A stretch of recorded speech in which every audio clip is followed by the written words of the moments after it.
Okay, so can the people in the chat please verify that they can see it?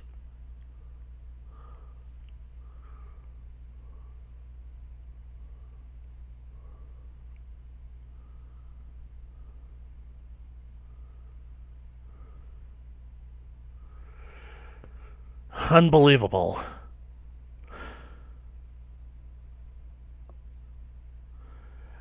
Okay, so now that you guys can see it, can you guys see the tracking bar to see how far we've come? Because I've been recording this entire thing.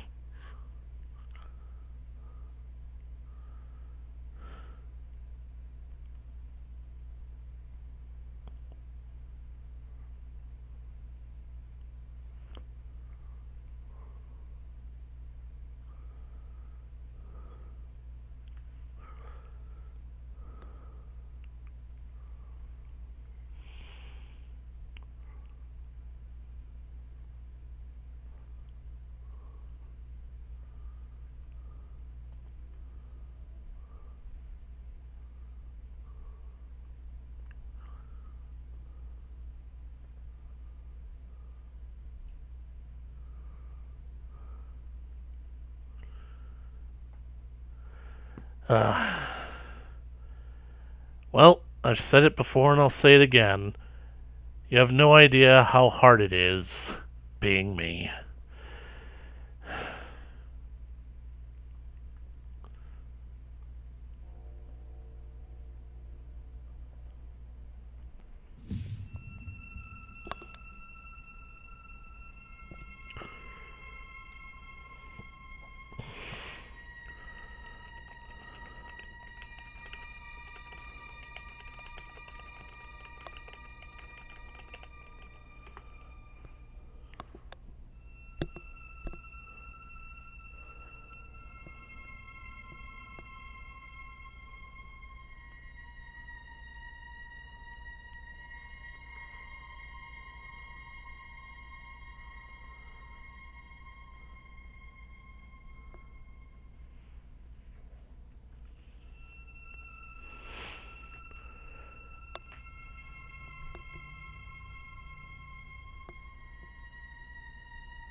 Alright, so everybody can see we're on the main menu now.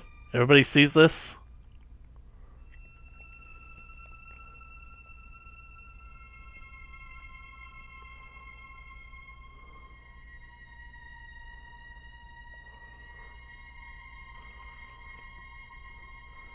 Alright, good.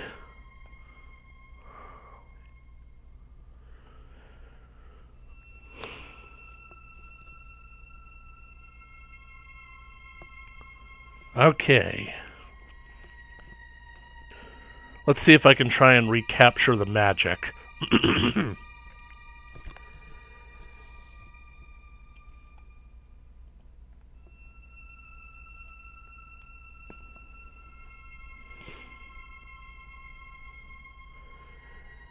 There is one rule down here we respect above all others. Fear the ink demon. Hello everybody, I am the Linkzilla, and welcome to my official playthrough of Bendy and the Ink Machine. I gotta say, even though I feel like something like this was a long time coming, I actually never imagined that I would be playing Bendy and the Ink Machine for this channel, much less playing Bendy and the Ink Machine at all, because, truth be told, I guess I am one of those gamers that when it comes to the indie scene, I'm more or less one of the guys that is just sort of happy to watch a game being played, sort of to get a feel for it, see if it's like, would be worth actually getting myself, kind of like one of those whole before you buy situations. And with Bendy and the Ink Machine, I gotta say that there's genuinely a pretty long history to it, because I actually can't believe that there's a long history to it. Because, in case you guys didn't know, this past Friday, February the 10th, I saw online somewhere that that was the 6th anniversary of Bendy and the Ink Machine.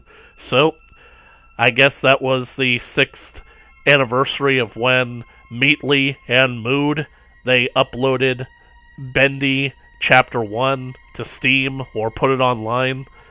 So, it really is incredible because Bendy and the Ink Machine, well, I think that its story, and not just the story of the game, but I think that its past, its development, is really interesting. It's a story in and of itself to follow, because Mood and the Meatly, they basically made Chapter 1 as part of a college class project, and they decided to upload it online, and basically overnight it became an indie horror sensation. So then they put it up on Steam and say, we're going to make 5 chapters of this thing, and from there it just sort of took off. And I gotta say that I think that was honestly the best way to do it, because it motivates them to continue on, because they really struck gold with this idea. I mean, creating a horror-themed idea around this game, there really is a lot of potential. The idea that you are playing this old cartoon animator who returns to his animation studio after years of being absent to see how things have changed, only to find out that your corrupt business partner has somehow taken the little cartoon characters that you drew in ink on paper and somehow brought them to life in the real world. Except, in the real world, these things are monsters. So, now you've got to investigate what's gone wrong, what's going on, what's happening with all these things, and you got to basically figure out what it is, what the secret behind all this is, and you got to figure out what you can do about it. So, that right there is a great idea. So, it's a great idea for a story, but what the real brilliant part of it is the fact that because they didn't have 100% a finished project, and it was still being developed at the time, it basically put Bendy and the Ink Machine in such a place for goodwill from the fans, that fans were willing to be patient with it because they needed to satisfy their curiosity. And that's basically what I think attributed to Bendy's success so much, in the fact that we got it in installments. We didn't get one big gigantic game packaged and rushed and pushed out in front of us. No, we had to basically follow Bendy during its development. We got Chapter 1, and Chapter 1 hooked us all immediately. Then we had to wait for Chapter 2, and then when Chapter 3 hit, we really were anticipating that, because that's when the Mood and Meatly, I keep calling them Meatly and the Mood, it's supposed to be Mood and the Meatly, that's when they got really invested in this. That's when they started dishing out, like, cinematic trailers and started overhauling the first 2 chapters. And so from then on, you knew that Bendy and the Ink Machine was going to be this hype thing all the way up to the remaining chapters of the game until we finally got the conclusion. So, that right there was a great idea, because that's the best way to keep a hype train going. Give it to your audience in small installments, a little bit at a time. Not enough to fully satisfy them, but enough to keep them interested. You know what I'm saying? It's kind of like what Telltale Games did with their game series, with Jurassic Park, Back to the Future, The Walking Dead. You didn't get the entire game upright if you basically started playing it at launch. No, you had to wait a bit. You start off with Episode 1, and then once you're done with Episode 1, if you like the story, if the story invests you and you like the gameplay, you have to wait a few months of development for Episode 2 to come out, and so on and so forth. So, to me, that's a great marketing strategy. You basically give them just enough to make sure they keep coming back, and I gotta admit that even after all this time, people still come back. Like, after all these years of waiting for Bendy and the Dark Revival because of reasons that we'll get to when we play Chapter 5, I really think that people want to keep coming back to Bendy. Literally for the past year or so, I've been seeing people talking about whether or not the Bendy franchise is dead, and I feel like when it comes to the Bendy franchise, there's an underlying sadness to the statement. After everything all the other playthroughs that have come and gone, all the other indie games, Bendy seems to be the one that people don't actually want to die, because I think they recognize the potential from it. So that is basically why, one of the reasons why I'm basically like playing this game right here, right now. It's not just the fact that Bendy is celebrating its 6th birthday, and it's really due to the fact that out of nowhere, Bendy and the Dark Revival came out last November, 3 months ago, and I'm just beside myself thinking, was that really 3 months ago? Where did the time go? And I was basically greatly anticipating the Dark Revival, even though I didn't think that it was actually going to live up to the hype after waiting for it for so long. But when I saw the trailer, I knew I had to give it a chance. So I'm preparing my own playthrough of Bendy and the Dark Revival as we speak. I basically said if I could get both the games for a pretty good deal over the Christmas season, I would. I did, and now I'm playing Bendy and the Ink Machine so that I'm basically in that kind of right mindset, because so far all I've done is watch Jacksepticeye and Markiplier. I was about to call him Jackiplier and Marksepticeye. That's my doof du jour, okay? That is where my brain currently is. That's my spoon moment, alright? So, I think that I've said enough about this. Let's begin the game. Let's just basically ignore all that, shall we? Dear Henry, it seems like a lifetime since we worked on cartoons together. 30 years really slips away, doesn't it? You have no idea, Walt.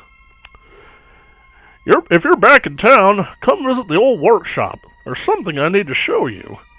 Your best pal, Joey Drew. Alright, Joey. Let's see whatever it is that you need to show me. And I'm gonna be honest with you guys, I am doing this all in one live stream, hoping that I can do the entire game in one long haul. So, Chapter 1, Moving Pictures. Alright, Joey. I'm here. Let's see if we can find what you wanted me to see. So you guys better strap yourselves in, because this is going to be a long journey. Get yourselves a drink, get yourselves a snack. I've got my drinks, I've got sodas, I've got water, and I'm currently snacking on a jar of Manzelia olives. Yeah, it has been a while since you played this game, LT. I remember the days where we basically were going to subject you to the Dark Revival, but it looks like I'm going to have to take up that role. Let's see. You got a leak in the roof. You got mismatched and patched up floorboards. You still haven't patched any of the holes in the wall. And look, in this reception area, there's no one to greet me or receive me, and you've basically got abandoned workstations. So I guess what you're saying, Joey, is that what you wanted to show me was that this place is arguably just as bad, if not worse, as when I left it. I'm going home. Oh, you may change your mind on that.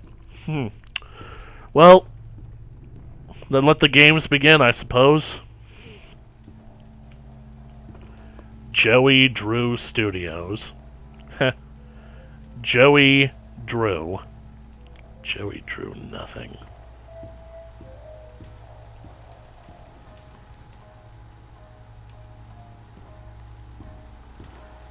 That is pretty bright. That's better. Hi, Bendy. What's up? You happy to be here? You just living your best life of leaning up on the wall like that? You know, Bendy, this is not right. You shouldn't be up here leaning against the wall. You are the dancing demon. You gotta get out there on the dance floor, man. Come on. Because how are you going to do it if you really don't want to dance by standing on the wall? Get your back up off the wall, 'Cause I heard all the people saying, get down on it, come on and get down on it if you really want it. Get down on it, you gotta feel it. Get down on it, get down on it. 'Cause how you gonna do it if you really don't wanna dance? By standing on the wall. Get your back up off the wall. Tell me. Ah, console version. I forgot, LT is not officially a part of the PC Master Race. Yet. Get ready for this, because it's going to be a point of contention later on in the game. Hey, here's my old desk. I wasted so much time in this chair. So this is Henry's old desk. Notice how it's here, on the top floor of the facility. Literally just a few feet from where he came in. No! Cute little Bendy drawing. But here's what I want to know. Is he basically saying that he didn't have an office and was basically expected to just doodle his drawings and animations tucked away in a corner of a hallway off the main lobby? Man. I get that he and Joey started this company from the ground up, but that seems kind of jerkish. But look at all these cobwebs. How long has this place been abandoned?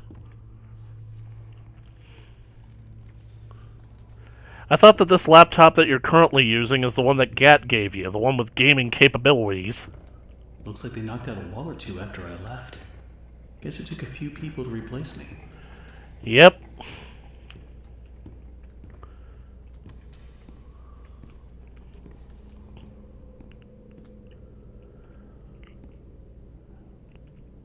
I wonder if these are rotoscoping tables. For those of you who don't know, this is one of the techniques that Disney had when they were first getting off the ground when it came to their animations. They used a technique called rotoscoping. It's where they would take live action footage of actors and people in costume. Basically, they would have them dancing and record footage in front of a camera, and then what they would do is they would project that footage into these tiny tables, the artist tables, that the animation artists would basically draw over. They would basically kind of trace over the live action people, use their movements and body work as reference. You can tell that they did this in movies like Snow White and the Seven Dwarfs, and I know they did it later again in Sleeping Beauty. Another one that they did, Fantasia. They definitely did that for Night on Bald Mountain with Chernabog, and the rumor is that the actor that they got for the rotoscoping for Chernabog himself was none other than Bela Lugosi, the original 1930s Dracula. Now, the rumor is that they initially got Lugosi, but he pulled out of the project. However, I swear to this day that if you actually look at Chernabog, every single time you see Chernabog smile, that's Lugosi's smile right there.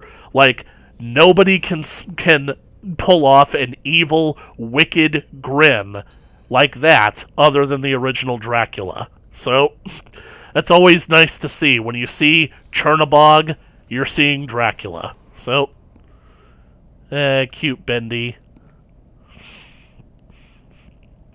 There's a bottle of ink.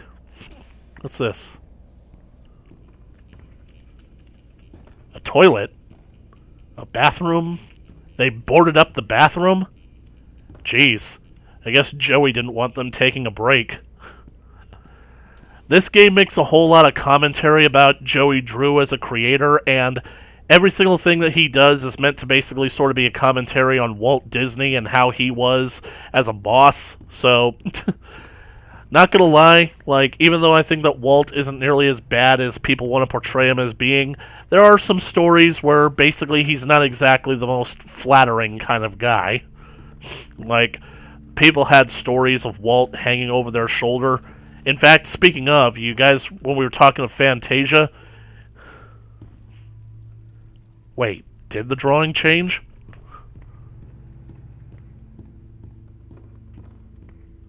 It was a drawing of Bendy basically bouncing.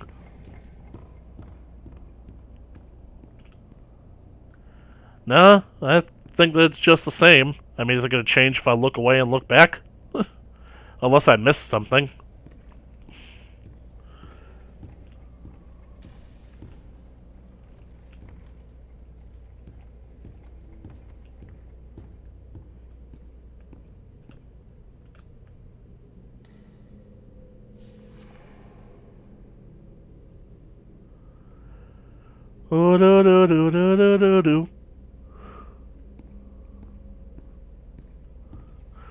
Okay, that actually kind of genuinely creeped me out a little bit, because I had no idea that it did that. I was talking about Fantasia, you know, the Sorcerer's Apprentice skit, the scene with the sorcerer. His name is Yen Sid, by the way. That's Disney spelled backwards. Effectively speaking, Yen Sid's animation was based on Walt Disney himself, and at the premiere of Fantasia, they were watching. It's at the end of the skit when Yen Sid comes back and sends the flood away, and then he gives Mickey that scowling look where he raises his eyebrow. Walt literally recognized it. He turned around and looked at the animators, and he's like, "Really, guys?" And they were like, "Was it that obvious?"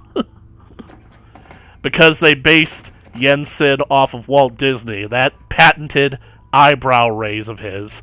He would always give them that look whenever he was watching them animate. He would be hanging over their shoulders all the time. And let's see. Ink output schedule. 19 gallon, 13 gallon, 18 gallon. 18, 9, 24. Backup 3W. What does that mean? Hold 14 gallon. Something gallon, maybe another 14. 7 gallon, 103 gallon, 423. Man. Danger, keep out. Watch your step. Yeah, that's certainly not going to cause problems. Even if you know it's there, if you got people who are rushing through here, even if they've seen this and stepped over it a million times, somebody is going to trip. They're going to trip and fall. They're going to break their necks. Could use a few dry cells.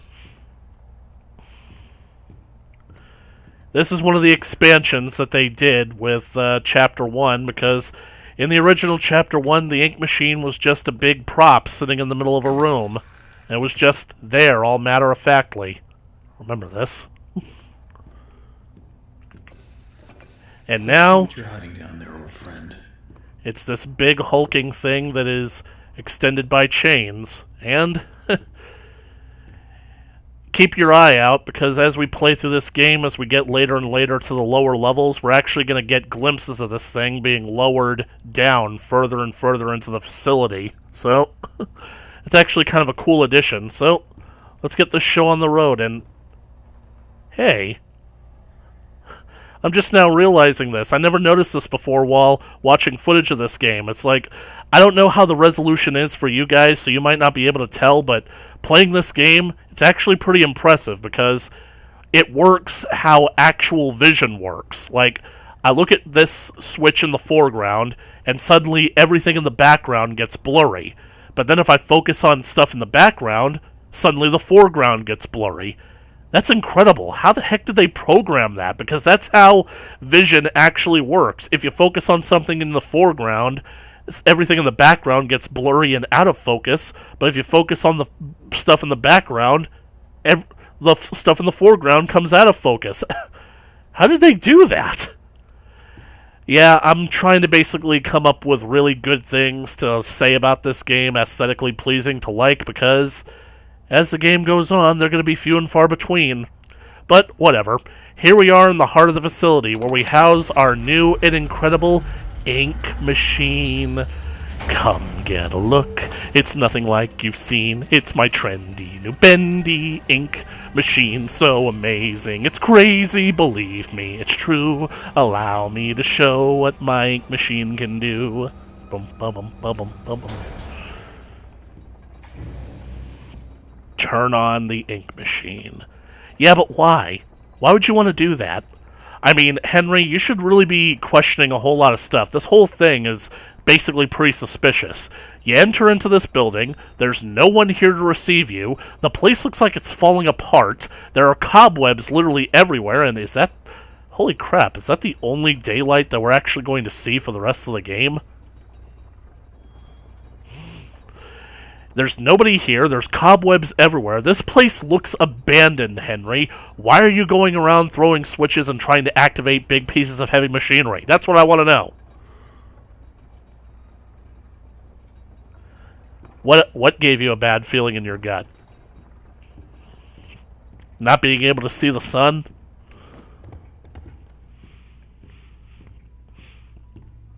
And now this room is open.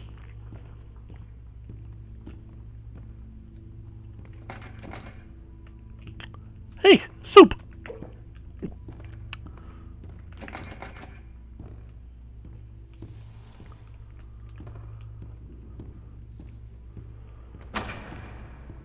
Falling apart.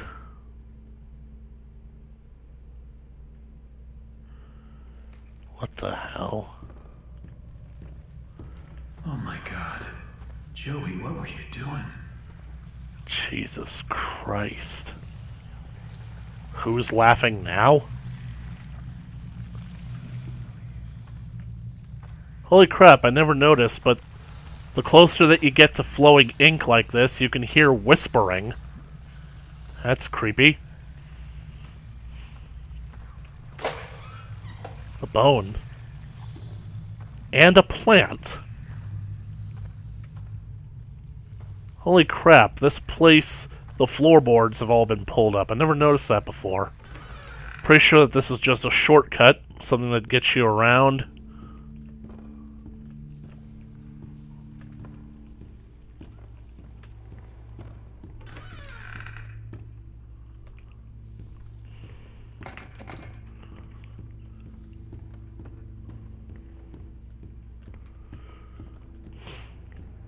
The altars. Alright, how do I get this to work? Fix the ink machine, find and locate and place the objects.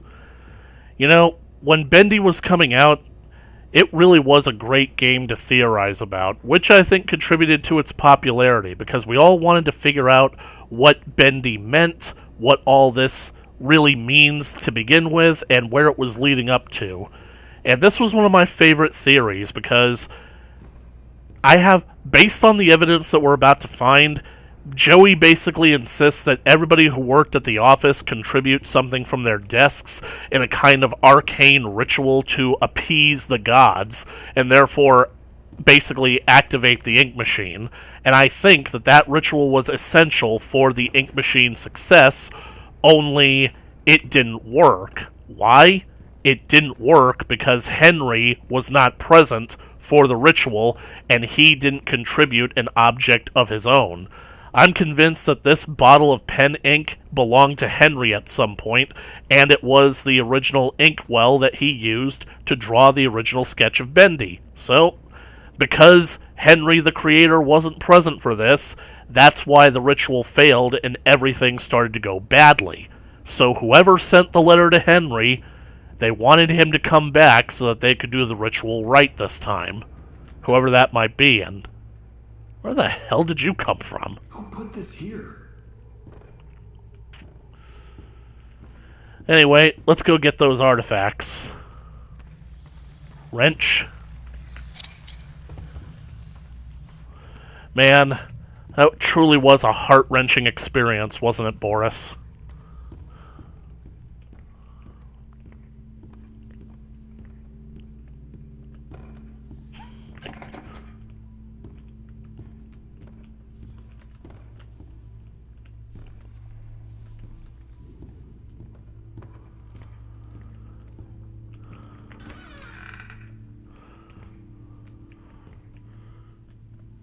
Yeah, I'm looking for the artifacts, but I can't find them.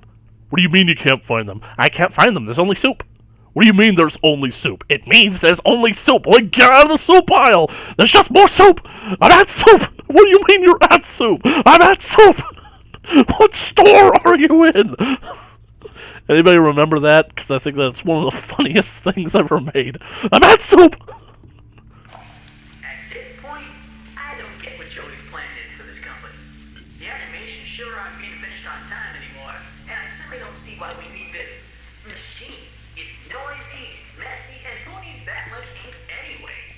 Also, get this. Joey had each one of us donate something from our workstation. We put them on these little pedestals in the break room to help appease the gods, Joey said. Keep things going. I think he's lost his mind. But hey, he writes the checks. But I tell you what, if one more of these pipes burst, I'm out of here. But you see, Wally's testimony there kind of confirms my speculation. The fact that everyone who worked here had to contribute something, but because Henry, the creator, wasn't present, something went wrong.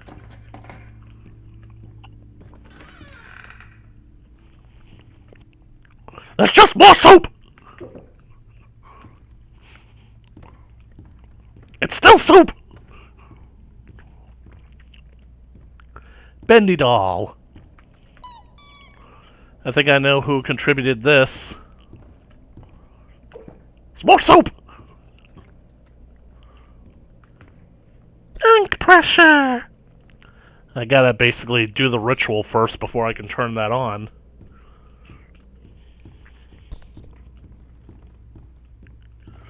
Well, at least they give you a sort of running speed, because walking this like this throughout the game, that certainly wasn't gonna fly.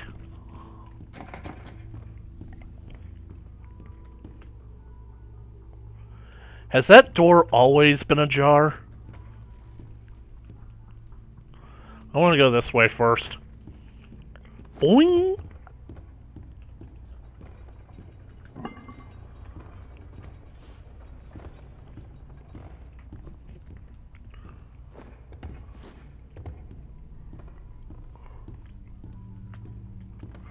Yeah, this was one of the expansions that they made to Chapter 1.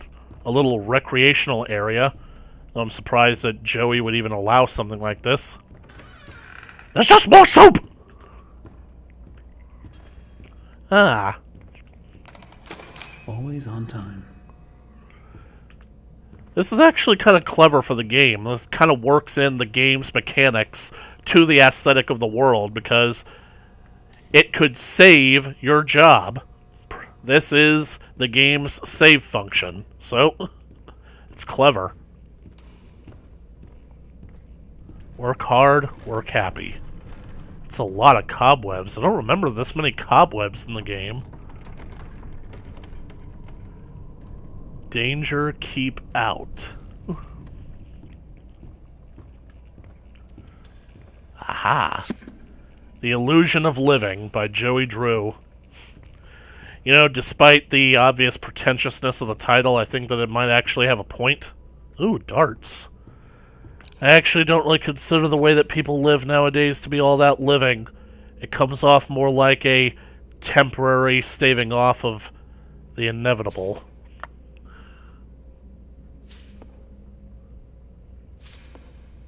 Sure, we're surviving, but it's not really living. Alright, so that's 3 artifacts down.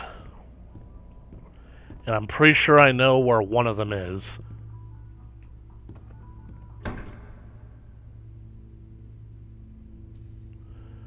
Okay, that's actually kind of creepy.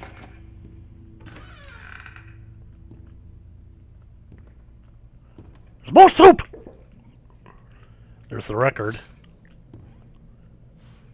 He will set us free.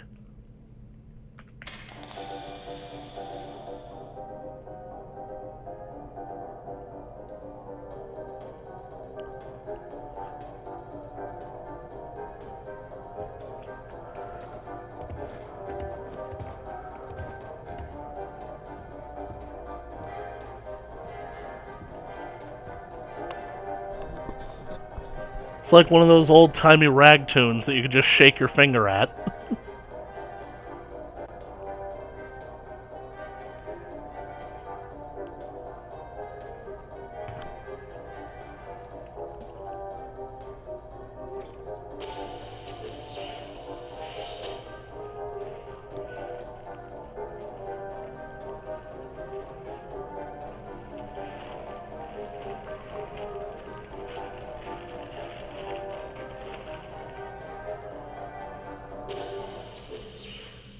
Hey, who killed the music? Oh well. Best get on with it.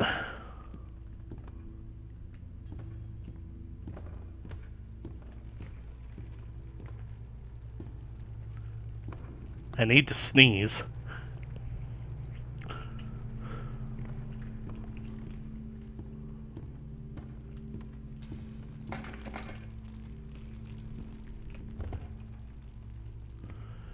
You know, I honestly don't know how they did it, but there's something about the atmosphere of this game that they really captured perfectly, because I don't know about you guys, but moving around this place, I genuinely can't shake the fact that, I mean, even though I know that I'm alone on this level, there's literally nothing up here that threatens me, nothing that's going to jump out at me.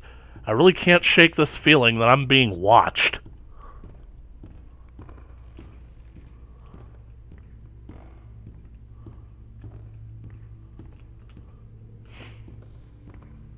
This should be the last artifact.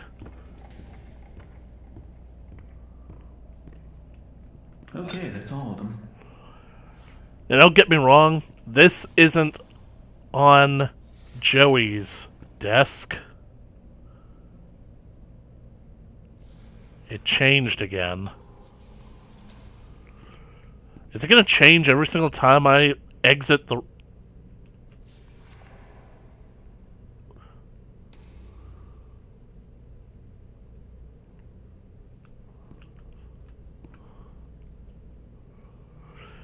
Is it going to change every single time?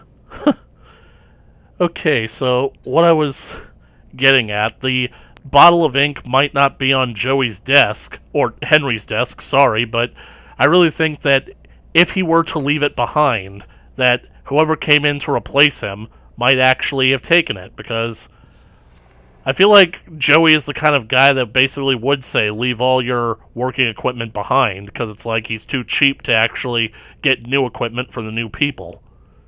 I wonder how many frames of animation it's got. Maybe if I just look this way.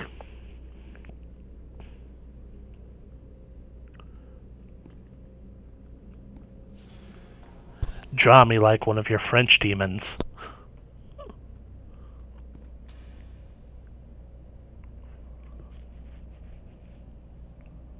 I gotta say, despite starting out pretty creepy, this is like the most amusing thing so far.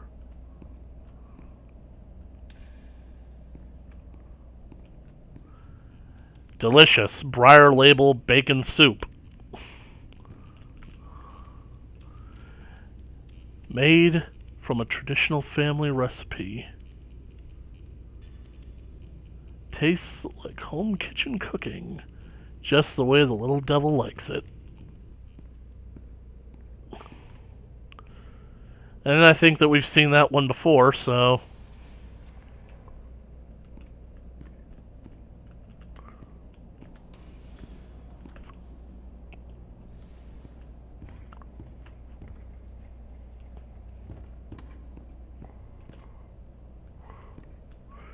I gotta stop getting distracted by that.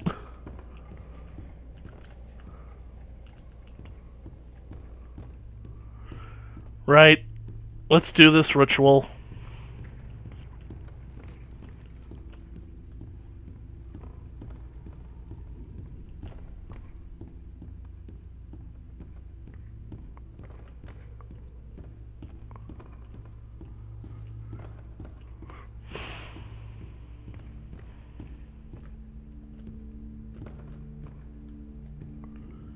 Looks like we've got somebody new to the stream, Finn and Show. Welcome.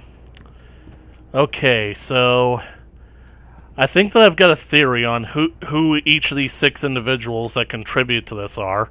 This one's the book, so it's obviously Joey, because it's his book. This wrench comes from the maintenance man, Wally Franks.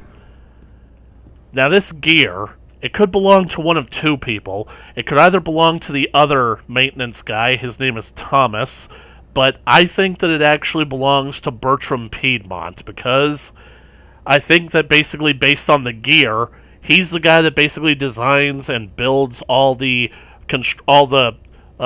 amusement park rides for Bendyland. So I think that basically, like, if he's kind of like if he's basically kind of like brought in on the company, he would basically have this kind of gear to contribute to this. Is that another plant? You guys are doing this arcane ritual on a floor of dirt?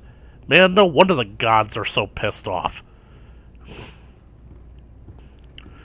Now this doll, I used to think that it was either Susie Campbell or Allison Pendle who contributed it, but now I'm thinking it's actually Sean Flynn, the guy who basically is working on painting the Bendy dolls, the guy who painted them with a crooked smile, and he's actually kind of irritated that the Bendy merchandise isn't moving anymore.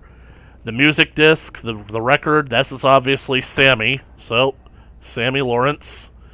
And then the bottle of ink. I am certain that this one comes from Henry himself. Now I just need to get the ink flowing somehow. Should be a switch around here somewhere. Then Need to I get can it start with the main power.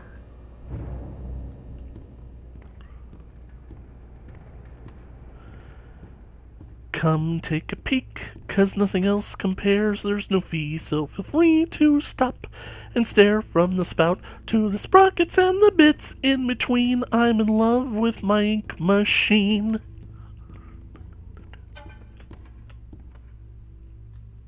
Bendy. Now I know what you guys are thinking. Henry is alone here on the top floor, well, the ground floor actually. There's no ink monsters that have managed to get up here, probably because this place is not flowing all that much with ink. So then, what is it that could be on this floor that could be messing with him? Case in point, like this.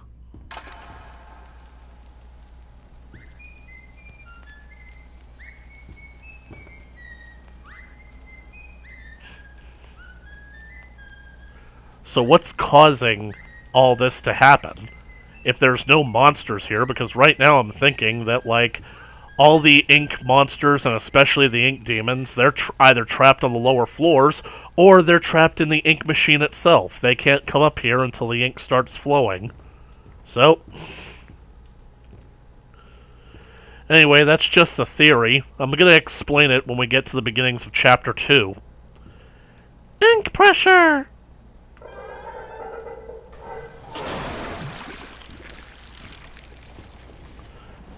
Apparently there's a leak. Sorry, Wally. Looks like you are out of here. It'd be cool if you left footprints. Actually, it'd be cool if you even had feet.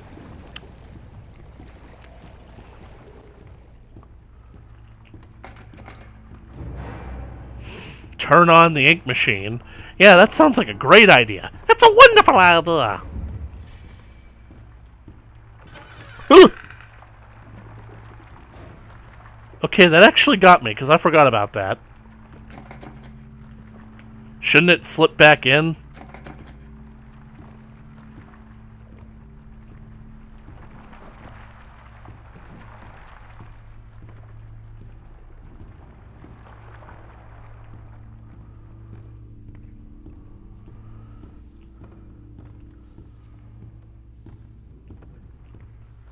It'd be creepy if they added some kind of effect to the cardboard cutouts to where, like, the eyes could follow you. Like, they would gradually change shape or move position to where it gave the illusion that they were following you.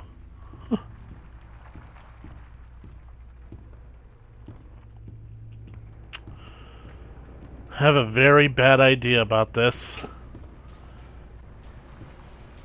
But, it's like the song said, let it flow.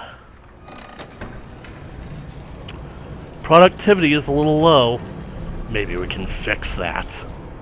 Such simple work, it's practically obscene that I choose not to use my ink machine. Twice the speed, half the work, in a third of the time. Convenient, so genius, it ought to be a crime! Notice how it got suspiciously darker here? Waste at a low, efficiency is high, every load's up to code and certified. Sure, there's kinks, quirks, and hiccups, but they're far flung between. Nonetheless, I still think the best of my ink machine. But even still, there's got to be something else to this. There's got to be something else on this floor that's messing with Henry, because why would this be blocked off all of a sudden? Especially considering what we know later on in the game, the Ink Demon is going to try and kill Henry. So it couldn't be the one that put up this barrier, considering that all it's going to do is inhibit him from killing Henry outright. So, yeah, let's just get on with it. Bendy. You remember how weird he used to look back when they only had, like, his head modeled? Must go faster. This place is flooding with ink. And it's coming down. Must get out. Daylight.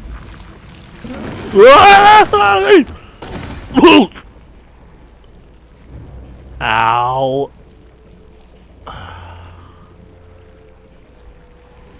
I'm surprised that he landed on his feet. Okay. Given how far he fell, I mean, considering that he survived, I mean, that might not be true based on what I had on my theories later, but he couldn't have fallen more than 20 feet, so that might just be 1 or 2 levels that he's fallen. So he's probably only about 2 levels below ground level. So, tripping out, spinning around, I'm underground, I fell down. It's dark and it's cold, and it's stuck in behind every single wall. In some places, I swear this godforsaken ink is clear up to my knees. Whoever thought that these crummy pipes could hold up under this kind of strain? Either knows something about pressure I don't, or he's some kind of idiot. But the real worst part about all this are the noises the system makes, like a dying dog in its last legs. Make no mistake, this place, this machine, and this whole darn thing, it just isn't natural. You can bet I won't be doing any more repair jobs for Mr. Joey Drew.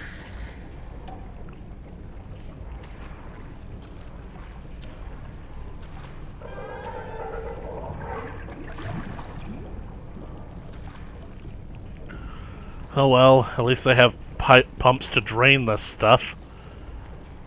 So now I gotta find a way out of here.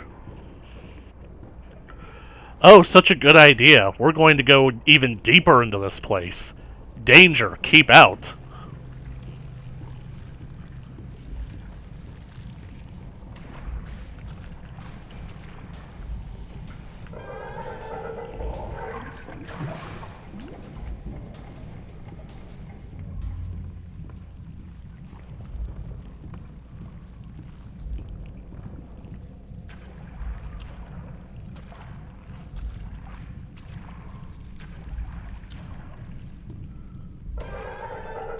Yeah, it seems fitting that he had to fall deeper and deeper into this.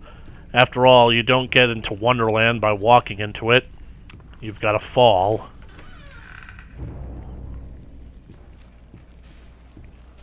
The creator lied to us. Yep. This was one of the things that was so fun to speculate about and theorize about back before Chapter 5 came out, because, as the game basically implies, the creator, as they're basically referring to in these messages on the wall, I'm pretty sure that they are referring to Joey Drew, because as head of the studio, Joey took credit for creating Bendy, but he didn't create him. He lied. He didn't create Bendy. Henry did. That's why Henry left, because he realized that Joey was taking all the credit and trying to phase him out.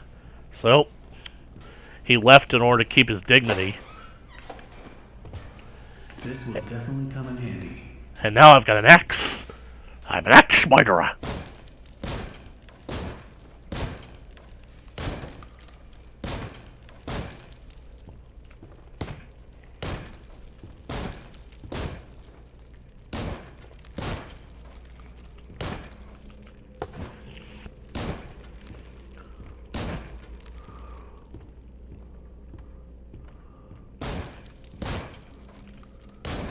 And this room comes off as proof that they had no idea how to actually end Chapter 1. Yeah, that used to be some kind of demonic pentagram drawn on the floor, kind of like something you'd see in Doom. But now they've changed it. Now it's some kind of weird hexagon thing that basically kind of tapers into the middle. You got like a Pac-Man face in there, but...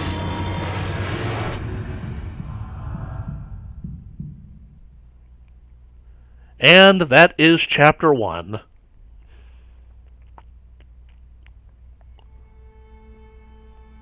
The Overture. Chapter 2. The Old Song.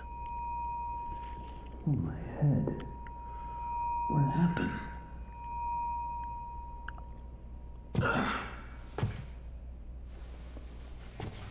Well, I guess there's only one thing to do. Press on. See if I can find a way out. And you guys saw that? Henry had the ink framed around his field of vision. So, based on what we learn later on in the game, people have speculated that whatever happened to Henry happened here. Especially considering that I'm later going to pose a theory about these symbols that we see etched onto the floor and walls and how the ink creatures can use them. And considering that Henry woke up in the middle of one, that's something to consider. Yep, can't go back. Henry, I think that you should really be asking a whole lot of questions, like why they have coffins down here. Coffins, plural. 3 of them.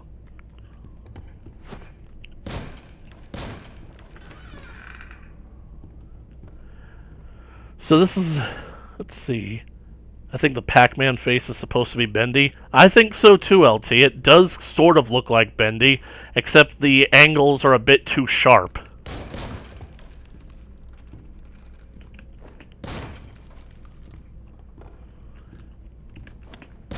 Ah, got all 3. Yay. So, this is as good a time as any to mention it. Basically, it goes back to my theory about what could have possibly been on the first floor that was messing with Henry, considering that Bendy hadn't been released from the ink machine yet, and that there were no other ink monsters on the first floor. You basically take a look around the studio and, well, you realize something about everything that's in here, and from what we learn about the world that Henry exists in, the world he inhabits, and a few scenes from the Bendy in the Dark revival trailer, we know that basically the world he exists in doesn't look like this. It looks like the real world, meaning that what we're seeing here inside the studio is not the full aesthetic of the game. It's the aesthetic for the studio itself. So effectively speaking, the studio itself is a cartoon. It's a cartoon backdrop. He will set us free. Which leads me to believe that it's pretty much like what Henry's about to say here. How did this place get so big? It got so big because this place is made of ink. The ink is expanding this place outward more and more.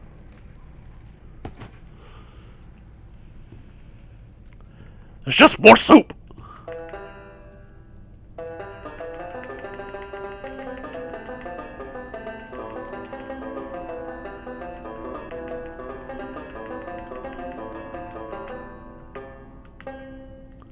I got blisters on my fingers!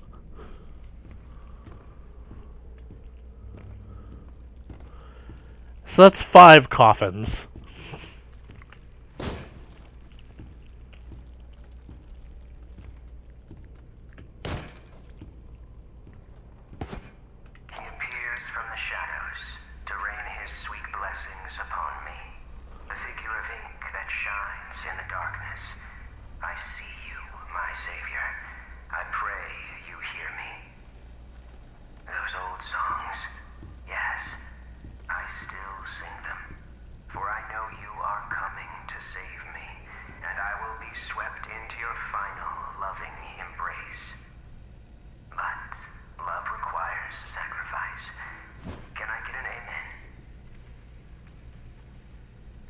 I said, Can I get an amen? Sammy?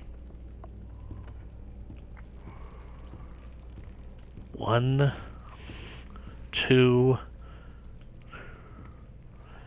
Bendy in train trouble. Yeah, I know how you feel, Sammy. I can totally understand worshipping a being and basically singing songs to it in the hope that it will basically deliver you from your troubles. Especially when you're scared. Masuda, Masuda, Donan Kasakuya, Indo, Ustovidadwa, Hamba Hamba. What the? Excuse me, can you help me? Sammy. It's time for bed. Where the hell did he go? Or in the morning, you'll be dead. He's gone. There's still soap!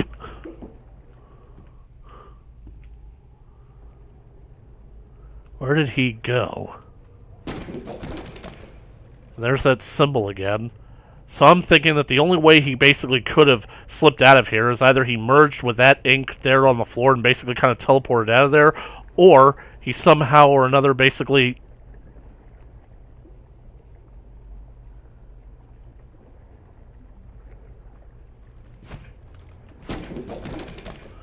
It's these symbols. I think that somehow creatures that are made out of ink can somehow use these symbols to teleport around the entire facility.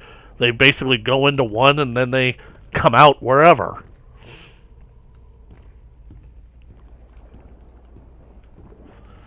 Bendy statue.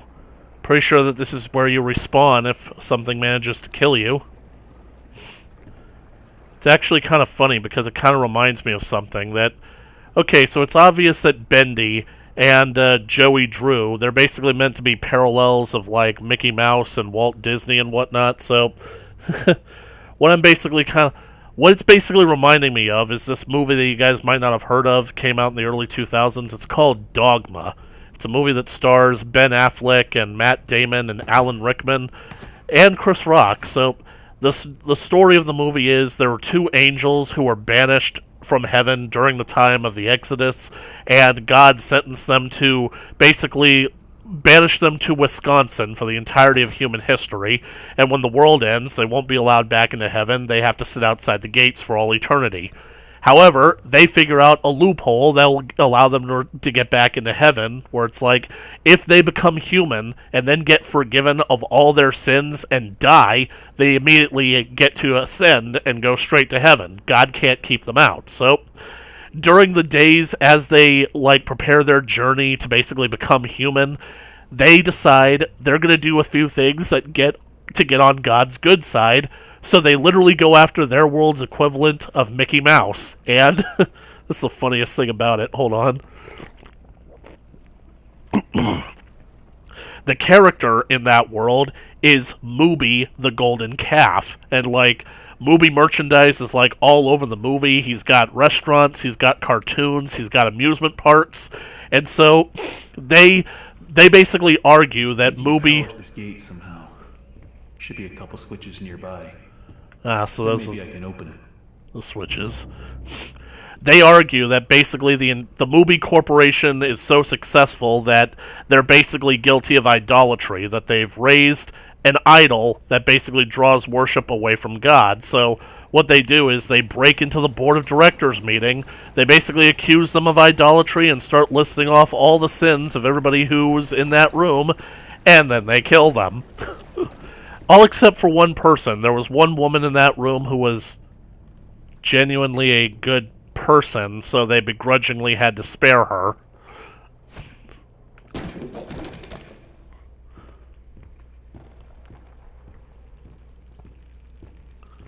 Here's one.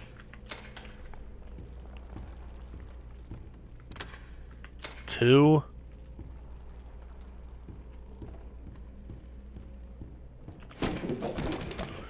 Of course, if this entire place is made out of ink, and, like, even those cardboard cutouts are made out of ink, that's just it messing with me right there.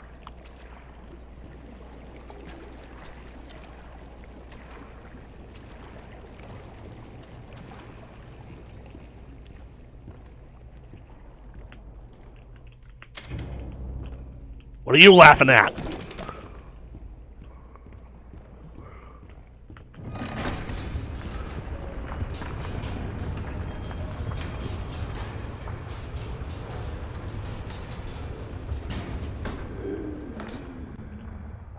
The lights came on and I heard something groaning.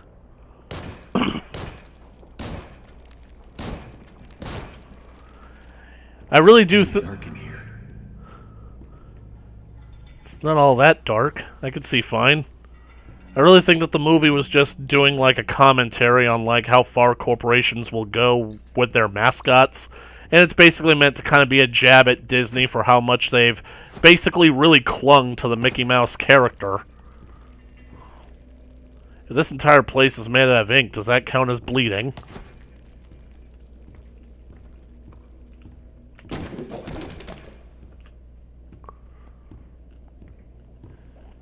Looks like the stairwell's flooded. If I'm gonna get out of here, I'll need to find a way to drain it.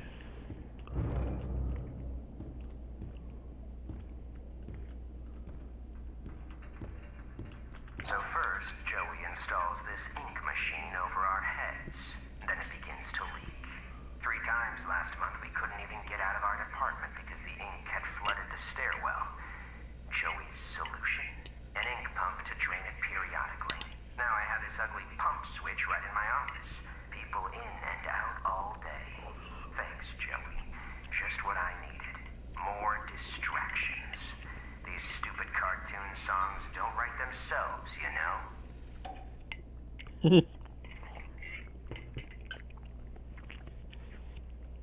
I kind of feel bad for Sammy because I know that could be quite irritating, having people barging in and out of your office.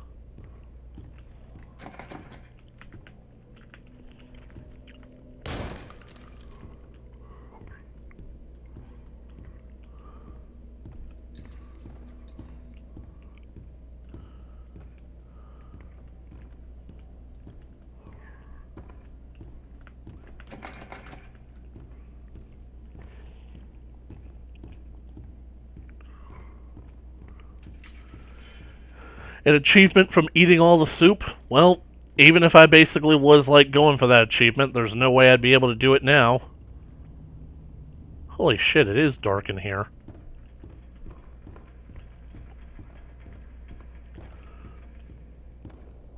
Thought that this switch was going to be for the... well, for that.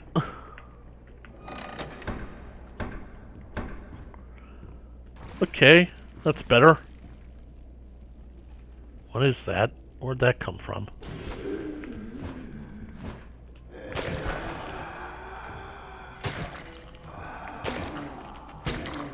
Think I'm afraid of you? Oh, you're playing scary music now, huh? Think I'm afraid? How about ye?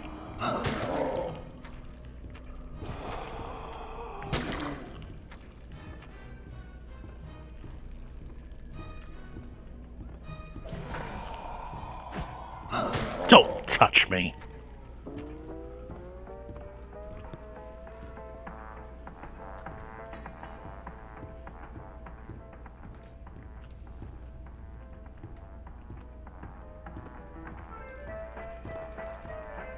Where's that music coming from?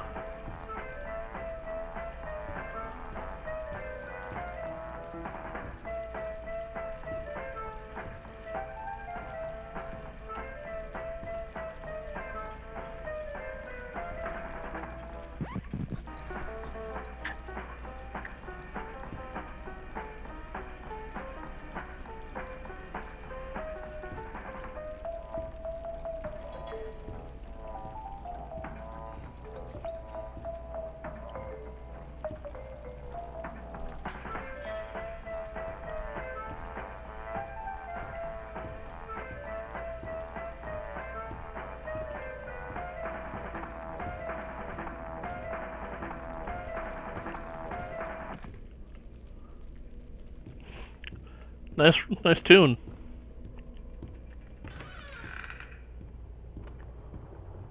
Feed the organ and watch the floor.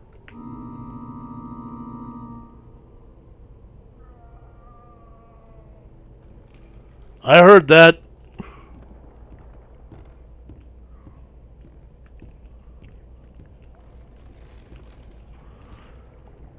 Not needed here yet. I don't cast a shadow. I am insubstantial.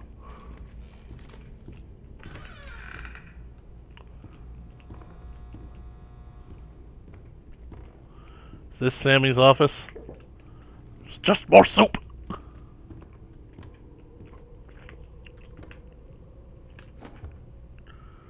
Bendy. Happy. Sad. Disgust. Angry. They're all the same default pose. Do not let Joey see this.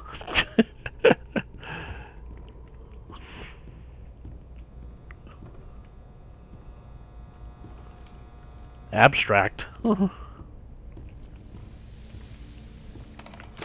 Punching in. Sammy Lawrence. Well, there's the pump switch, all right. But that's one hell of a leak blocking the door, though. If I could just stop that ink from flowing, maybe I can get in.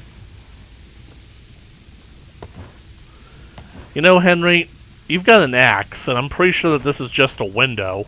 Pretty sure that you could easily break the glass and just crawl through. Or, better yet, it's just it's just ink. Sure, it's like spraying, but can't you just brave underneath it for a few seconds just to get the door open? What are you laughing at? So I was going to get my dustpan from the hall closet the other day, and guess what? I can't find my stupid key. It's like they disappeared into thin air or something. All I can think of is that they must have fallen in one of the garbage cans when I was making my rounds last week. I just hope nobody tells Sammy, because if he finds out I lost my keys again, I'm out of here. Man, that's such a curious thing.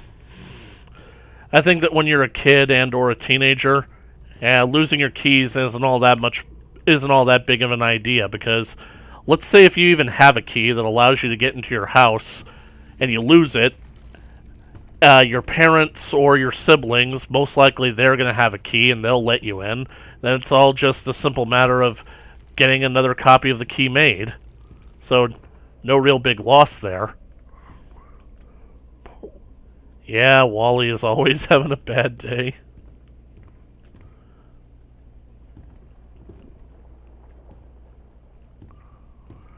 But when you're an adult, gotcha.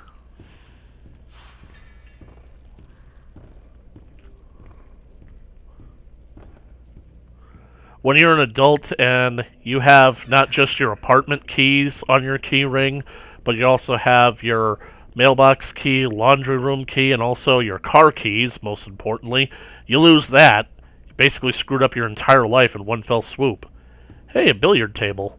I'm surprised that Joey would even allow a billiard room. Figure that this would distract people from working. Can I sync something?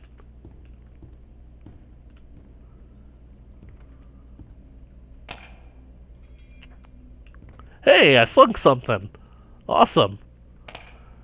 I find it so ironic because my older sister and her husband, a couple of years ago when they were living in a townhouse, they decided that they were going to get themselves a billiard table. So they did. They bought it. They invited us over to play a few rounds. They had it for maybe a year or so.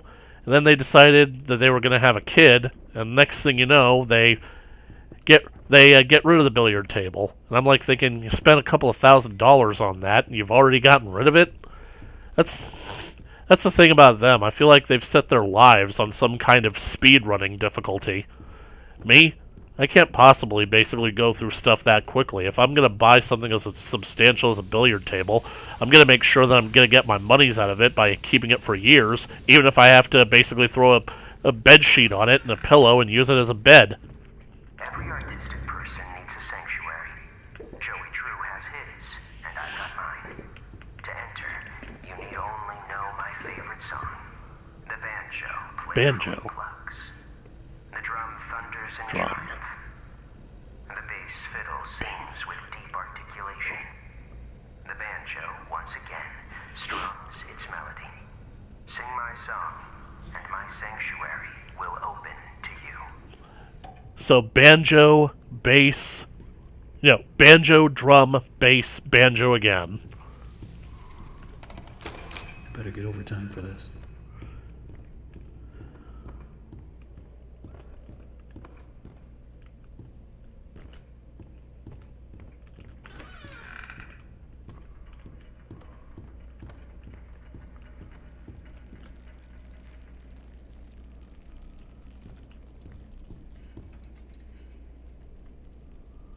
I heard music.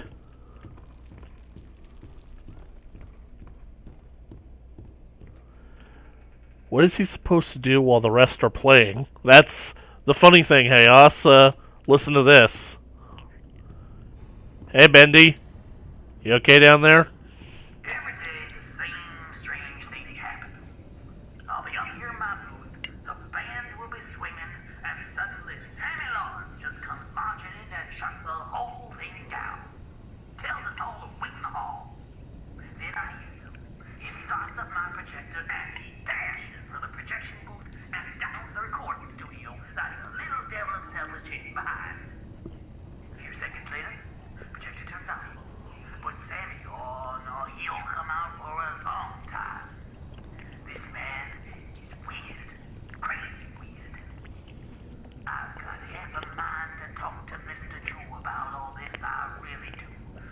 But then again, I have to admit, Mr. Drew's got his own peculiarities. Peculiarities. Alright. So that's your answer, Hayos. Whenever they're in the middle of a recording session and Sammy needs to go to his little sanctuary, he will literally bust in, tell them to shut it all down, get them out into the hallway, and then he basically goes into his sanctuary down there.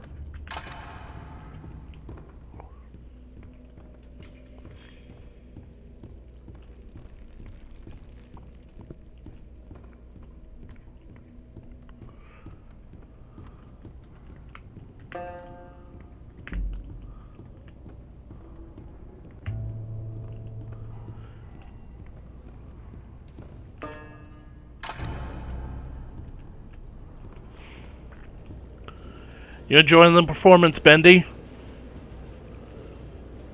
What, nothing from the peanut gallery? It may only be my second month working for Joey Drew, but I can already tell I'm gonna love it here. People really seem to enjoy my Alice Angel voice. Sammy says she may be as popular as Bendy someday. These past few weeks, I voiced everything from talking chairs to dancing chickens, but this is the first character I've really felt a connection with. Like she's a part of me. Alice and I, we're going places. I gotta admit, I kind of feel sorry for Susie, because I can understand what it's like to basically start a new job and thinking that basically like it's something that you could easily see yourself sticking with, something that you could do for at least the next few years, maybe even a full-time career, only to have it stolen from you.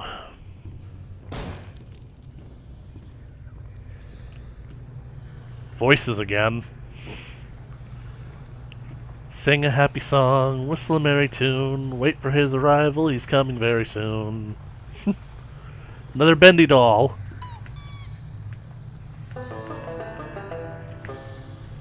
So this is Sammy's sanctuary, huh? And they put the flow access pump in here and a toilet? Well, I guess that makes sense. Some of the most creative people say that they get inspired whenever they're in the shower or sitting on the toilet. But it's like the man says, let it flow. One down. Oh goody, I need to find another valve. Bendy! How'd you get back up there? Hi, Sammy.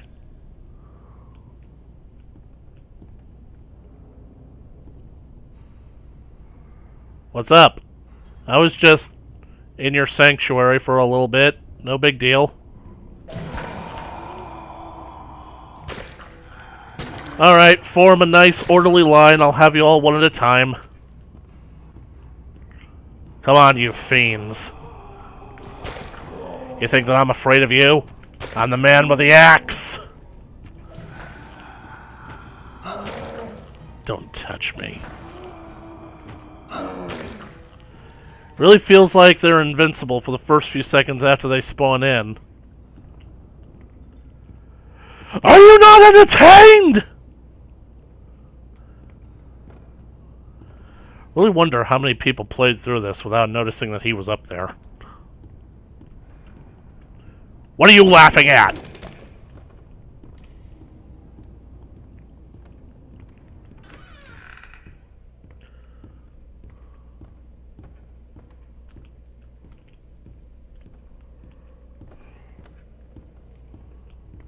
Infirmary.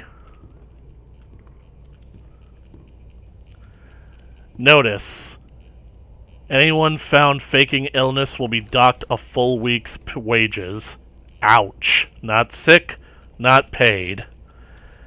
You know, when this game first came out, I was still working part-time, so I was actually kind of worried about joining the workforce thinking that the actual world was like that.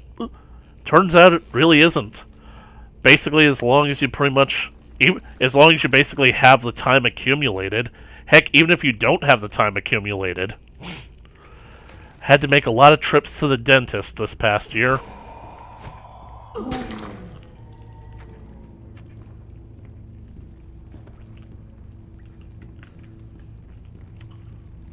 Oh no, there's no valve.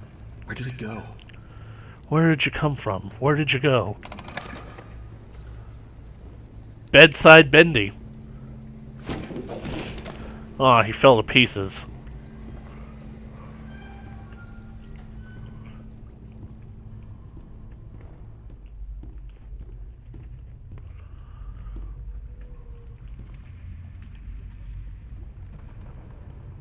Holy crap, I never noticed that before.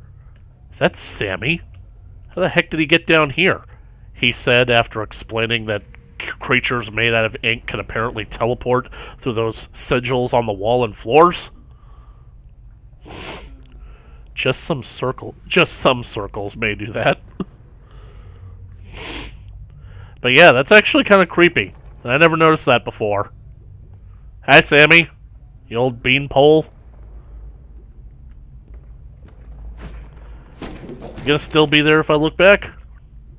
Be creepier if he was gone.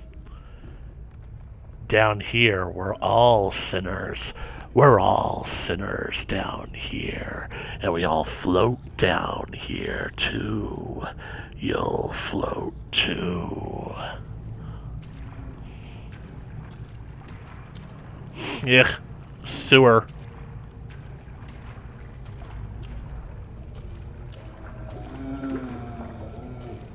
It's one of those chunky boys filled with extra thick ink. Was that thing holding my valve? Dang it. Wanted to have a conversation with it. The sheep will come to slaughter. Well, you know what they say, slaughter is the best medicine.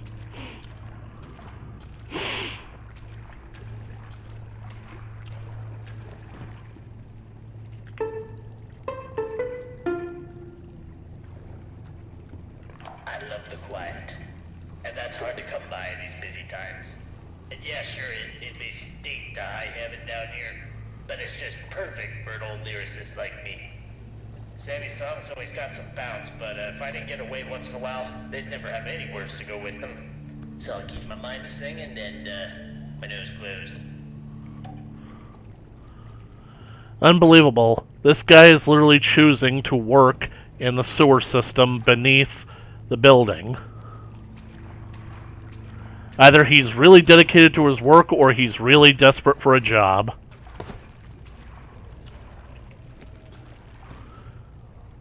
This is actually water. I used to think that it was ink because of how dark it was, but no, this is actually water, which means this is actually sewage. And there's the guy. You look really dapper with your hat there, sir.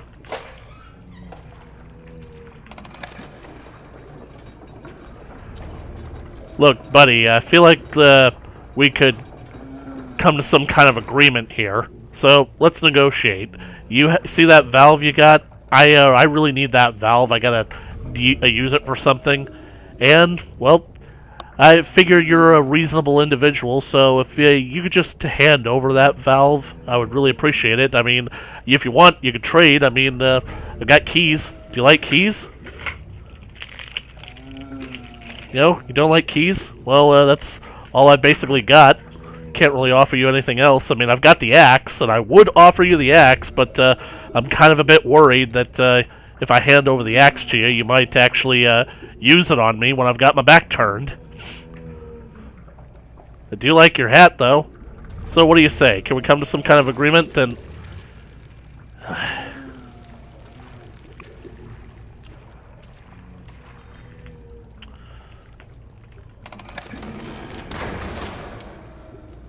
oh. Is that it?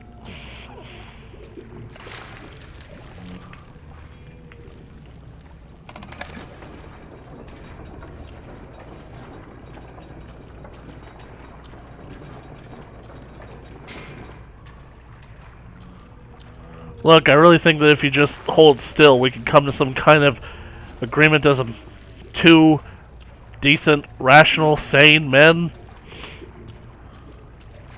Come back, I just want to talk.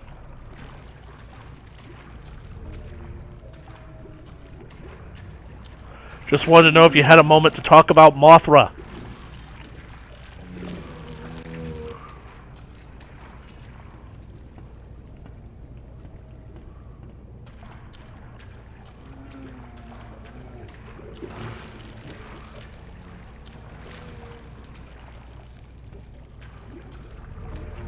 No, that's not right either. Yep, not right at all.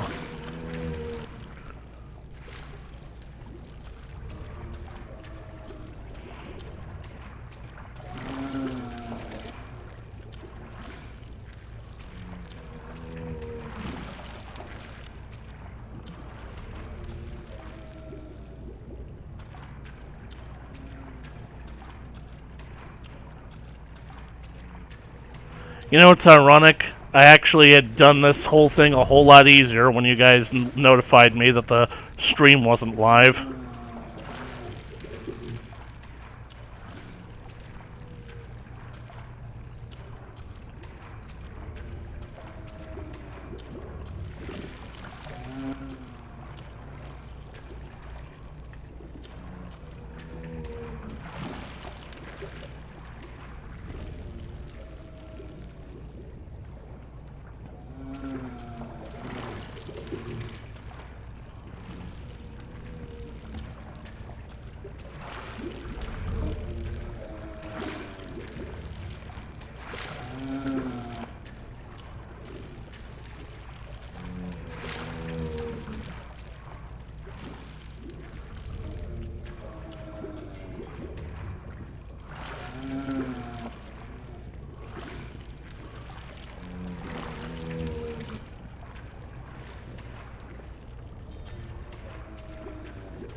Aha! Okay. Alright, Jack. You just stay right there. Alright, you just hold still. I'm gonna take your picture, alright? Right? It's gonna be okay. I'm just gonna take your picture. Alright? Give us a big smile. Happy thoughts?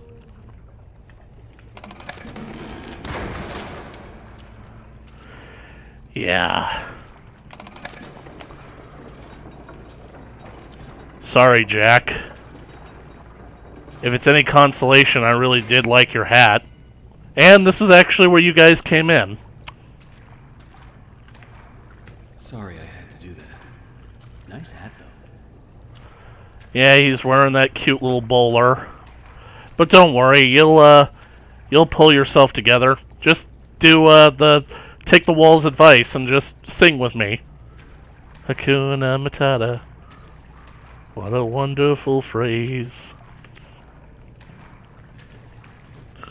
Avada Kedavra. Ex Mortis on wave. It means no Harry. He'll go straight to the grave.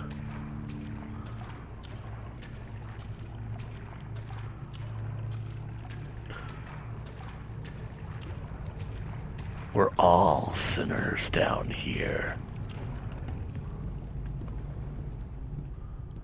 Yep, and now Sammy's gone.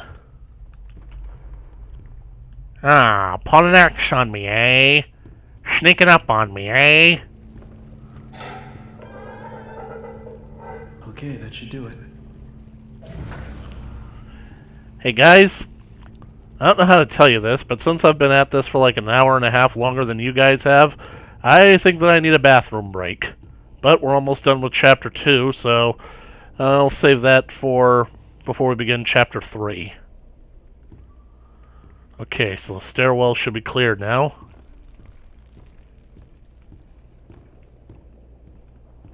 Oh yeah, forgot, the pump.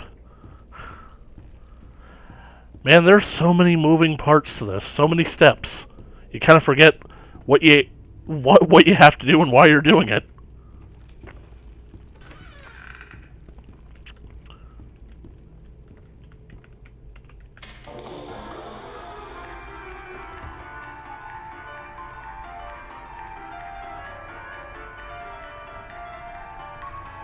Now, which one is this?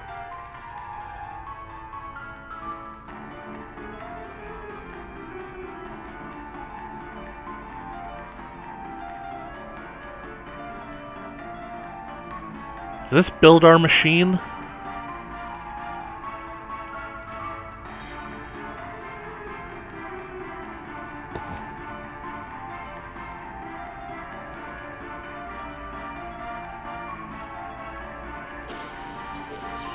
That's what I'm trying to figure out, Chaos. DA Games. And which one? But what's the title?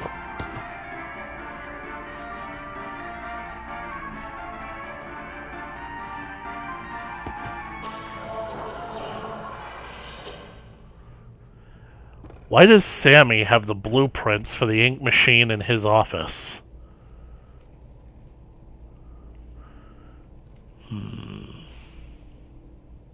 Yep, it is Build Our Machine. It's time to believe. Pump control. Okay, so now the stairwell should be drained. Let's get out of here. Back to the old grind.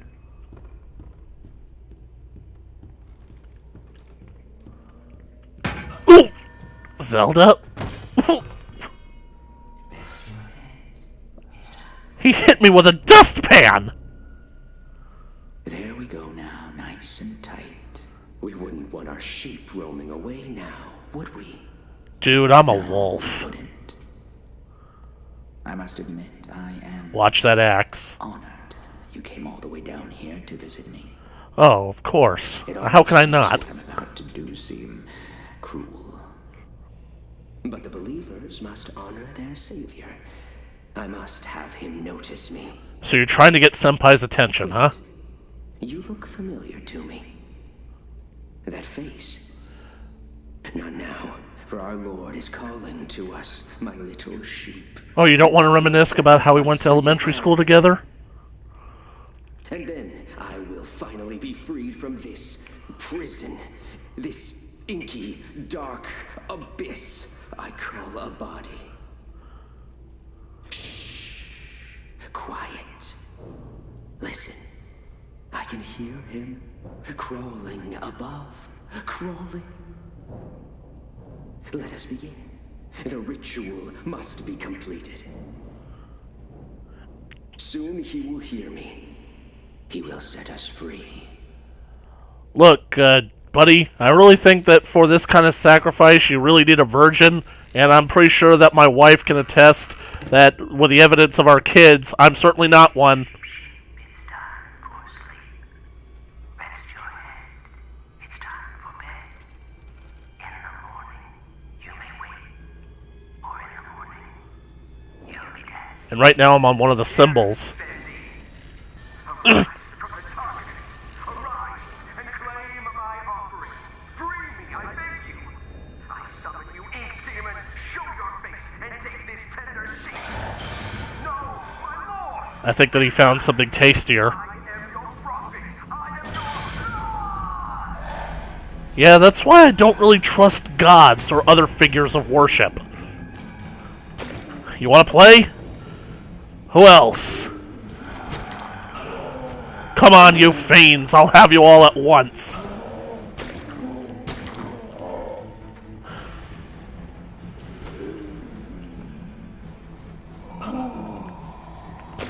Sneaking up on me, eh?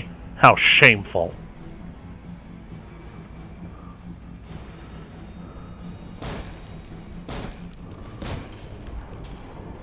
There goes the ink machine. That room seems oddly cleaner than the rest of the facility. I guess that's evident as to that being a late addition.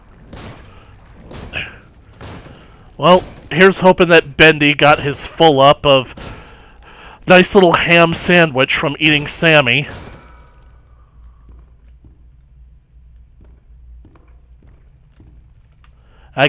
My axe is gone.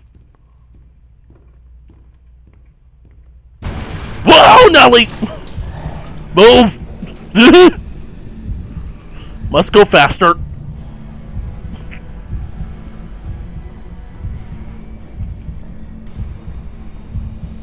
Oh. Well, there goes my attempt at doing this all without dying once.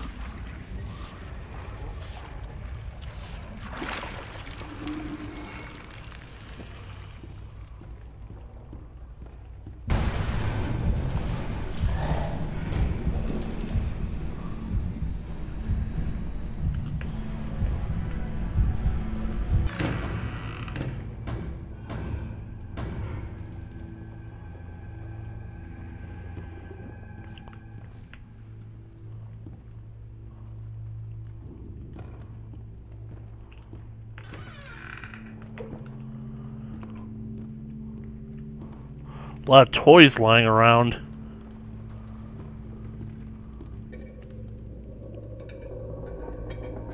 Hello? Someone there? I know you're in here. Come out and show yourself. Come out and face me, coward. Gorsh, how you doing? Boris? Yep, Boris the Wolf.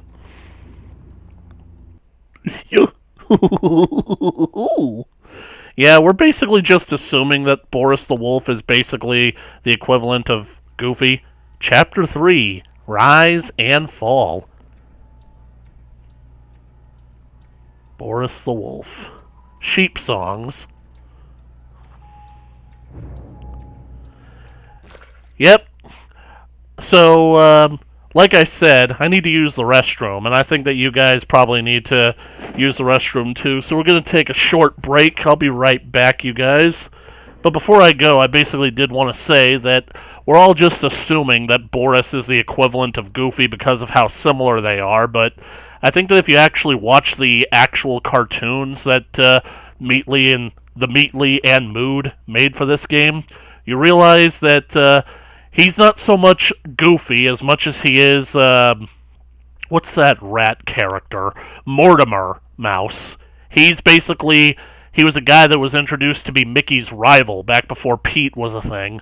So I feel like they compete with each other more than they're actually friends, because I think that there's like one cartoon where Bendy is trying to have a picnic, but Boris keeps stealing his sandwich. Doesn't seem like the kind of thing that a best friend would do.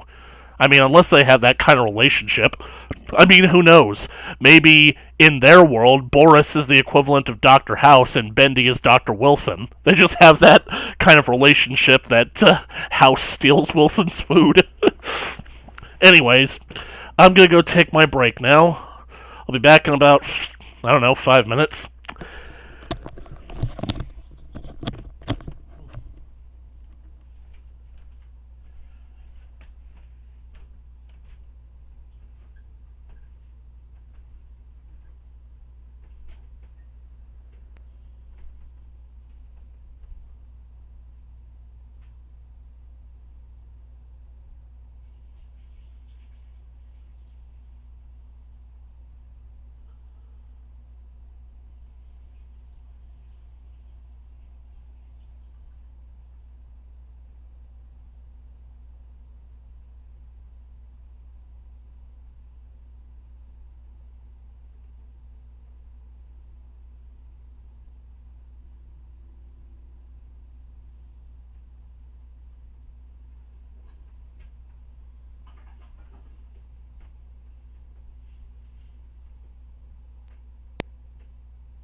9,999 bottles and cans in the truck. 9,999 bottles and cans at 10 cents a bottle and 10 cents a can. We're pulling in $500 a man.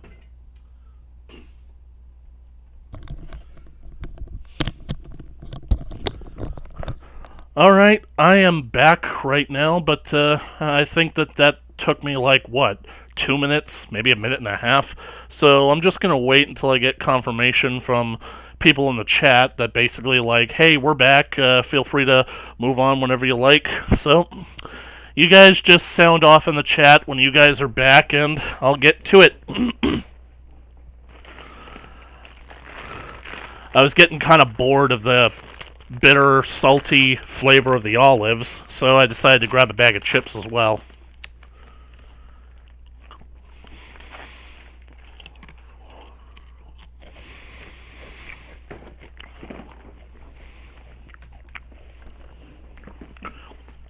I only have one question. Where is Harvey Dent? Do you know where Harvey is? Do you know who he is? Hey, you know where I can find Harvey? I need to talk to him about something. Nothing big. Little. No. You know, I will settle for his loved ones.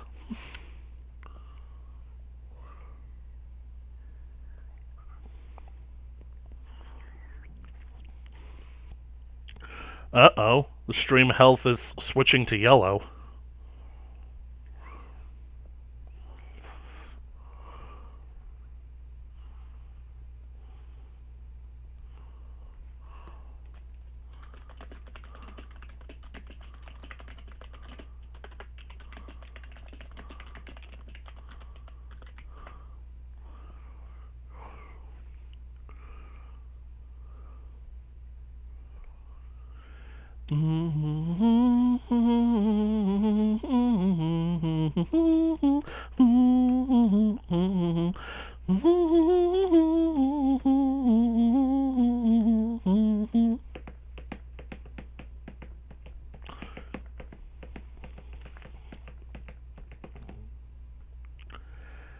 Alright, so South City is to the north, North City is to the west, and East City is also to the north. Where the fuck am I?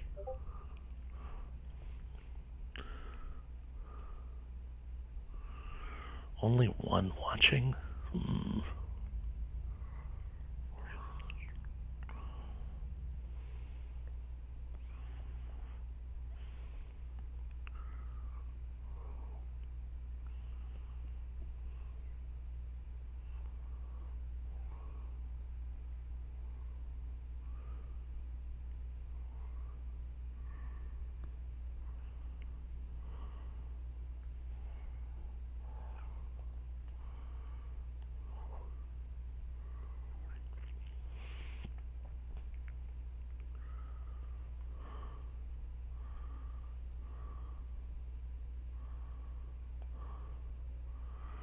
What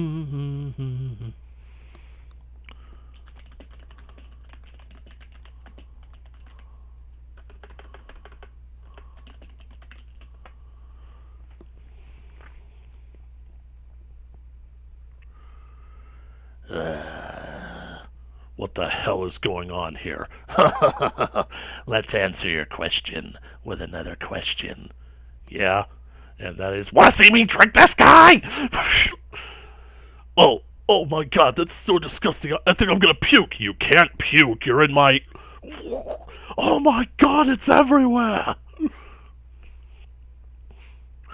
Ah, that hit the spot. So, Piccolo, what brings you to my neighborhood? I sensed a disturbance. Well, I am pretty disturbing! Like, you remember the time I drank that guy? That was friggin' weird. So, you're the one who wiped out this entire city then. Oh, no, that was another guy. His name was Shit Sherlock. First name, no. Why? Why would you do this? Well, 3 reasons, actually. First, I was asleep for like 4 years, so I am understandably hungry. 2, there's nothing more satisfying than the rush I get from watching a person disappear. And 3, and I need you to pay attention on this one. Guys, why does it feel like my dad is fighting Mr. Piccolo? And Vegeta is fighting Mr. Piccolo? And Mr. Piccolo is fighting Mr. Piccolo? Huh! It even feels like I'm out there. It's like everyone that we know is fighting Mr. Piccolo. Everyone except Yamcha. Well, duh, I'm right here. Yeah, that's probably the reason.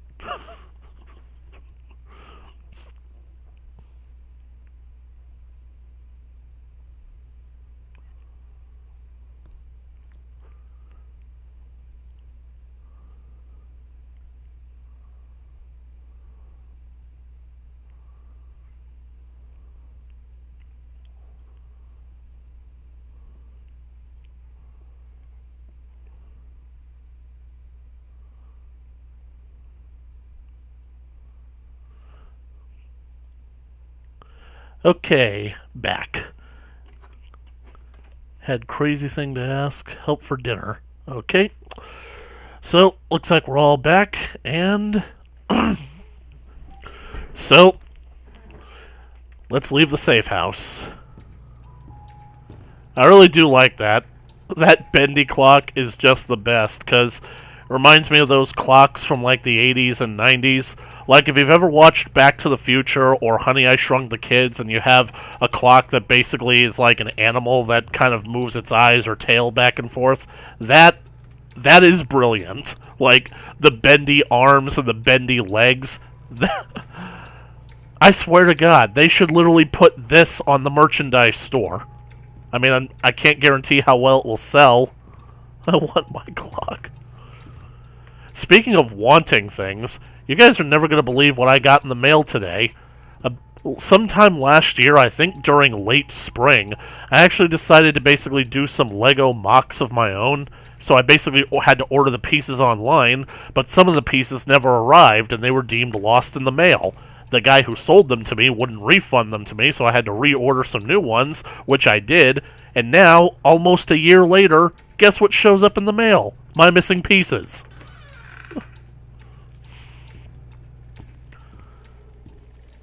It freaked me out, because I'm like thinking, because I actually ordered a different sort of Lego set from like the same website, so I'm thinking like, is this what I ordered? But then I recognized the pieces as the ones that never showed up, the ones that were missing. It's like, you guys show up almost a year late? Hey, Boris, apparently there's a leak.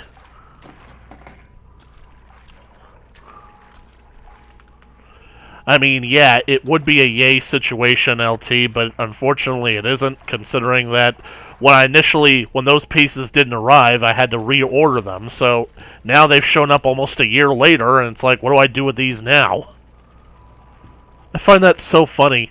Boris, those are his overalls, and he wears underwear. I also like how these are almost practically two-dimensional, but they look like they would be flat, but they actually do have some depth to them. Hey, Boris.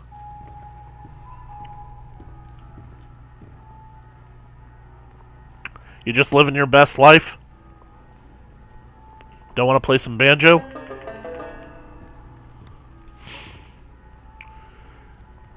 Looks like we've been playing cards.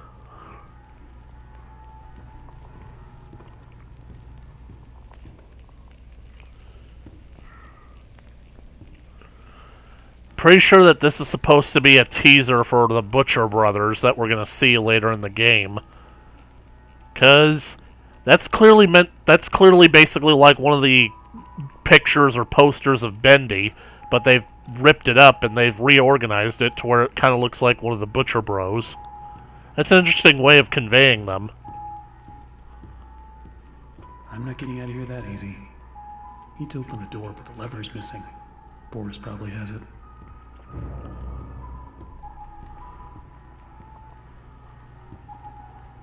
Hey, buddy, you seen that lever handle around? Or are you holding it hostage until I make you something to eat? I thought so. Let's see what we got. I just love that kind of dynamic that they have, that Henry has been down here hanging out with Boris for long enough that he understands Boris's motives, the way that he works. So that's one.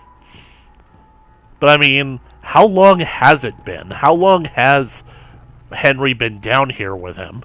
Because it can't just be a few days. This seems like the kind of thing that you would get used to after maybe a week or more.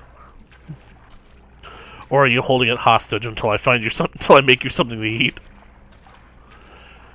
I don't really remember, but I think that on some rare occasions, a can of soup can actually spawn in the toilet.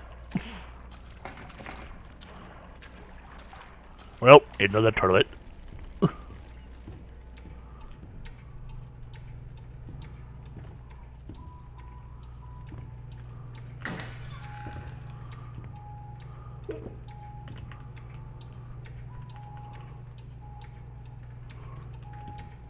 So that's two.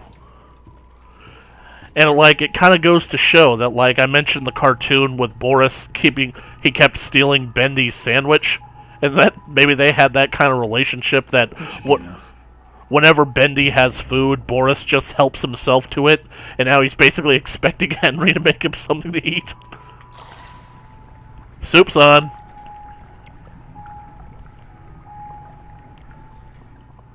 What do you guys think? Do you think I'm on about that? Here you go, Boris bacon soup. Here you go. House specialty. There's the lever. Good boy, Boris. Before we leave...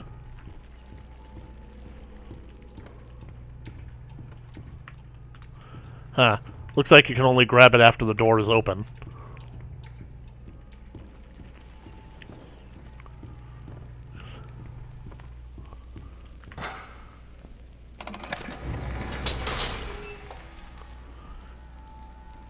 Hey, the door's open. Cool. You just wait right there, Boris. I'll be right back.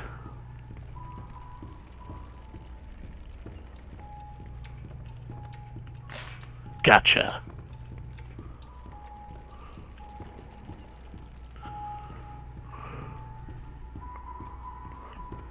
Let's see what's out there. Don't wander off. 'Cause we're not going back. Boris told him not to wander off. You be a good boy from now on. There you go. You're my good boy. Oh goody, the little miracle stations. What are you looking at? You eyeballing me? Messing with my friend here? Being a jerk to him? Don't ever talk to me or my dog again. Looks like it's really dark up ahead. Let's find some light. Yeah, this will be just like the escort mission from Doom 3. You stick close to me, Boris, and I'll protect you. Don't be scared, Boris. I'll keep the light near you so you don't get lost. You see, they have like a relationship in this chapter that lets me think that Henry's been down here for quite a while. It's okay. I'm right here.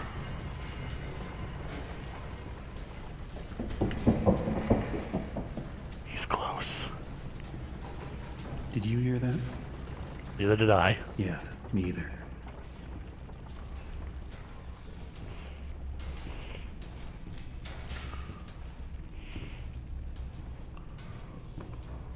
Another dead end. I don't see any other way through. You got any ideas, Boris? Well, we certainly can't go back. I mean, this really does come off like the best evidence that this Boris really is the incarnation of Wally Franks, because who else but Wally would basically do all this? He was a maintenance guy. But then again, Tom. But we already have a Tom Boris. And it's certainly not this one. Good luck, Boris. I know I'm gonna need it.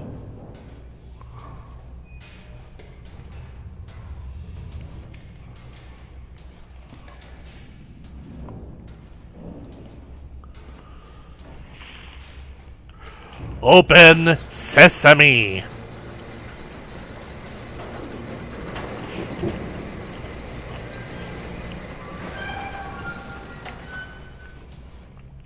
It's weird when that works.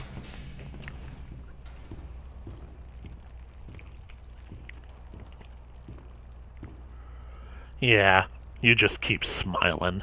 You've got nothing to worry about. You've got no problems. Oh, except for one thing. You're a face on a wall!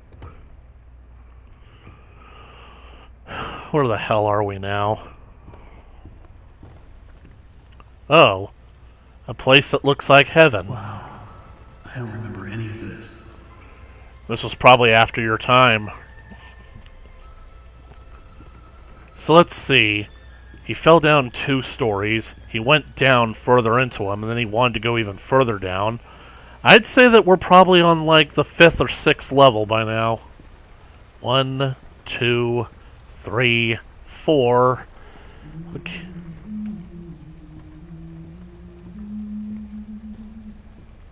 Who is humming? 6, 7, 8, 9. I do not remember any humming. I do not approve of any humming. I'm supposed to be alone here. Boris, I need a hug. Oh my god, there's a little mini Boris too. Give me a hug. Protect me, Boris. Seriously, who the hell was humming? I gotta admit, though, the trailer, from what I've seen of the trailer, I kind of like the idea that Heavenly Toys gets brought back, even if it's just them reusing resources and it's not even the same place. Nah, that couldn't have been Alice. I'm sorry, LT, but that voice was too masculine to have been Alice. Another day, another dollar.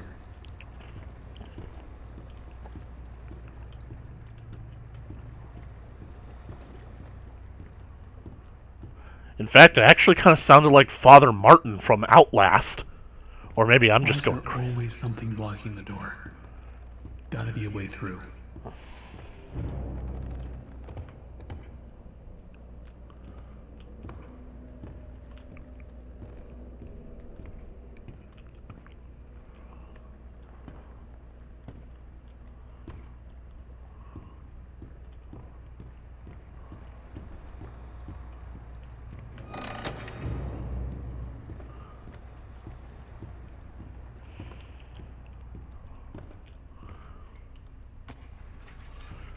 You know, I can't help but think these toys didn't end up here by accident. Someone had to have shoved them in there. So who and why? It's blocking the door that leads to Alice's territory. Did someone intentionally clog it up to keep her from getting out?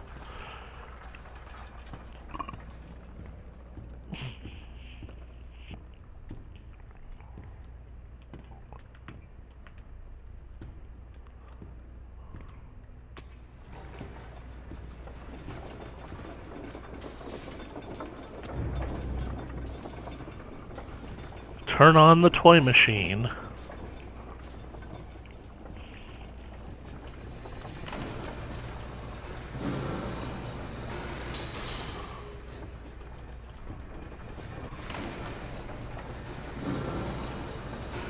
You guys remember when I mentioned Sean Flynn? This is one of my favorite Easter eggs. But first, there's this little blob of ink that's in the shape of a Bendy toy, which leads me to believe that lends credence to my idea that everything here is made of ink. It's just that this thing hasn't taken its full shape yet. Now it's a Boris. Now it's an Alice Angel. And now it's the ink machine. Anyway, here's Sean Flynn. I don't be seeing what the big deal is. So what if I went and painted some of those bendy dolls with a crooked smile? That's sure no reason for Mr. Drew to be flying off the handle at me. And if he really wants to be so helpful, he could be telling me what I have to be doing with this warehouse I got full of that angel whatchamacallit. And a scrap of that mess myself. You probably have to melt it all down to be rid of it all.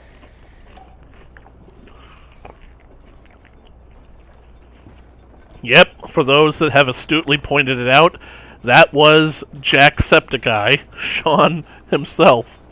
I find that so great. Hold on.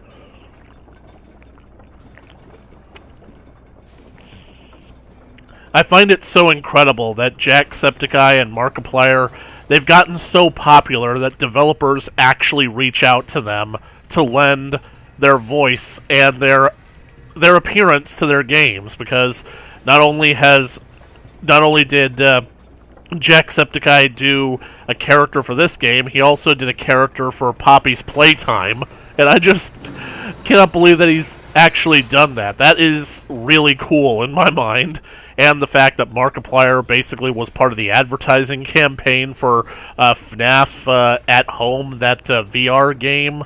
It's not Help Wanted, it's the mobile game. FNAF Mobile? Oh boy. Time to meet our literal femme fatale. I find it so weird. As soon as she was introduced, as soon as everybody saw her poster in Chapter 2 and heard the little Susie Campbell message about Alice Angel, everyone wanted to know more about her. Her character really took off. So, the Meatly and Mood, they basically made her the center of Chapter 3 and pushed her all over the advertising for it. She's quite a gal.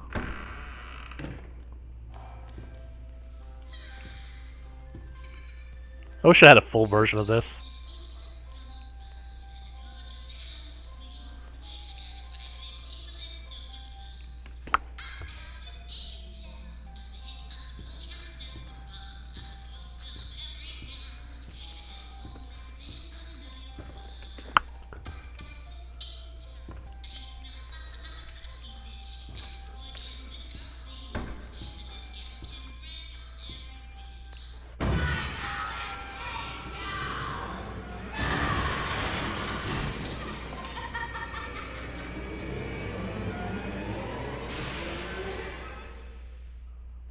I see you there. A new fly in my endless web. Come along now. Let's see if you're worthy to walk with angels.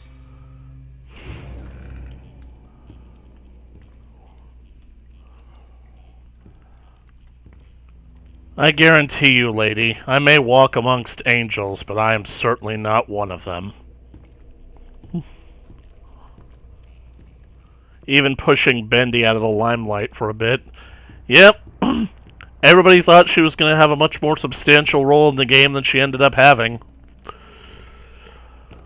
This is one of the things that I don't really care for, because both of these directions have lore implications and whatnot, but you can only pick one, and you can't take the other. So, I could go one side, I'll get a message from Joey Drew, or I could take the other side and get a message from Susie Campbell. Dreams come true. The thing about it is, I want to at least try something. Of course, I don't really know what I'm doing. I don't actually know how to do it, but I might as well try it, considering that I'm playing this for the channel. I want to take the demon path because I'm pretty sure if my memory is right, which I'm not confident that it is, I think that you have to take the path of the demon in order to do a certain thing.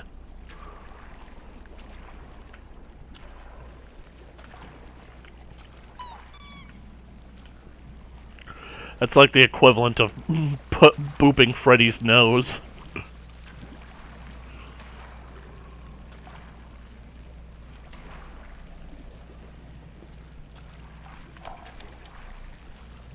There's nothing wrong with dreaming. Wishing for the impossible is just human nature. That's how I got started. Just a pencil and a dream. We all want everything, without even having to lift a finger. They say you just have to believe. Believe can make you succeed. Believe can make you rich. Believe can make you powerful. Why, with enough belief, you can even cheat death itself. Now that is a beautiful and positively silly thought. I really think that at some point the story did get retconned, because I really think that basically, based on like how people were reacting to the game, they actually were figuring something out, and then when the Meatly and Mood figured that people are figuring out where the story is going, I really think that they changed it intentionally in order to throw people off. Wait a second. This projector is all black. It's not cartoonish like the other things in the game. So either this is a texture error, or could it be possible that this projector is actually real? Like it's a real world projector that is stuck in here? Oh well. I hope that I made the right decision by picking the path of the demon.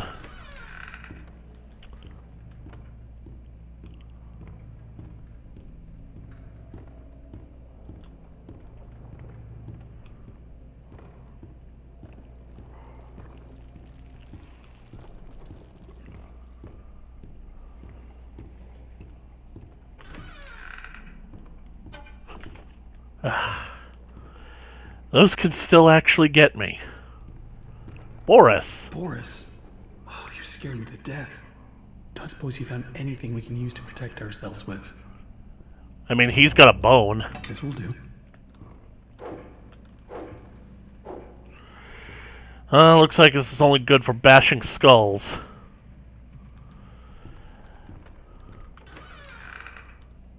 Stay close.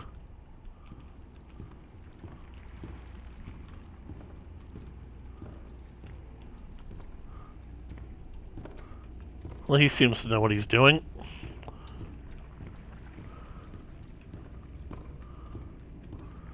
Could have sworn that there'd be a punch clock here.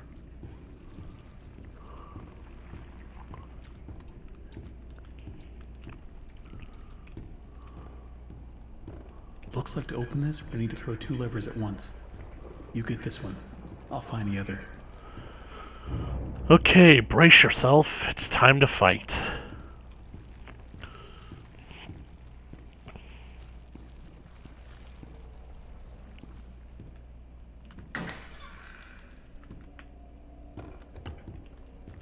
Alright, let's go over this again. Wally and Thomas. Over 45, I screwed the safety bolt in tighter, right? No, for the last time you do that, you blow every pipe in this place. If it reaches 45, you unhook the safety switch. You sure? You know, this sounds harder than comparing earwax to beeswax. Look, it's not that difficult. Just keep an eye on the gauge. Look, pal, if you think I'm doing my job and yours, I'm out of here. I don't think I've ever heard that one.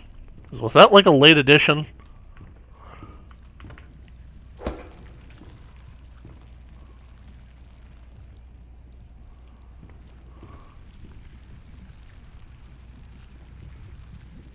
What's that noise?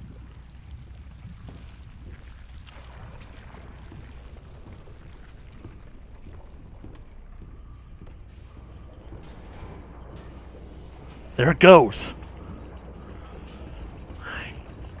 Can't believe I missed it.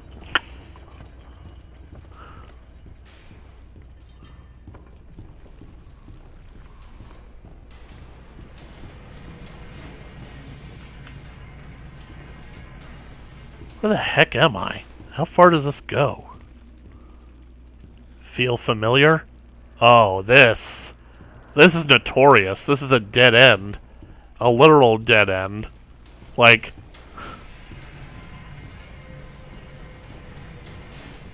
don't come down this kind of dead end.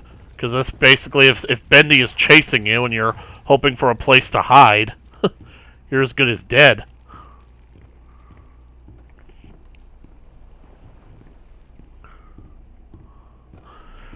Okay. Loosen up, get the blood flowing to the head. You'll be okay, Boris. Cannot get killed. Come on, Edgar.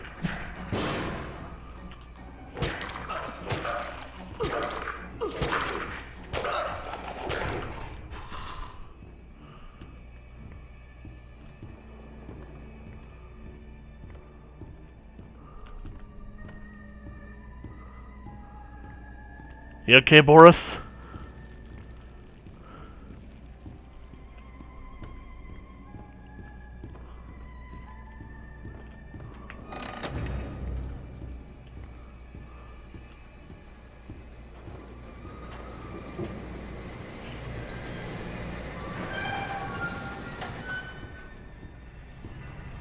Somebody blasting holes through the wall?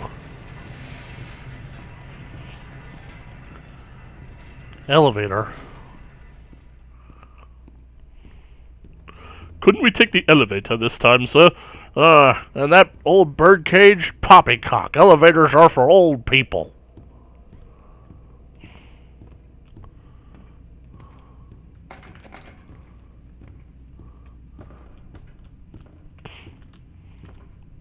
You're so interesting. So different. I have to say, I'm an instant fan. Looks like you've got a date with an angel. Come to me now. Level 9. Just follow the screams.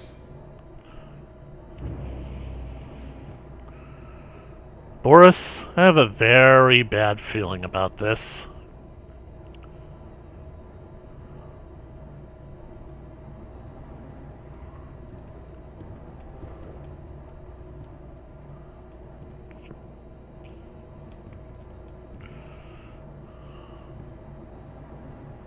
Come on. Step out of your cage. There's a whole Always on twisted time. world out here. Lady, you've got no idea. Yeah, might as well stick with Boris. We'll have plenty of time to explore this later.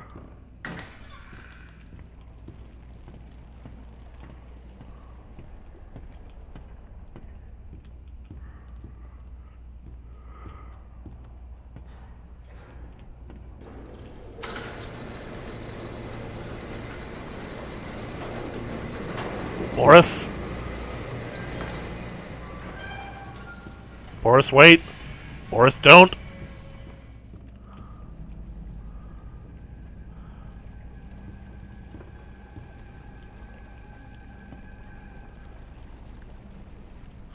Don't look, buddy.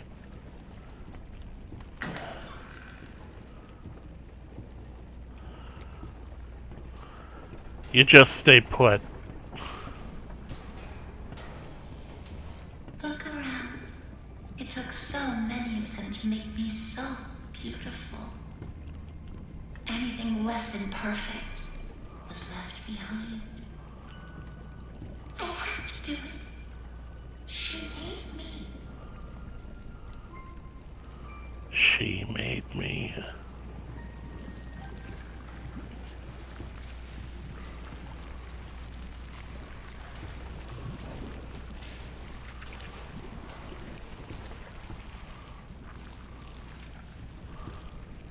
And the fact that there's a giant Alice Angel doll statue submerged in this stuff.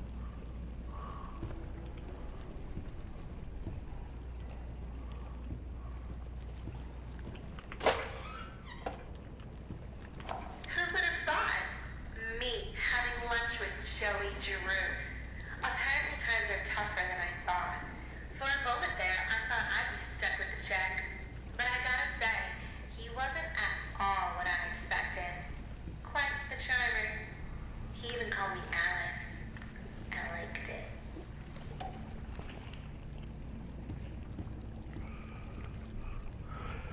I really wish that we kind of got more info as to why Susie was later replaced with Allison. And, given that she was replaced, why did Joey decide to use her soul for the Alice character? Maybe he genuinely thought that Susie had the kind of personality for Alice, but maybe maybe the audience didn't take to her voice. Because sometimes a voice can actually have a whole lot of power over how successful a character can be.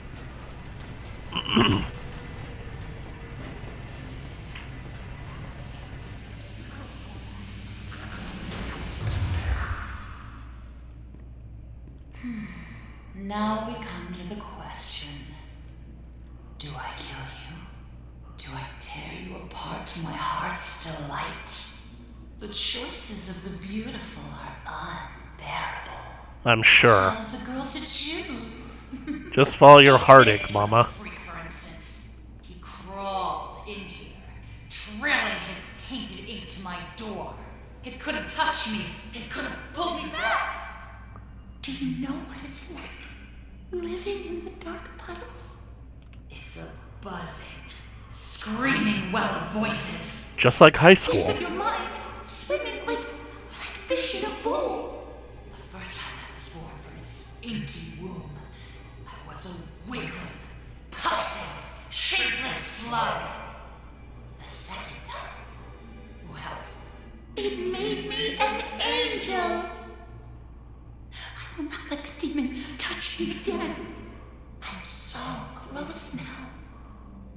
So almost perfect. How can you be almost perfect? You're either perfect or you're not me. There's no gray area. Better yet, I'll even let you ascend and leave this place. Uh-huh, sure. If you will do a few eensy, weensy little favors for me first. Return to the lift, my little errand boy. We have work to do.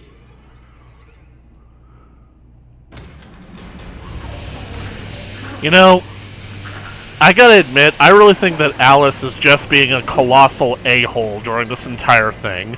She has seen me, and therefore she's seen Boris. She knows that he's the most perfect Boris that she's ever seen.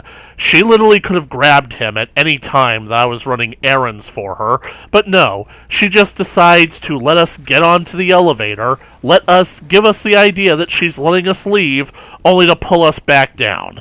She did that on purpose. Who am I kidding, trying to justify the actions of a clearly insane woman? But then again, that's another thing that this game was so fun to theorize about. The idea that the people who are sacrificed for this cause that Joey Drew had of bringing these characters to life, they basically get transformed into ink, and when they come out of the ink, they're largely... The machines are hungry. Gather me some spare parts. Colonel Mustard in the library with a wrench.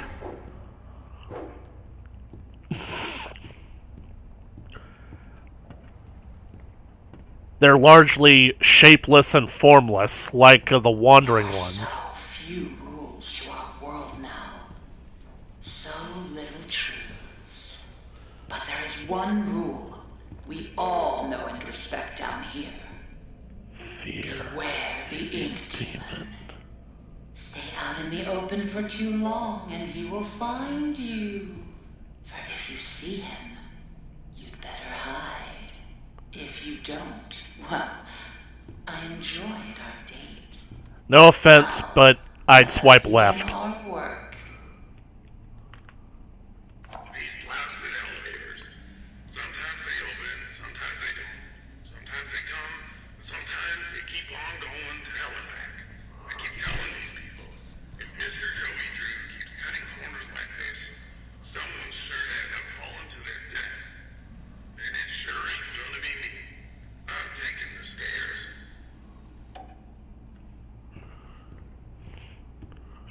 Fear the ink demon. Back to the old grind. Level K. Considering how much punishment Edgar took, I really am wondering, can I actually do all of this without getting killed? Considering that the wandering ones still took only one hit with the wrench.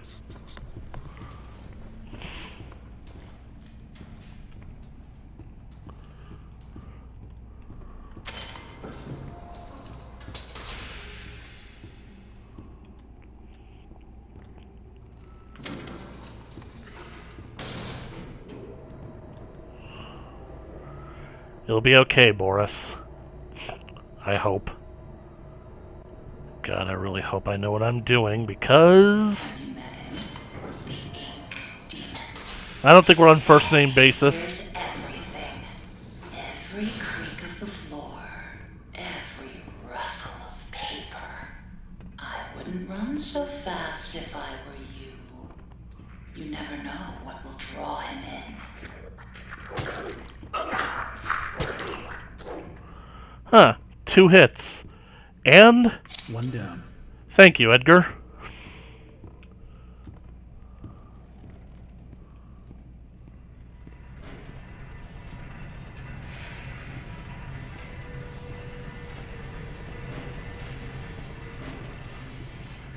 You know, this is the first time playing this game that I actually feel very alarmed. Like, not gonna lie, this game actually is somewhat getting to me. Certain death is down that way.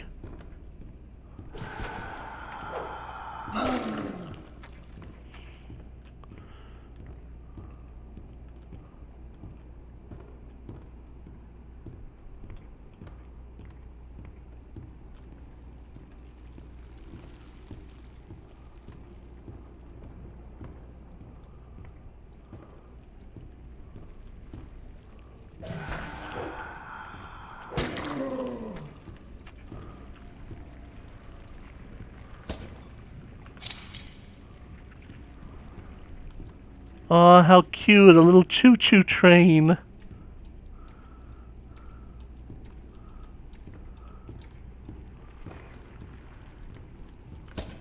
This one's empty.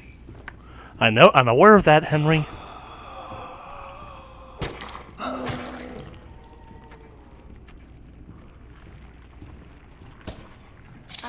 That should be plenty.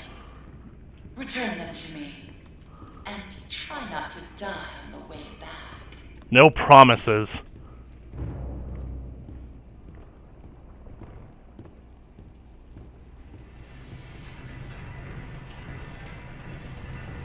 I hate this hallway because the machinery is making so much noise.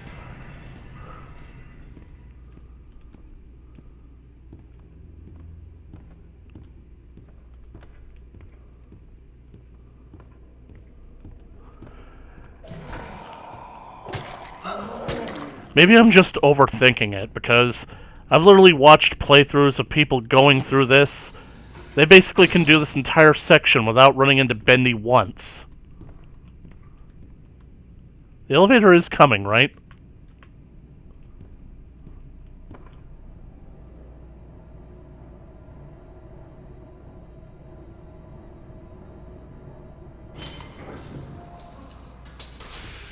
Hi, Boris. Danny said I had talent. He was always a good liar. Still, he was once a very handsome man. Yeah, so was I once upon a time.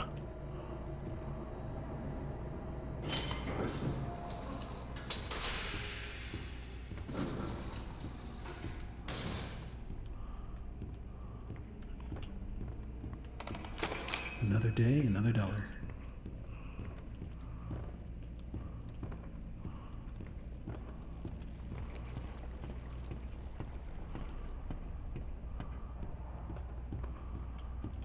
Bye, wrench.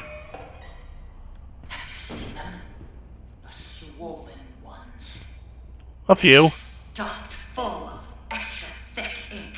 The chonky boys. Sick With thick daddies. Yet, it's the perfect thing for keeping myself together.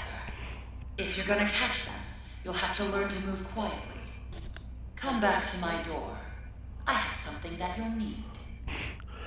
The thing about it is, I think that she's got it all wrong. I think that in order for her to become a better, or at least more perfect Alice Angel, she has to go through the ink a few more times. Like, right now she's corrupted because she's not finished yet. She thinks that by taking pieces and parts of others that it'll somehow make her better, when it won't.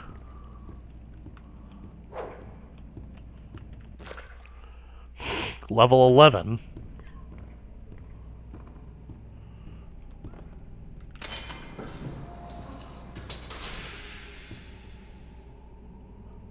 I should probably use a stairwell. Better get overtime for this.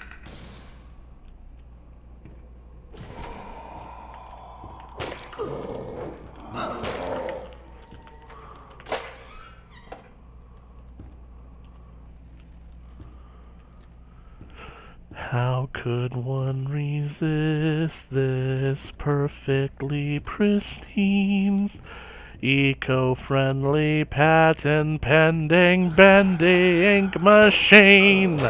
Stay back. I will inject you. Can't open this one.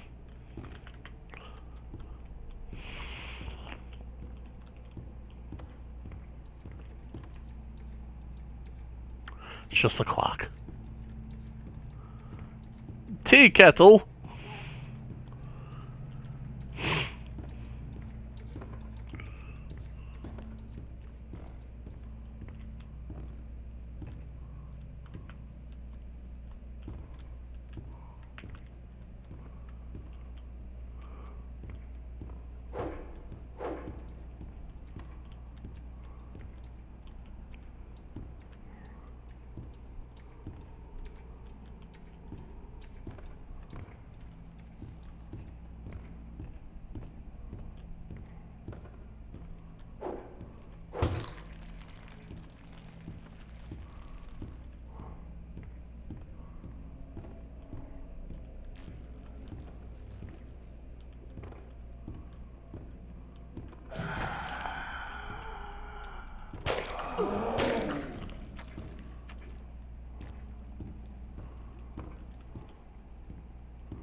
I don't want to work here anymore.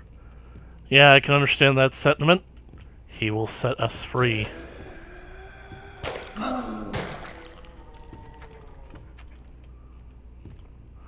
Dang it, I must be on the wrong floor.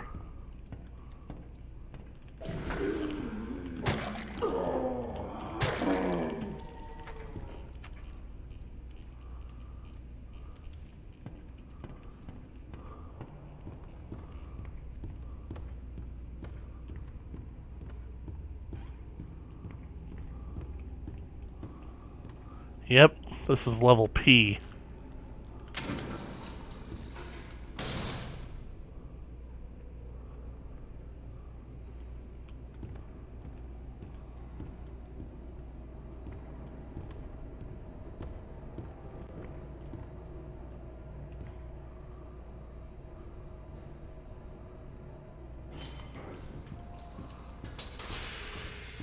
Hi, Boris. I'm an idiot. What can I say? I was on that stairwell looking for something, and I just didn't go high enough. So now I'm an idiot for a completely different reason.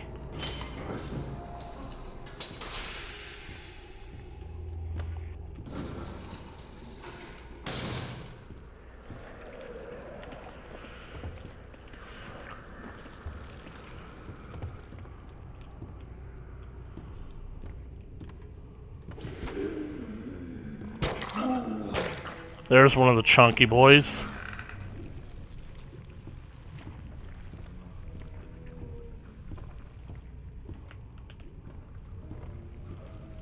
Ah, he disappeared.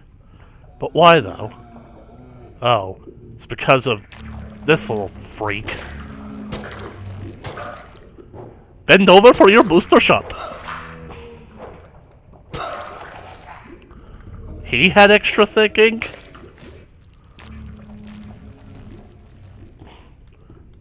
Hey there, Thick Daddy.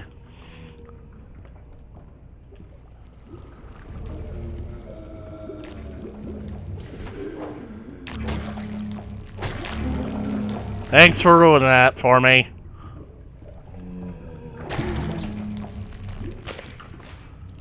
How many more does the lady need?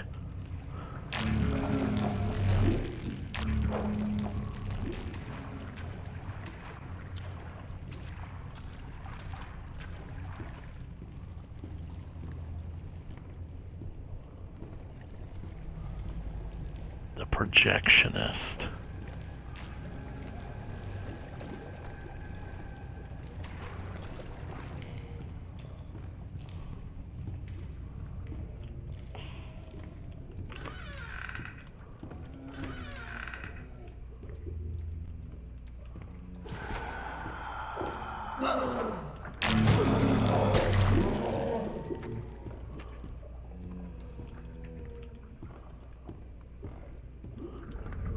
There he stood in the doorway.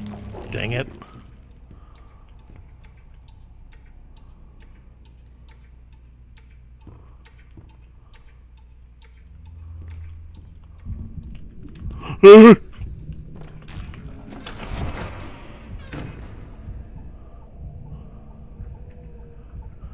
He must have just come through the wall.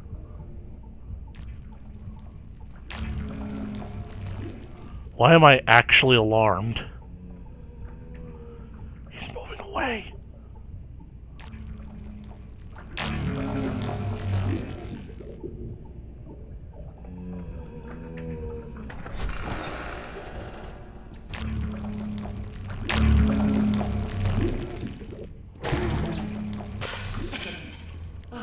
Makes my skin crawl.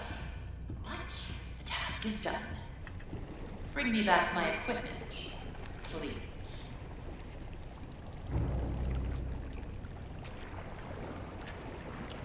He's gone.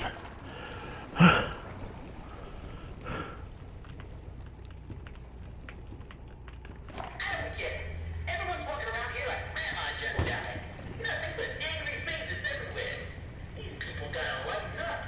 I mean, hello, you make cartoons. Your job is to make people laugh. I'm telling you, if these people don't start cracking a smile every now and then, I'm out of here.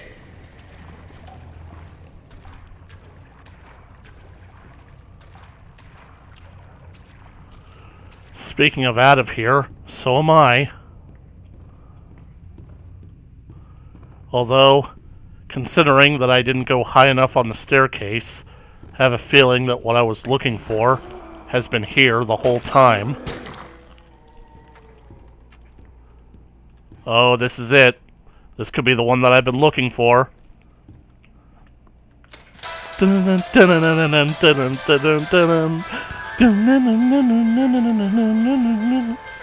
Come get a look, it's nothing like you've seen. It's my trendy new Bendy ink machine, so amazing, it's crazy, believe me, it's true. Allow me to show what my ink machine can do.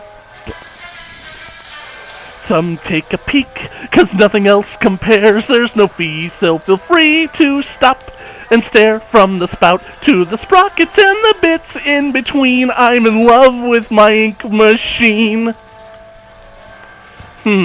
Productivity's a little low. Maybe we could fix that. Such... They killed the music.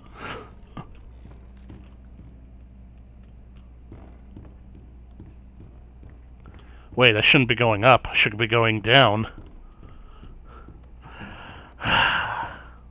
Thanks. If I were actually more popular than I currently am, I would ask that with enough support, I would consider doing a full cover of that song on the channel. You know what's ironic? Like, When that song first came out and I found out that MatPat was singing it, I was excited, but I actually didn't care for the song all that much because I thought that MatPat's... There was an angel, and she was beautiful. Yeah, whatever you say, Mama. Loved by all. She was perfect. No matter what Joey says. Yeah, that's right, honey. You are beautiful, no matter what they say. You are beautiful in every single way. Punching in. Girl, you're amazing, just the way you are. But like I was saying, I didn't care for how MatPat sang the song, because I honestly thought that Bendy would have a much higher-pitched voice than his. But I kept listening to the song on repeat, and it grew on me. So, to this day, it's like my favorite song based off of Bendy and the Ink Machine. I'll make this simple. Look for valve pads. Turn the little wheels. Then bring me their power cores. Please don't make me regret sparing you. I can always change my mind. Yeah, that's weird, because I'm pretty sure that that's supposed to be the first task. Well, I got a plunger now. It should have longer range, but I don't really consider a plunger to be a weapon all that much. Level P.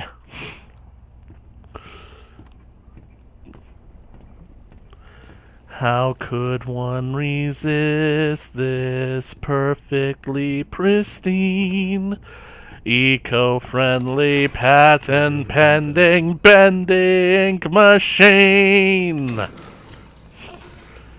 Here's to my new, incredible machine, overclocked, fully stocked, and squeaky clean. No device is as safe nor as sleek in design. No chap's apparatus has half the cost of mine.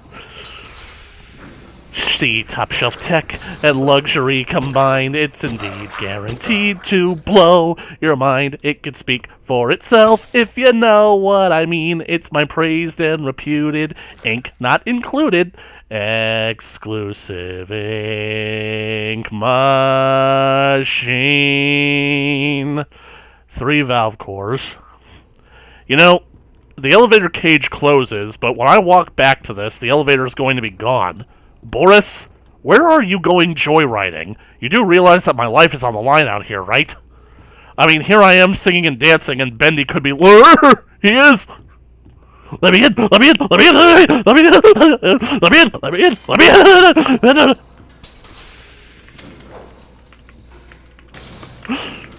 Get us out of here!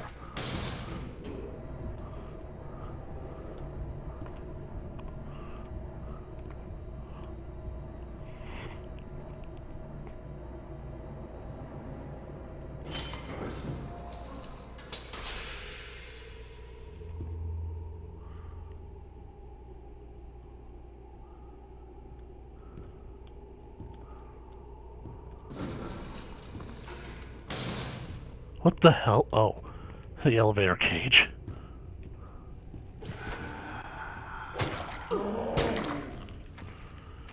They must have tweaked something, because I've seen people play through this entire game without encountering Bendy once.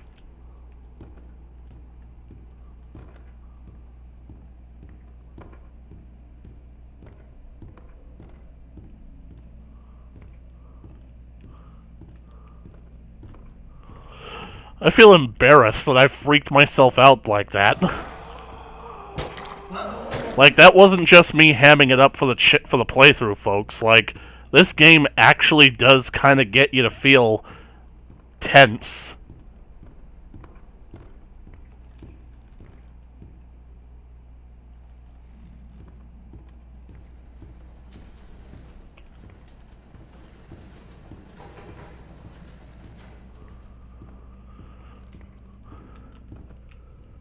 Alright, I just gotta get 3 more.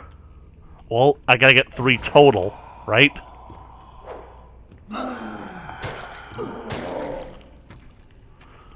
Dang it, already taken this one.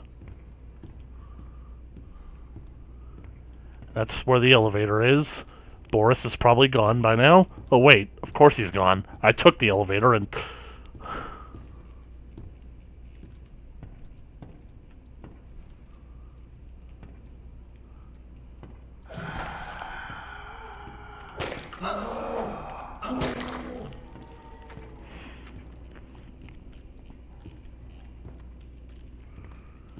Dang it. I've taken this one too.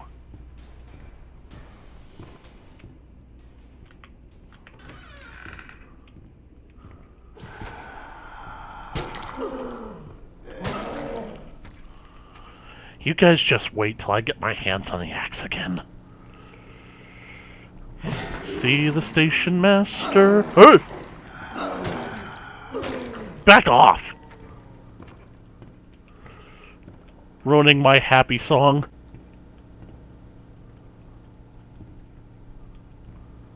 Turn the little handles. Puff, puff, choo, choo, off we go.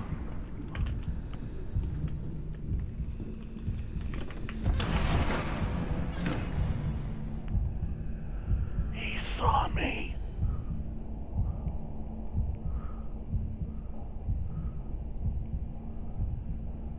Bendy.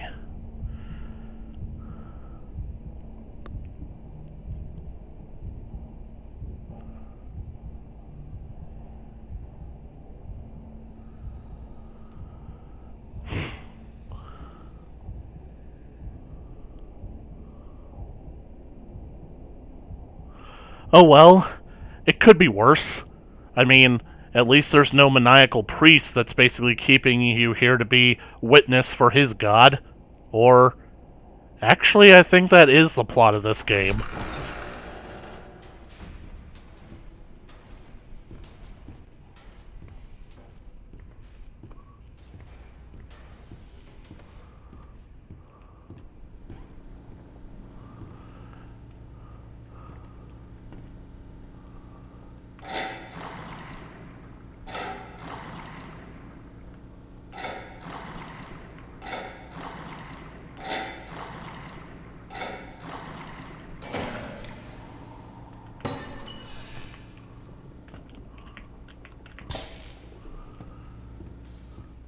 Maybe I'm just so tense because I know that in order to do the thing that I want to do, I have to basically go through this entire chapter without dying, at least until I get there. What's that flashing thing?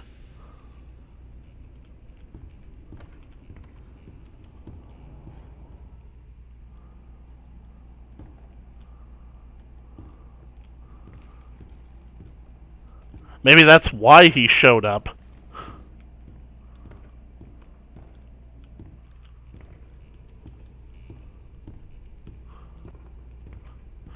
Yes, not dying is always a good. I am very, very fond of not dying, in a manner of speaking.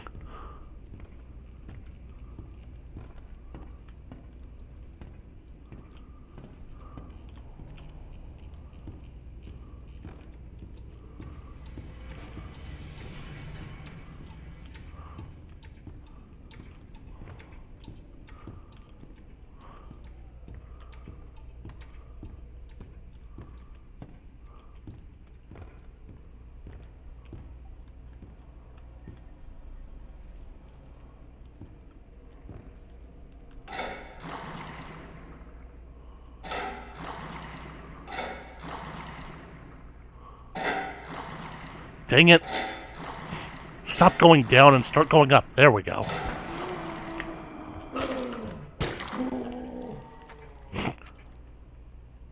I will plunge you into the abyss! You're quite the efficient little errand boy, aren't you? I knew it was gonna happen! I was literally just gonna duck in there, like, until she stopped talking.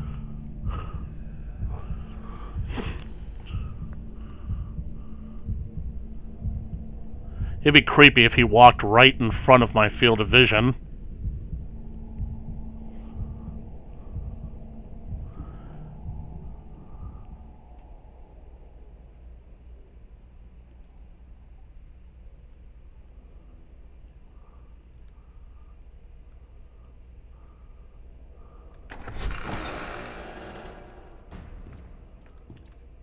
He is on me. He is on me like stink on a hippo. Boris.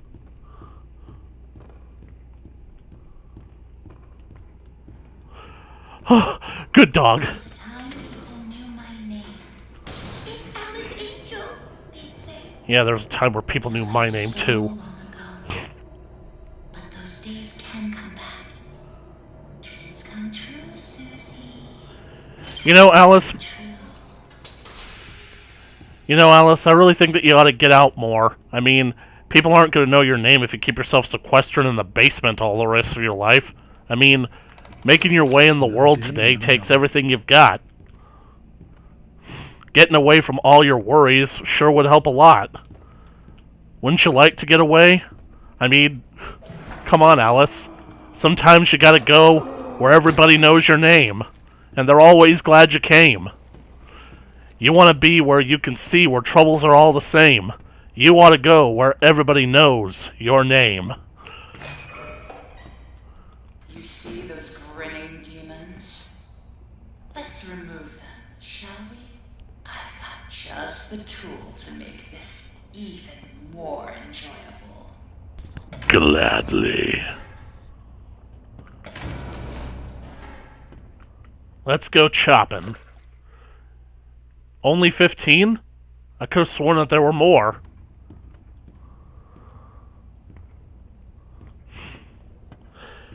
I don't know if you've ever actually smelled a hippo in comparison to a warthog, but a hippo is like a variety of stench.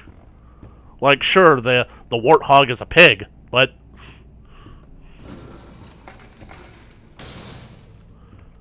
it's just the cage closing. This actually works? I thought I needed a super axe to get through here.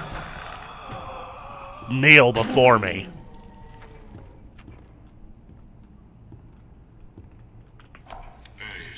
The real problem with Grant? Mr. Drew is that he never actually tells us little people anything. Oh, sure. According to him, there's always big stuff coming. Adventure and fame and the like. But I'm the guy, see, who has to make sure our budgets don't go all out of whack just because genius upstairs went out and got himself another idea. Speaking of which, and this is top secret, apparently Mr. Drew has another large project in mind now. And it ain't gonna be cheap. It never is. And no, LT, I wasn't referencing anything. I thought that stink on a hippo would be funny.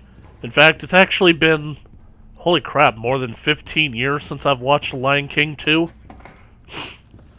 I mean, don't get me wrong, I'm okay with the whole Romeo and Juliet story that they say that they did. It's just not as good as the first, which I'm okay with and will. So, what's wrong? Boris, what's wrong? Is something coming our way? Visit level K and Heavenly Toys. Beware the ink demon. Oh, you're okay now. So I'm not really sure about which YouTuber is which outside of outside of Jacksepticeye. Who's the one that provides the voice for Grant Cohen?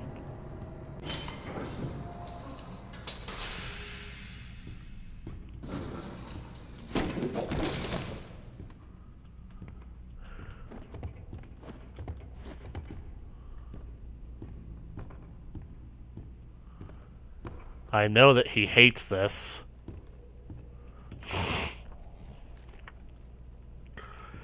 That's the weird thing about Bendy, is that the game sets him up as having more autonomy than he ends up having later in the game.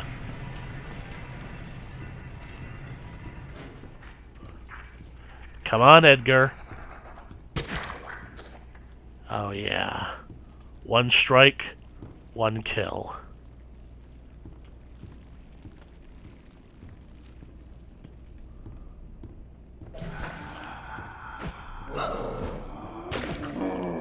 Die, you son of a gun!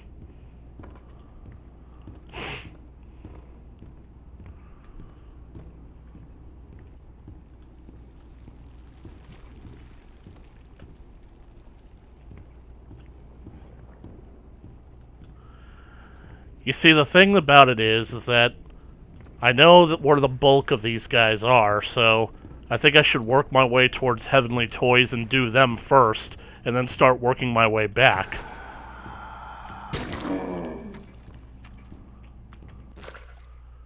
$14.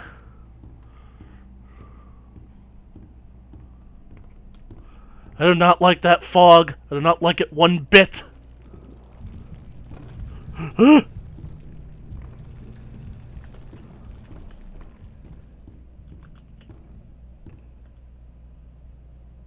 music stopped. Is he not coming? Grant is played by Will of DA Games. Oh, he's coming back!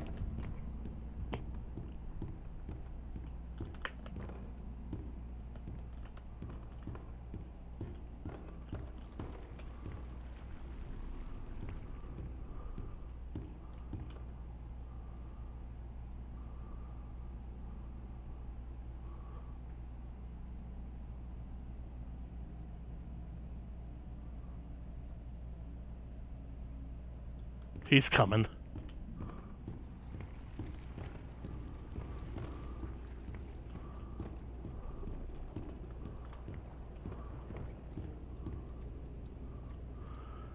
Hey, Pachuco.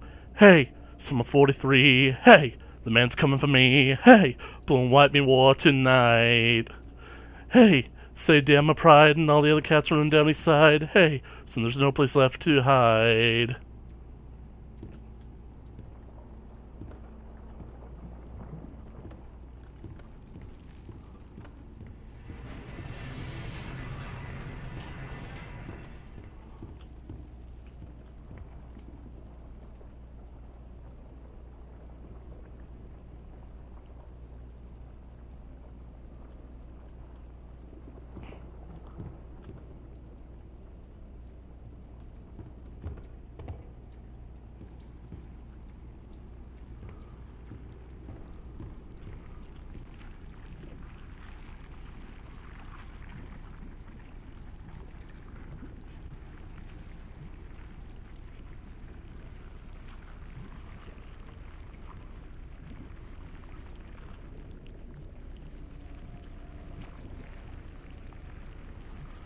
I am bona fidely, genuinely, terra-fiddly terrified right now.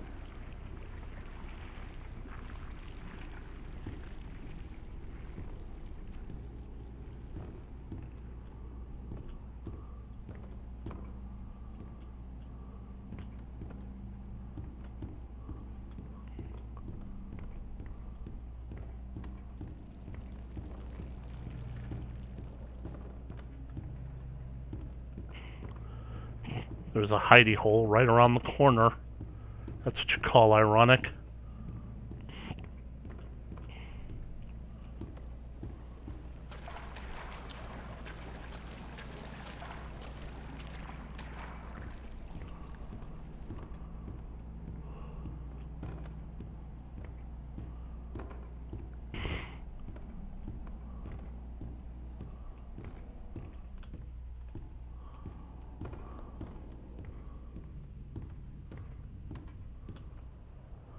It's weird, because you don't think it's going to be this scary after watching it be played through so many times, but it actually gets to you. Alright, you know where to go in case he shows up. Time to go all axe murderer. 1, little 2, little 3, headless bendy demons. 4, little 5, little 6, headless bendy demons. 7, little 8, little 9, headless bendy demons. And I still got the 10 more to go.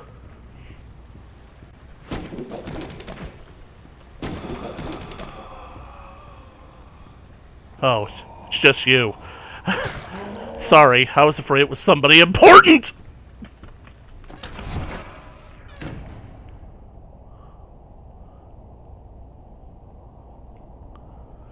It's like he was there and then disappeared when you turned the corner.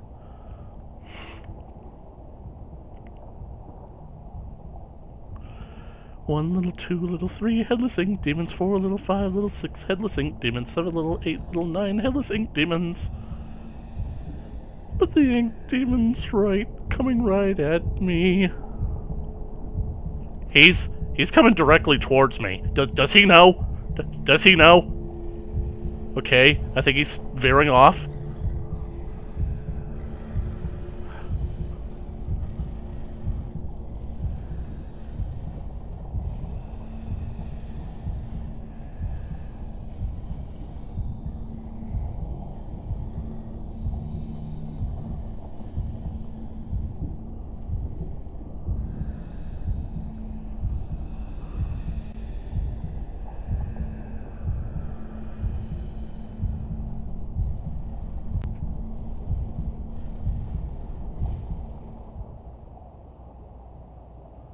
Holy crap, that's creepy.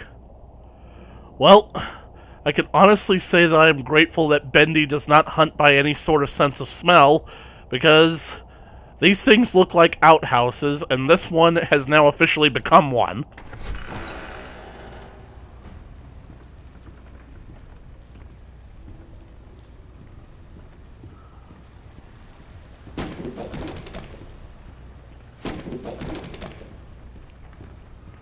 The worst part about it is Bendy could pop back up and cut me off.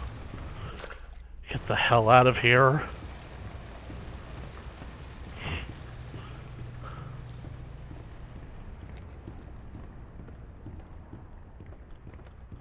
I know I shouldn't be running, but I can't help it.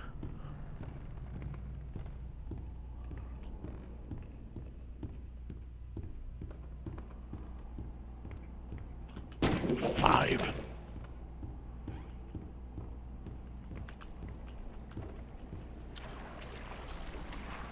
What are you laughing at? Okay, 3.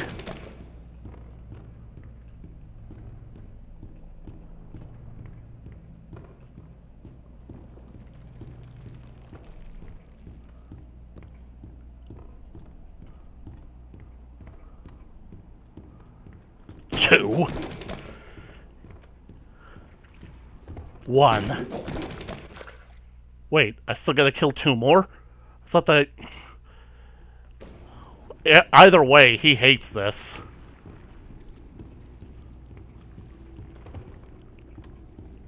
I hate this, because now I'm worried that...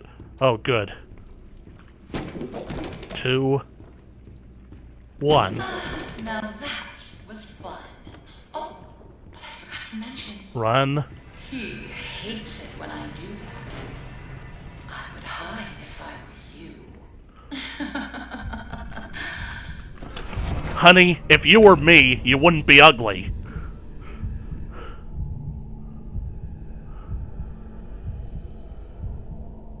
That has to be scripted.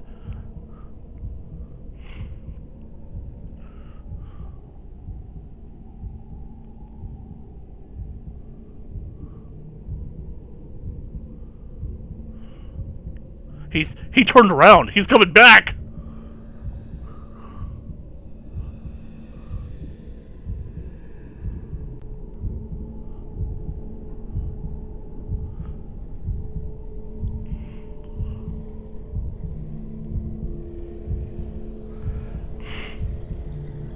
So, considering that you guys basically were staring at it for about an hour and a half before I got this game started, I gotta ask, what do you guys think of the thumbnail?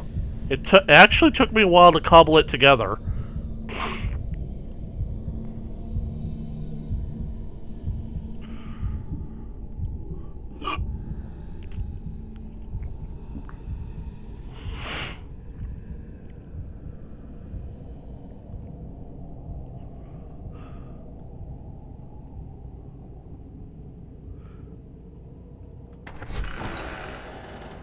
Fear the ink demon. See, Bendy is special. He's more intimidating than the other characters. You see, he isn't just a run-of-the-mill ink monster. There's something special about him. The fact that wherever he goes, the ink around him seems to corrupt and distort. Like, I don't think that he's putting out all that dark ink. I actually think that if this place, this entire building, actually is made out of ink like I say it is, then Bendy's presence is causing the reality around them to shift and distort. So then, how does he... what about him is causing it? What makes Bendy so powerful and so dangerous? And why does he kill anything that moves? And I really think that on some level he's doing what Alice is doing. Killing other creatures to try and get himself... make himself into a perfect Bendy. But then, what is the sequel going to reveal?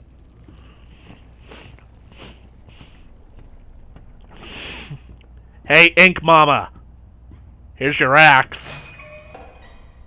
The disgusting wretches that God, I hate wander my this. halls have gone unchecked. They're trying to drag me back to the darkness. Don't fatigue your angel. Hurt and wet my blood. Smash them into bones. Kill them. You probably could have done well to have given me something other than this gent pipe. Probably should have let me keep the axe for this. Here they come. Alright, butcher boys.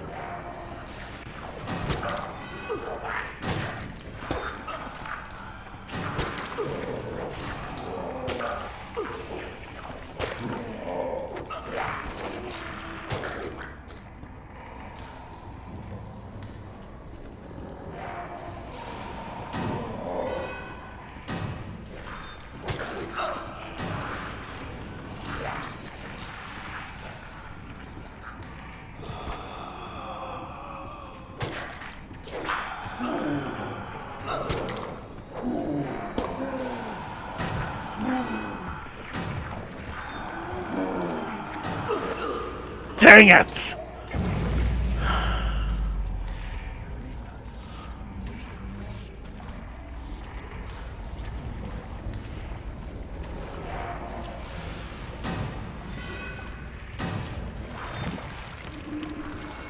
Return to me. Try not to die on the way back. Go fuck yourself.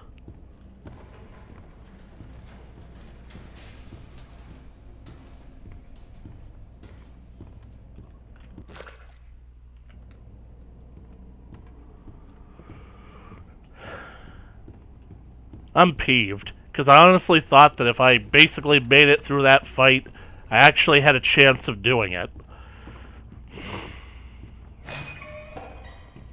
The disgusting wretches that wander my halls have gone unchecked, trying to drag me back to the darkness.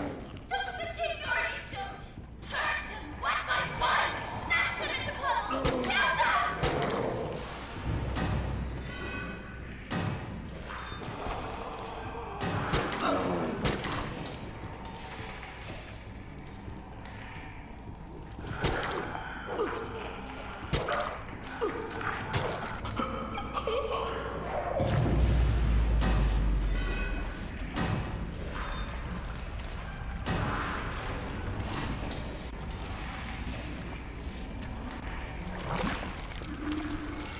Return to me. Try not to die on the way back. Wonder what will happen if I save in the middle of that. If I end up back there, it'll probably mean that I'll end up being boxed in.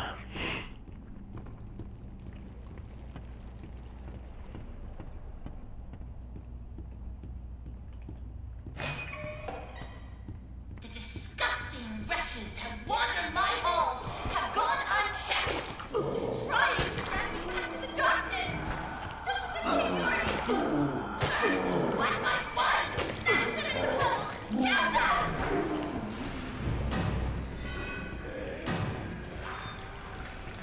Why won't you die?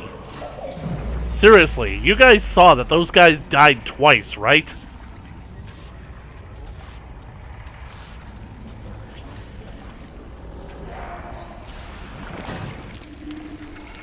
Return to me. Try not to die on the way back.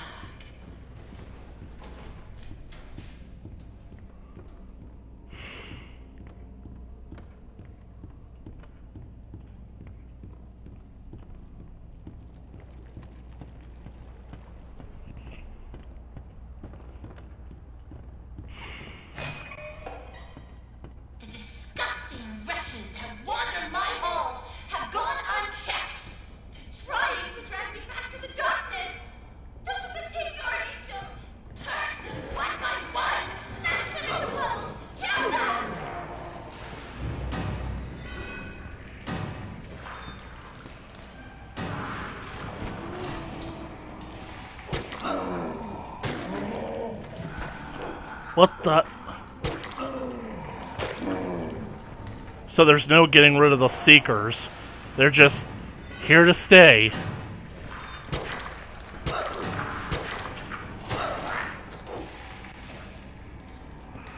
Alright, Edgar, you're next.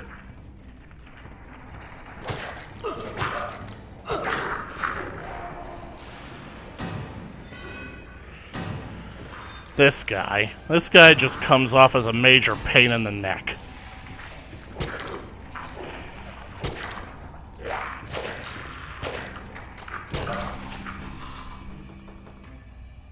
Who else? So quiet, like a welcoming grave. I like the silence.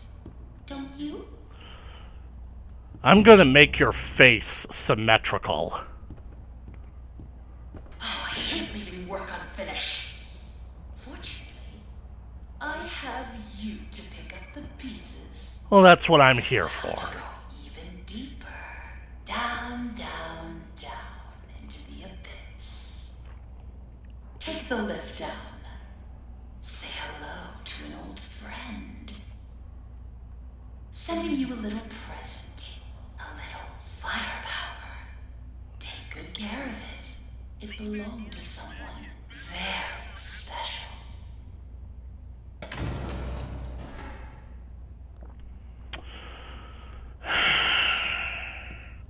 Such a hateful tease. You know, the worst thing about it is, I basically only want to use it just to prove that I could use it. Just to basically do it. And the worst part about it is that had I not crossed the bridge and let the Butcher Boys come to me, I wouldn't have had to deal with the friggin' Wanderers. I know that on some point you're supposed to wait a few seconds instead of just outright grabbing it, but it's not like it's going to work anyway. Plus, isn't there supposed to be like a secret boss on this level? Like some kind of gigantic seeker with some kind of miner's helmet on?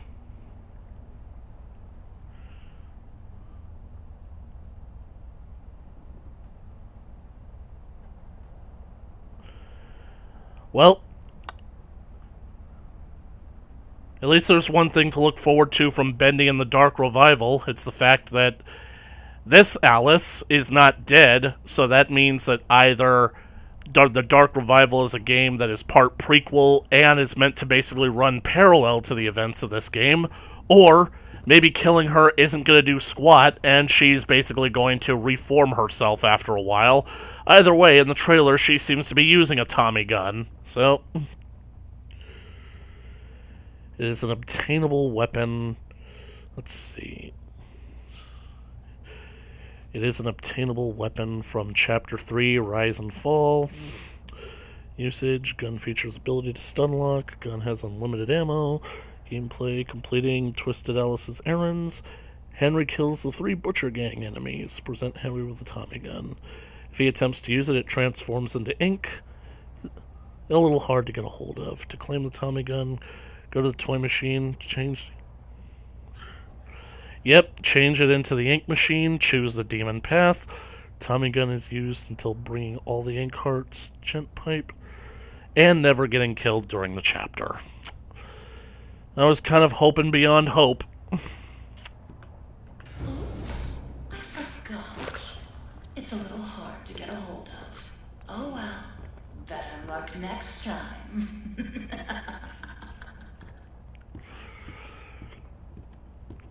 The things that I would do to her.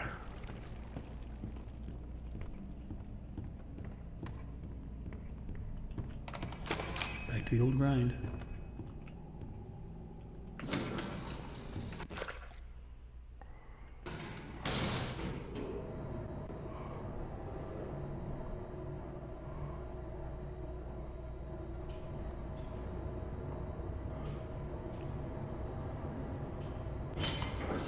How the heck does this place even work? We were on level 9, level 11 is above us, but in order to go to level 14, we go down.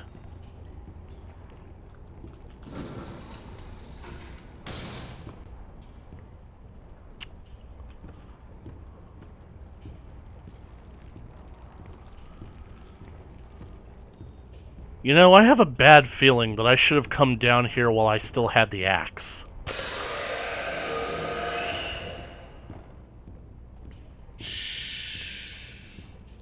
he is.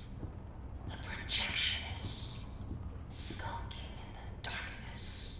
You be sure to stay out of his light.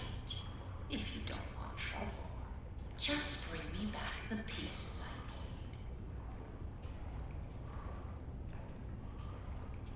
I gotta admit, that was a lot more intense than when I first watched this being played through. The fact that you basically get that heart up there, and then that sets off his scream, introducing him.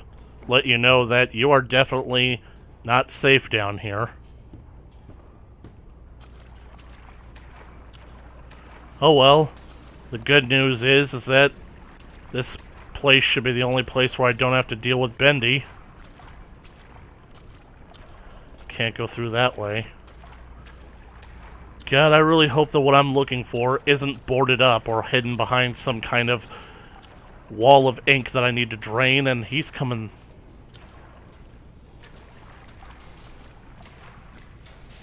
Didn't he just walk this way?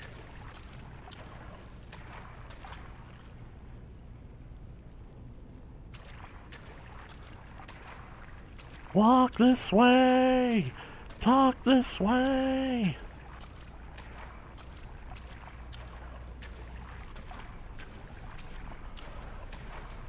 Dang it! Oh, I can break these with the gent pipe.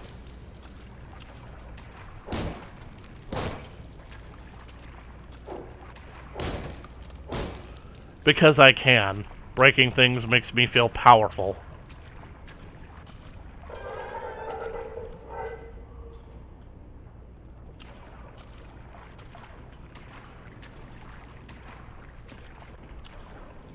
Okay. So I spun the valve. But where's...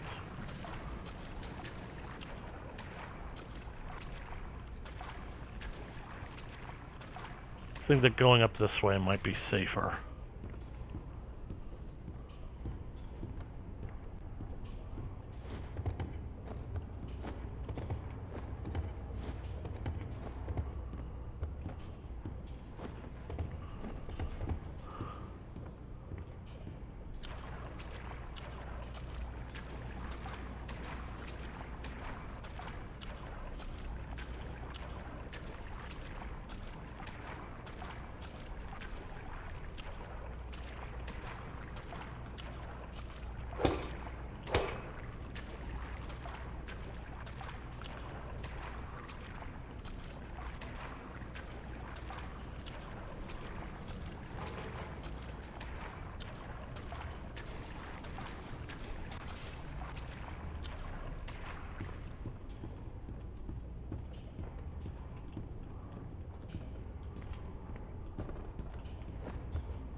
Well, I'm stumped.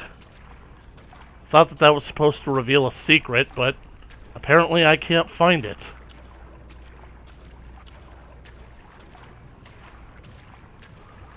Unless there's another valve around here that I have to twist.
It makes me wonder why Bendy doesn't come down here.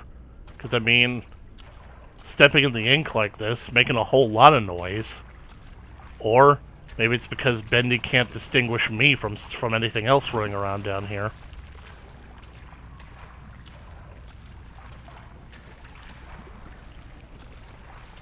Hi, Norman.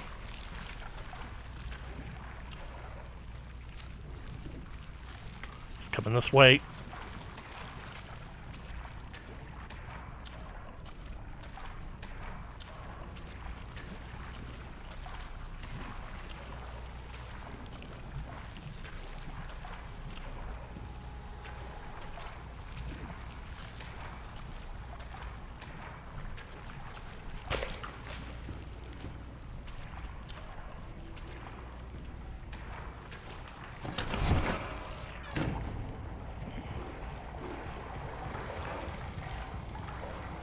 He was Russian. He knew that I was here.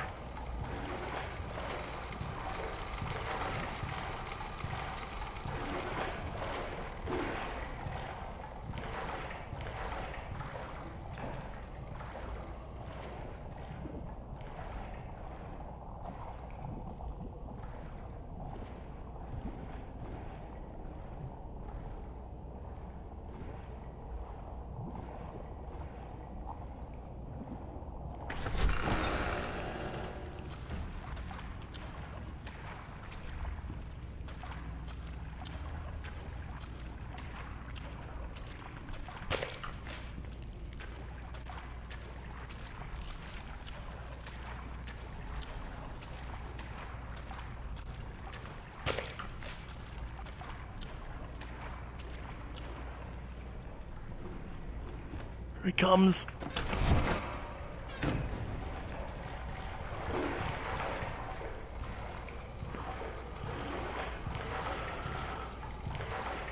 No, don't go that way.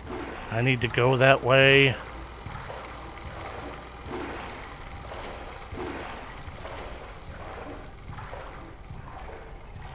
Very hard to find those hearts.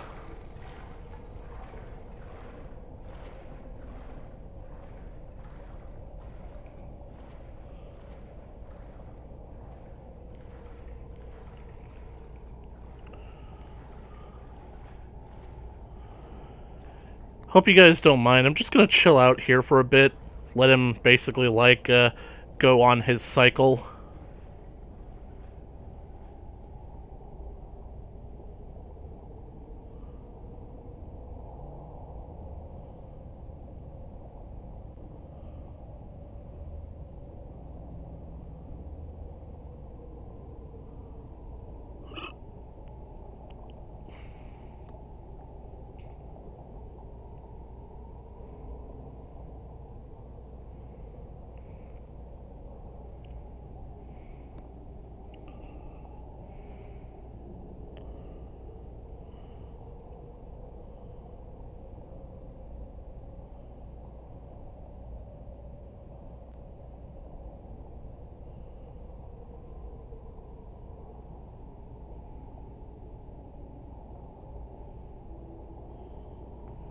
Okay.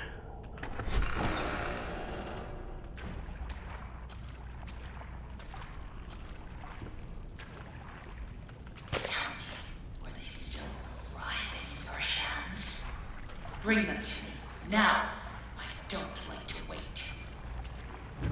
Don't worry. You're gonna find out how writhing they were when I shove them down your throat.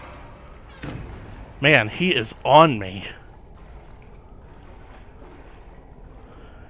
He literally hears every move I make down here, which is odd because I honestly thought that this guy hunted by sight alone. Did he seriously turn around?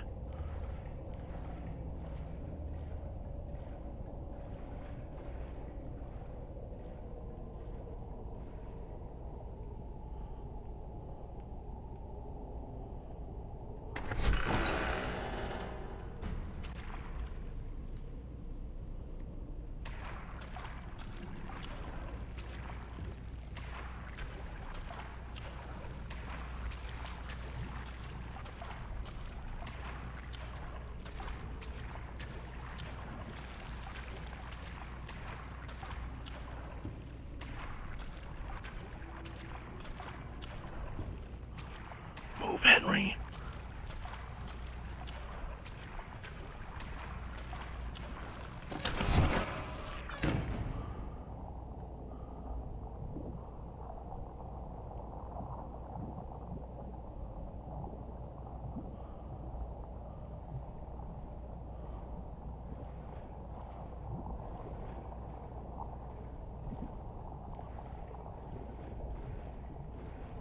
There he is. And that's odd because I was literally about to move on, thinking that he'd basically lost track of me. And now he's gonna come this way, and he's gonna block my means of getting out.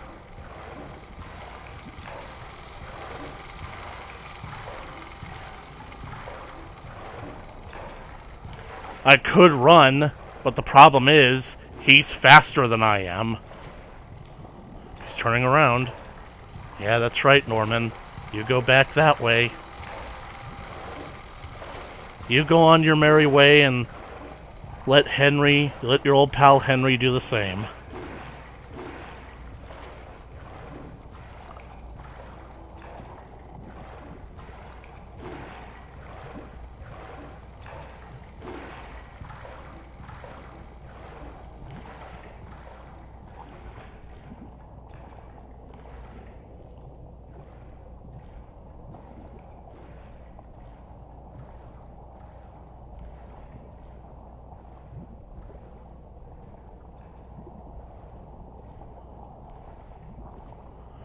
I could still hear him. It's faint now, but...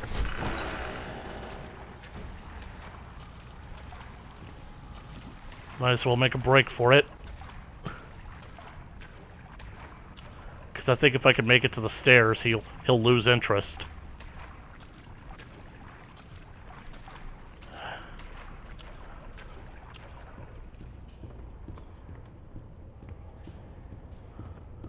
Keep going, Bilbo.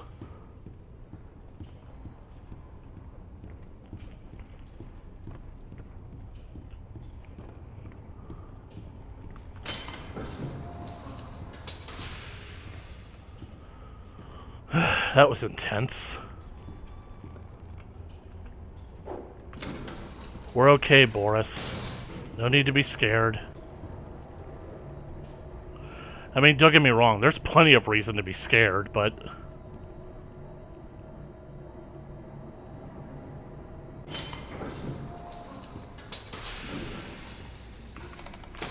Punching in. I'll deal with her in a minute.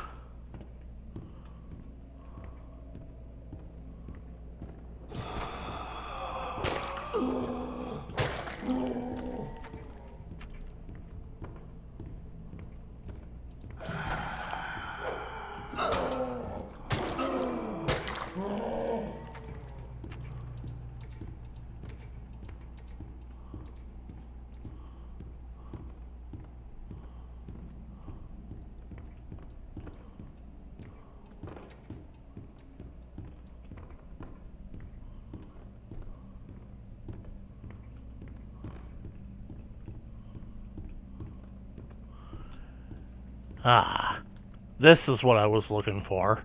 I just thought that it was down there on 14.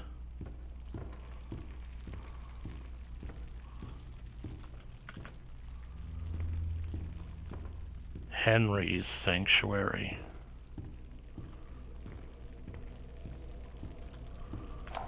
Only 2 weeks into this company, and already it's gotten interesting. Joey is a man of ideas. And only ideas. When I agreed to start this whole thing with him, I thought there'd be a little more give and take. Instead, I give, and he takes.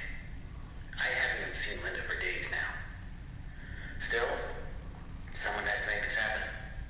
When in doubt, just keep drawing, Henry. On the plus side, I've got a new character I think people are gonna love. The only audio journal made by Henry before he left. Our first indication and clue that Henry was the one who made Bendy and not Joey. 2 weeks, and it's already interesting.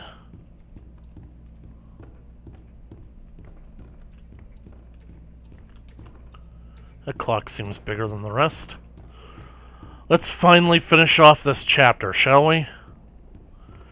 Sorry that it took so long, but needless to say, Chapter 3 was notorious for being longer than the first two, and Chapter 4 is going to be just as long. It seems we've reached the end of my to-do list, my little errand boy. Oh, I'm so broken up. I hope you enjoyed our time together. Oh, it was all a glitter. I'll always treasure it. Return to the lift. It's time to go home.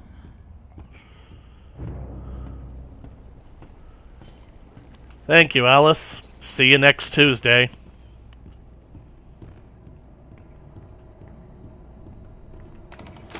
Another day, another dollar.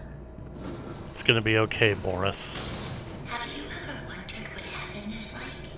I feel like it's asinine. That it's quite beautiful. A soft valley of green grass, blanketed by a warm sun. No, sorry, that's Elysium. I don't think I'll ever get to see it. Are you ready to ascend, my little errand boy? The heavens are waiting. Boris, it's okay. Heck, I doubt this elevator even goes all the way to the top. Bendy!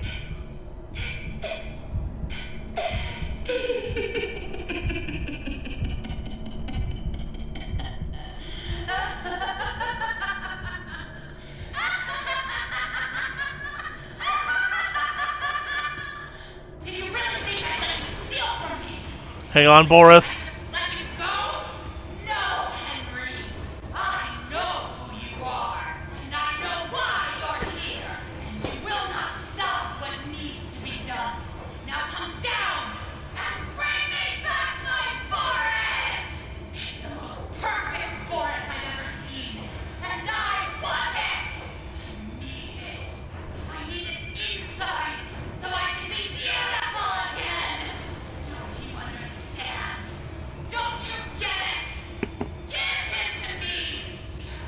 Yes! I'll take him!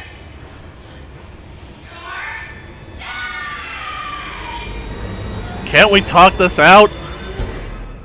Seriously, why do they always choose violence? Why do they always want to do it the hard way? Boris? Boris, look out!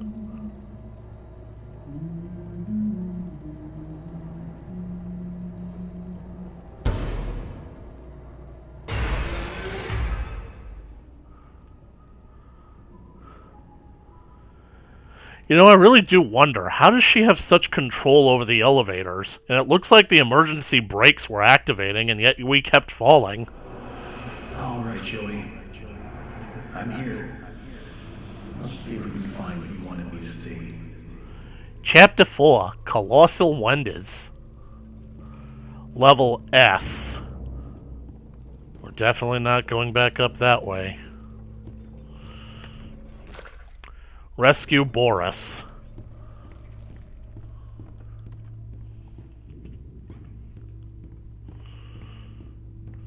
Man, I really hope that fall didn't mess me up. Grant Cohen. Archives. Red access.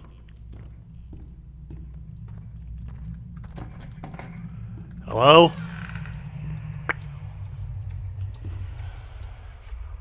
Well, he certainly had something on his mind.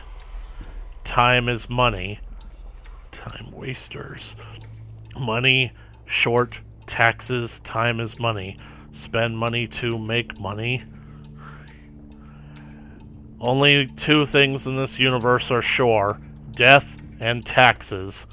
Between you and me, I'm not so sure about death. Isn't there supposed to be a valve here or something?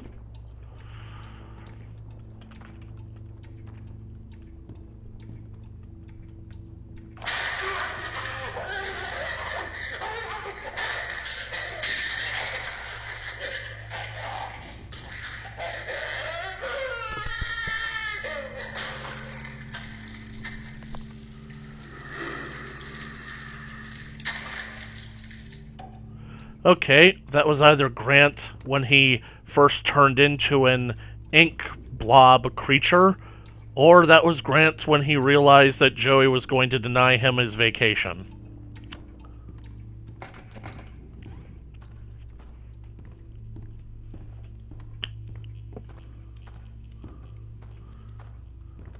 Archives. Definitely something missing here. Yep.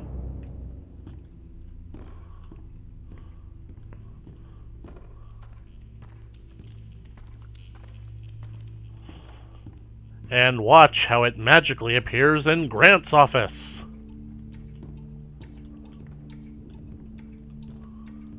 Is it in the wastebasket? No. There it is.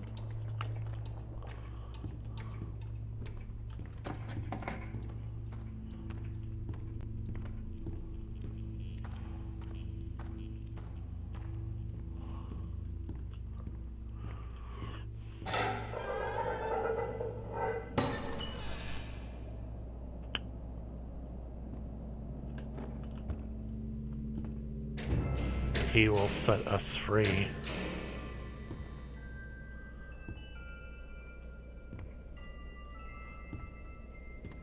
These poor people, forced to be a mosaic for him.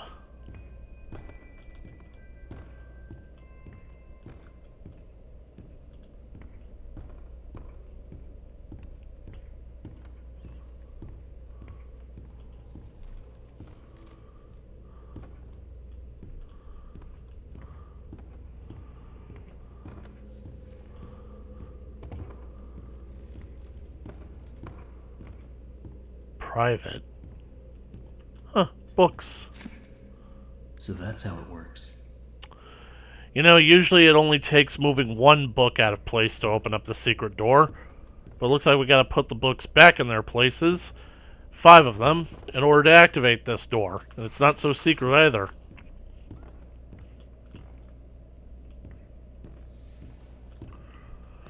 It'd be funnier if the door was activated by a candle. Put the candle back.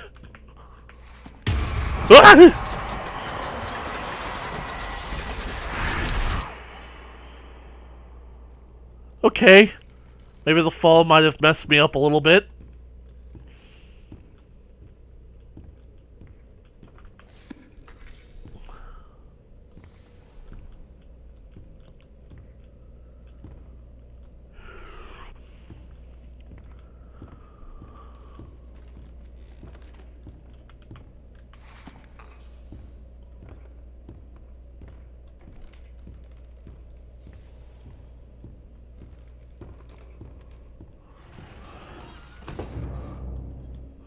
Into the darkness.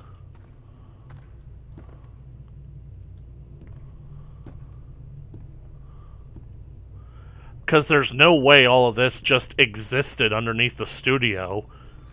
Whatever, I don't know why the ink is creating stuff like this, but it is. All this is just a cartoon backdrop.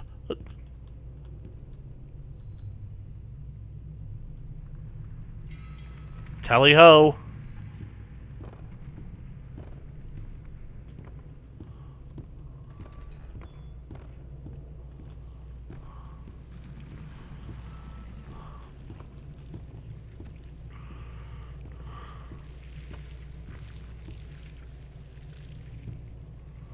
And I think that's kind of self-evident, because this is basically the ink when it didn't know what it wanted to be.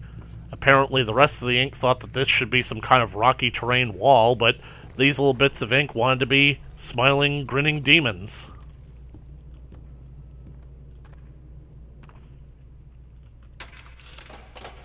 Pretty sure I need that. I can get across here if I can find a way to fix this. I need the gear.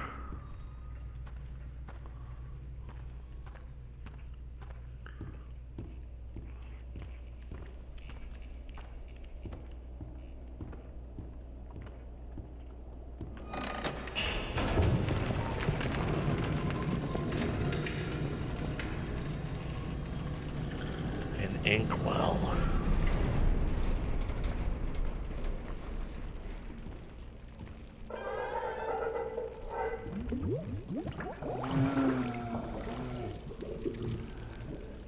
Okay, buddy, you just hold still. I'm just gonna pluck that off your back. Thank you. So I've got a blob of ink in my hand. Ooh.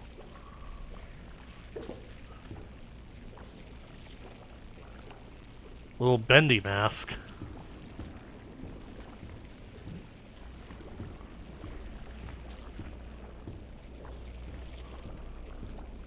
It had actually been a while since I found any canisters of bacon soup.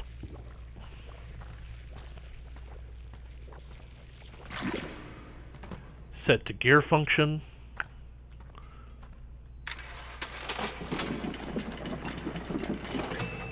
Phew.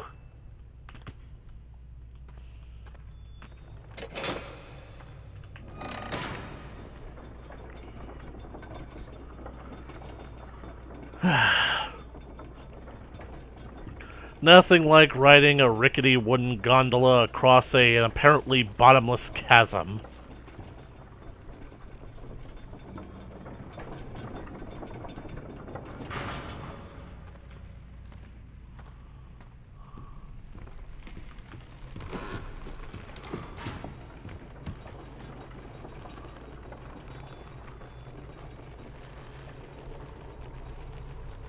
This would be a great time for a jump scare. Man, can I time that right or what?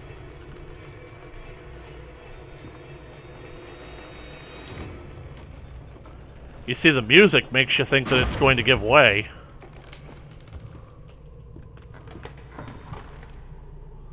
I forgot the radio? Oh yeah. Like if I had used that gent thing and basically like done the radio. Unfortunately, I don't think it'll let me go back. Unless...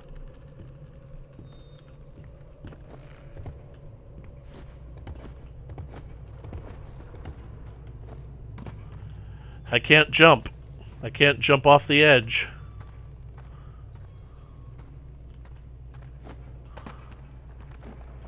Well, this is great. I forgot the video, and I can't basically self-terminate. Can't go back to a previous checkpoint.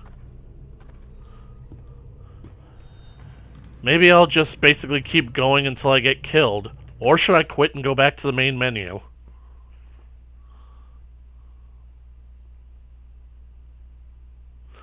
Because if I quit, go back to the main menu, and then come back into the game, it'll start me off at my last save point, which should be the beginning of the chapter. What do you guys think?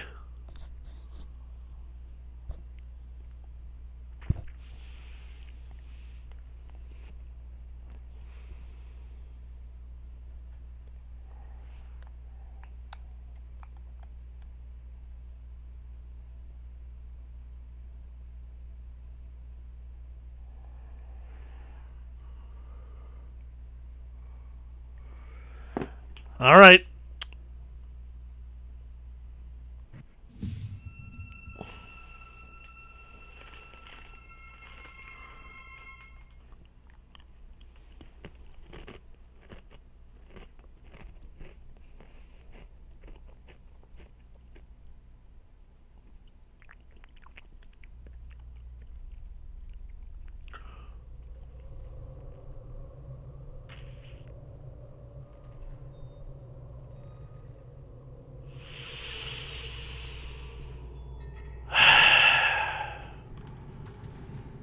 Have I ever mentioned how hard it is being me?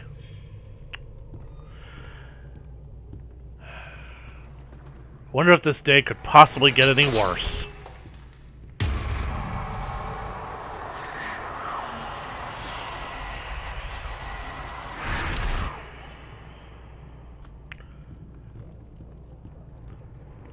There goes.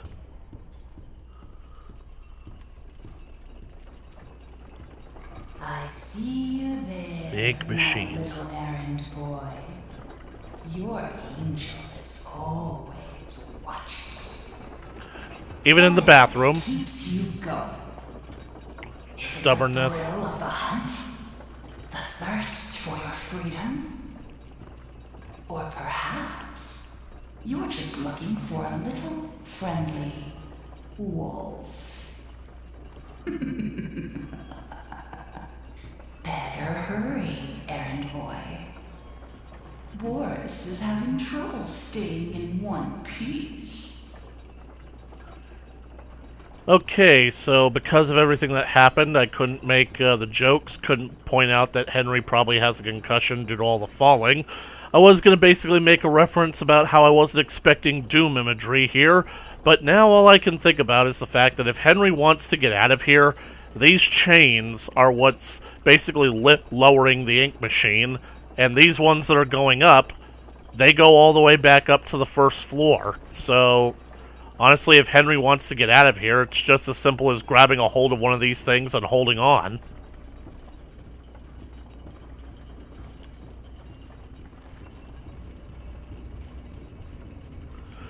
Of course, this feels like the first time Henry has gone up in a while. So far, we've just been going deeper and deeper in.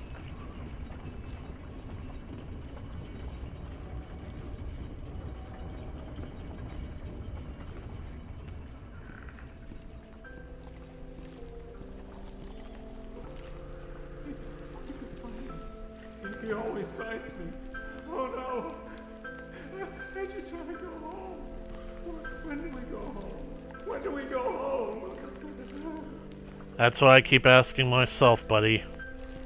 When do we go home? Except you can't go home. Not really. Home isn't there anymore.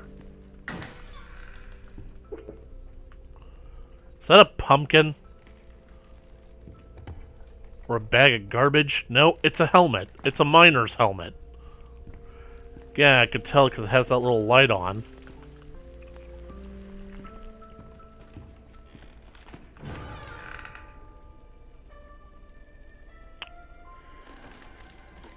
Hi. I'm just now realizing that I didn't go back and see all those other frozen statue people were gone. Man, I'm missing out on so much. How you guys doing? You okay? I mean, doing as well as can be expected? This is honestly one of the things I think that the earlier chapters were missing, because everything else feels so empty compared to this. It's time to believe he will set us free. No angels. He will set us free. These guys are putting their faith in all the wrong things.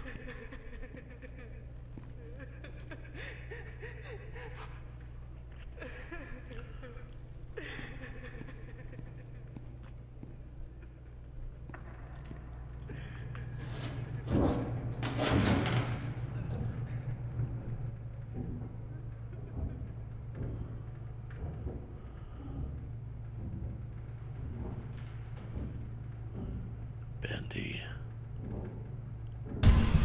Bendy!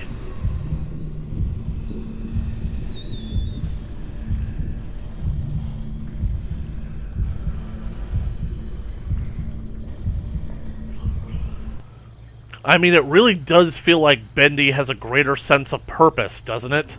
Because it feels like he's hurting Henry, forcing him to go where he wants him to go, or maybe preventing Henry from, I don't know, going certain places. It feels like Bendy has... It feels like Bendy was being built up to be more than what he ended up being.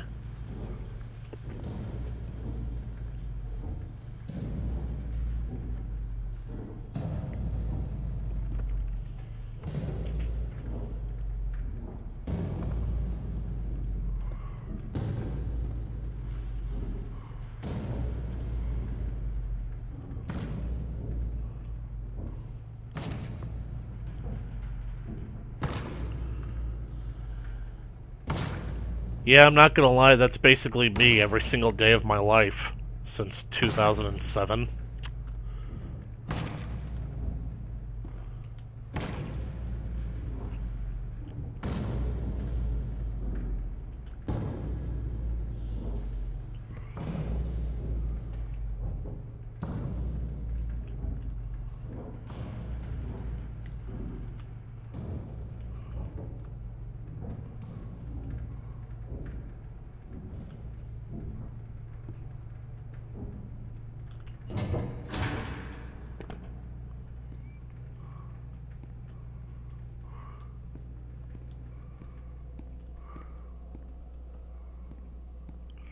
Storage 9.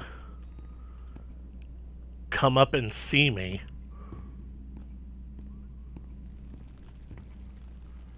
A whole lot of ink.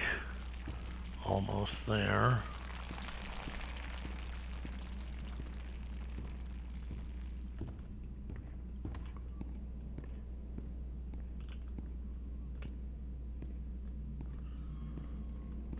It's a giant bendy face. Come on and smile.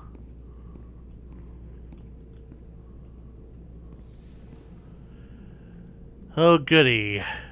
Disneyland.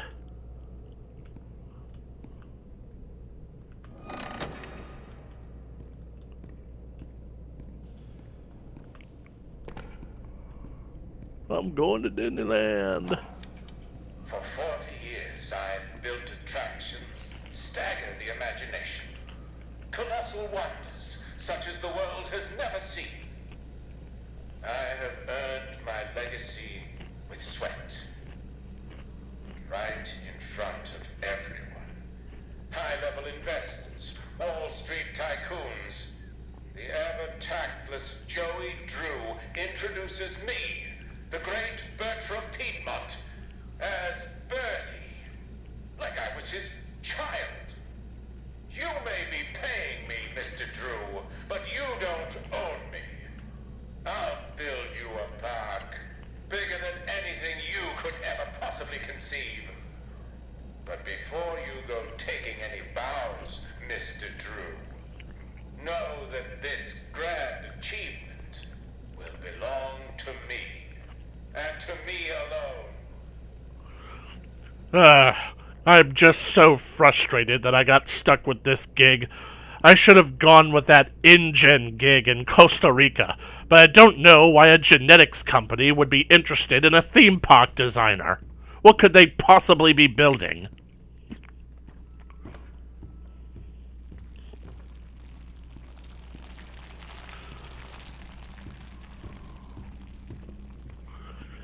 Yep, they definitely couldn't do any kind of game that's meant to basically be lampooning the dark side of Disney without pointing out the thing that's kept Disney going so strong over the decades. It's not the cartoons, it's not the movies, it's not even the merchandise. It's the theme park. Bendyland. Bendy Hell.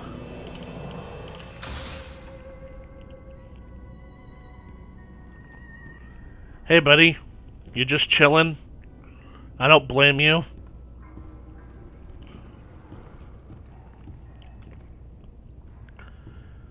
You know what I'm basically thinking? If this entire place is made of ink, and it is all a cartoon, and if these people's souls have been sacrificed to this place, then maybe the ink is being coordinated by their agony, their tortured, the things that basically brought them so much grief. And this entire section was basically dreamed up by Bertram because it basically was the project that cost him his life. And now he's trapped in this literal hell. Always on time. I'm not looking forward to this because these games, I don't think that I'll be any good at them. Bendy trash cans. Stuff it, Bendy.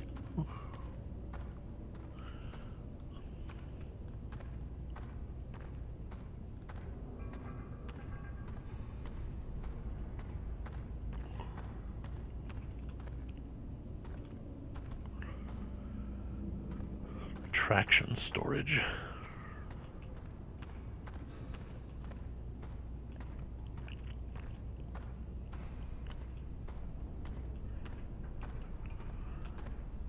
Main entrance. Maintenance. I don't know why I thought that was main entrance for a second. This haunted house seems like the way to go, but it's gonna need some power. Hang in there, Boris. I'm coming. I kind of dig how the haunted house does kind of look like Monster House.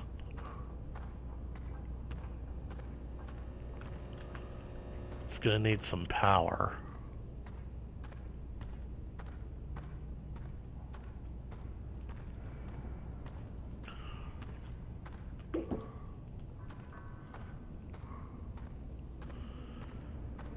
I find this to be a really weird proposition that you have to play the games in order to get the power.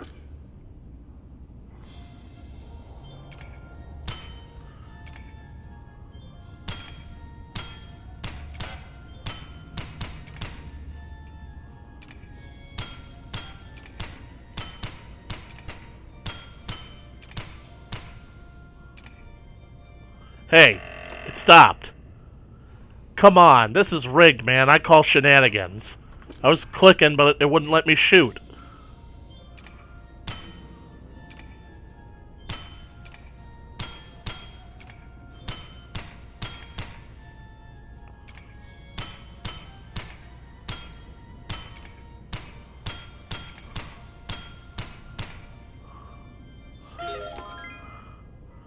Okay, so that worked. I didn't get the prize, but it worked. These guys down at the warehouse get to play games all day while I'm stuck cleaning up after them. They keep locking themselves out in their own back room. So I said it to them, look guys, I said, you're smart, right? Here's an idea. Why not make these games to knock open the door if you win? It'll be fun for you guys, and it saves me the trip down here every day. They went for it like a dog to pot roast. I tell ya, if these guys don't start realizing who the real genius is, I'm out of here. I have no idea how this ball control works. Do I hold it? Do I press it quickly and release it? Does that count? Because I technically knocked over all three, just because one's still standing.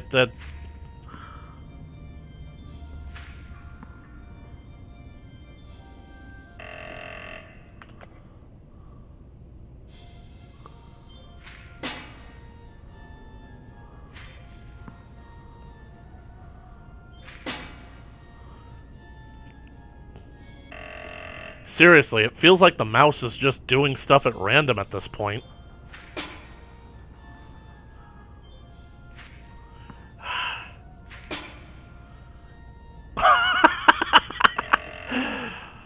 That went completely through.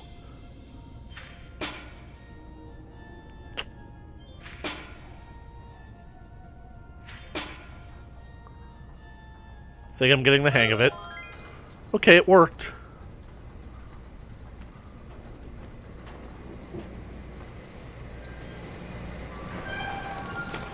Better get overtime for this. Oh, goody. Mascot costumes.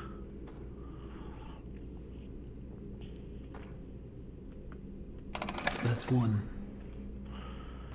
You know, I honestly kind of want to see what a Bendy amusement park would actually look like if it actually did get finished and up and running.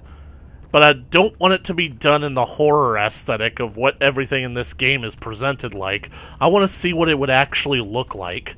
I imagine something like Disney World or Disneyland with the Bendy characters, but I want to actually see it, you know?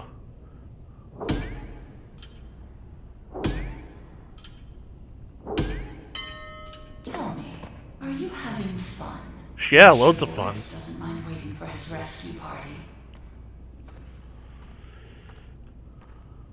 Why don't you come down and join me?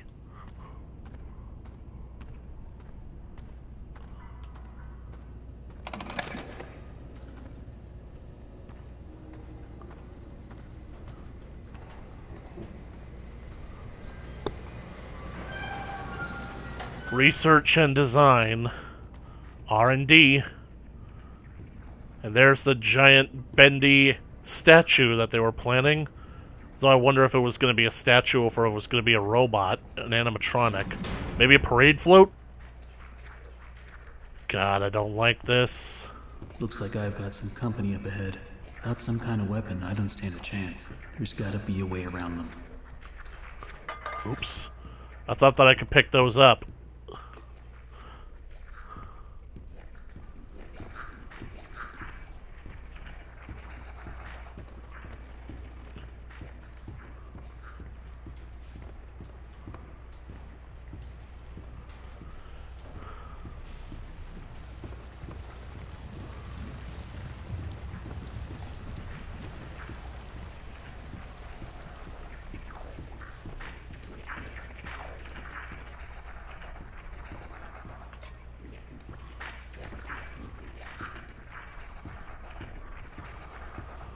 Looks like I can pick them up even more than one.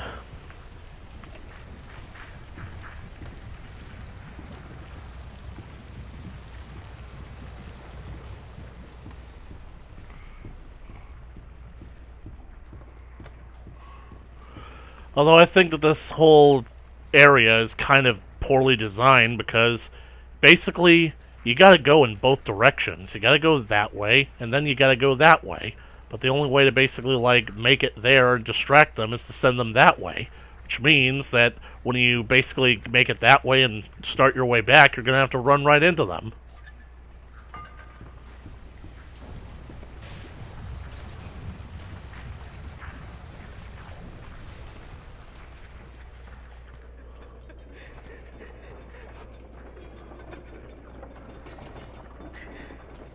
Honestly, this whole thing is actually kind of depressing me. Which is bad, because I basically played this because I want to distract myself.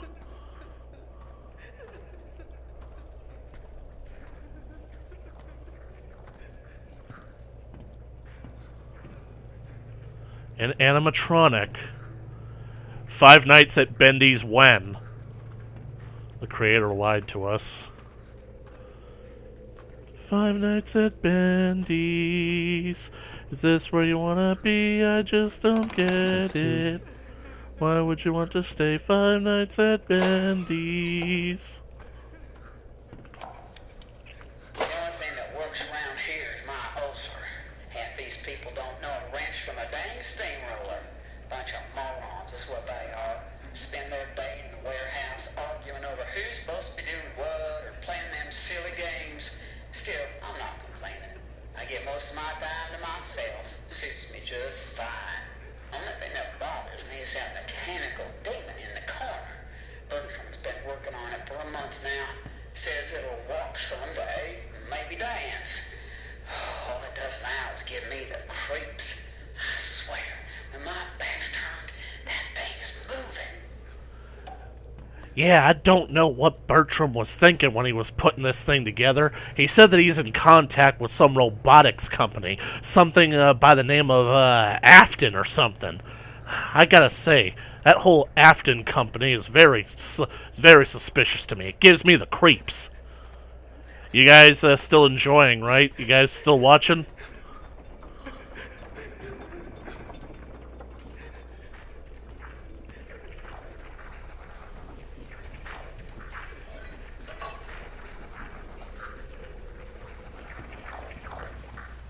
Oh! Ah!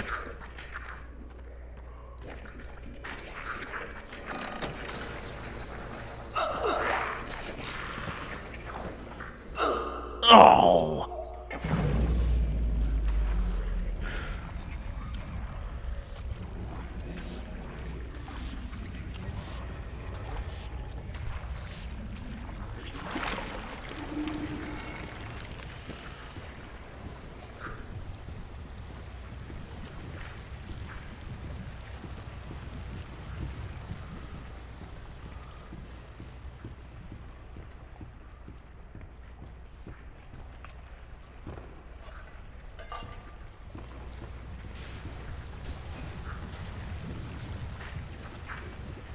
They get stuck or something?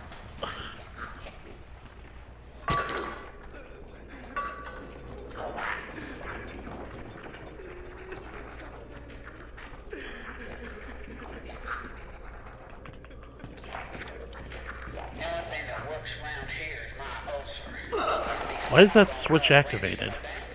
Are both the switches activated? Because I technically got both of them before I died.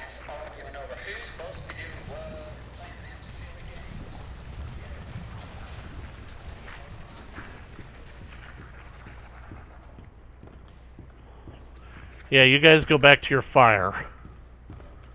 Holy crap.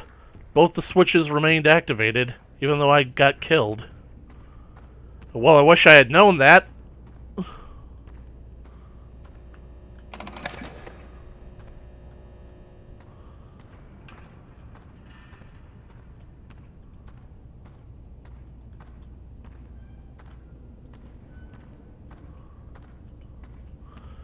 Attraction storage.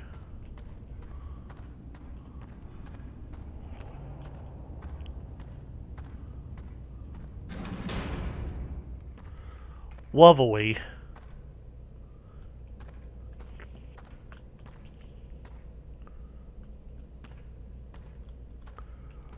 Oh, so we're here already. 4 chapters into the game and we finally have our first boss battle. Good God, that mouth. It bothers me.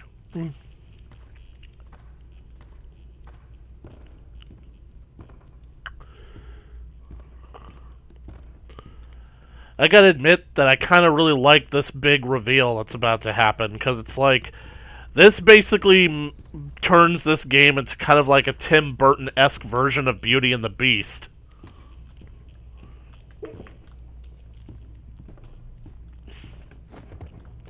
Come to think of it, I actually wouldn't mind seeing what Tim Burton's take on Beauty and the Beast would be. Not necessarily a movie, but maybe some concept art.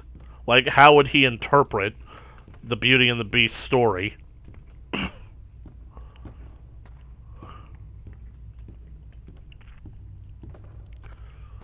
Oh well, might as well get on with it. Yeah, you definitely know that something's gonna happen, because unlike all the other audio journals, you don't get a little splash page for this one. The biggest park ever built. A centerfold of attractions. Each one Most spectacular amusement park the world's ever seen. It makes my eyes come to tears at the thought. Oh, we've got somebody in the chat, Thunderslammer 2.0. I subscribe to your channel and I like your live streams. Well, thanks, Thunder. Glad to have you aboard. You are the true architect behind so many nightmares. I built this park. It was to be a masterpiece. My masterpiece. And now you think you can just throw me out? Trample me to the dust and forget me? No! This is my park. My glory. You may think I'm wrong, but I'm still here. Hi, Bertram.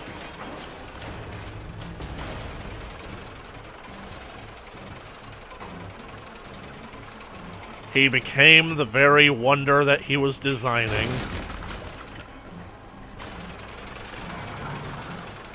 At last, my arm is complete again.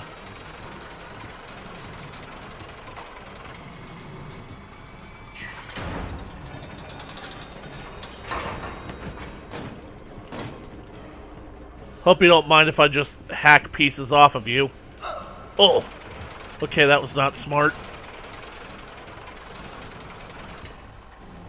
Quite a smashing ride. Yep, absolutely smashing, darling.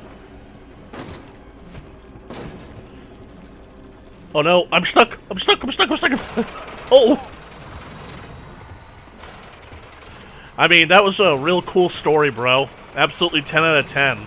I mean, don't get me wrong, I agree with you. Joey is a glory-hogging jerk. But why are you taking it out on me? 1 down, 3 to go. Oh! You do not move fast enough in this game.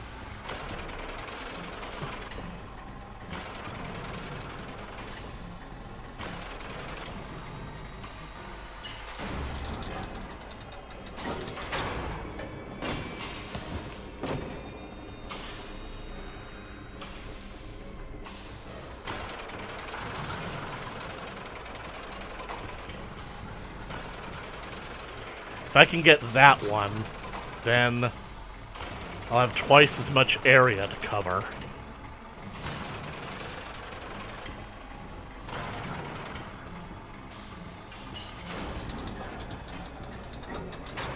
Dang it.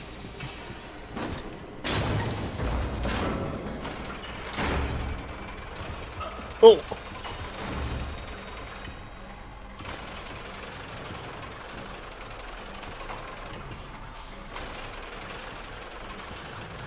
Mr. Sandman, bring me a dream. Make him the cutest that I've ever seen. Give him 2 lips like roses and clover. and tell him that his lonesome nights are over. Sandman, I'm so alone.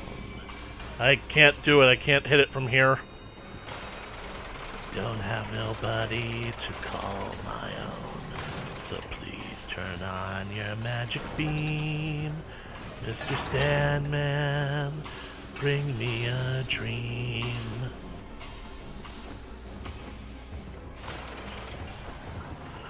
Mr. Sandman, bring me a dream.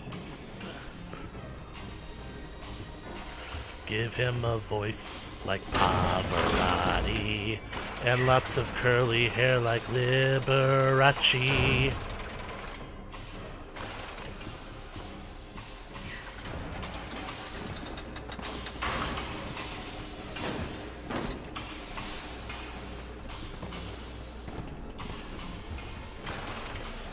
Sorry, Bertram, but when it comes to this fight and your attempts at killing me, it seems that you don't have a leg to stand on.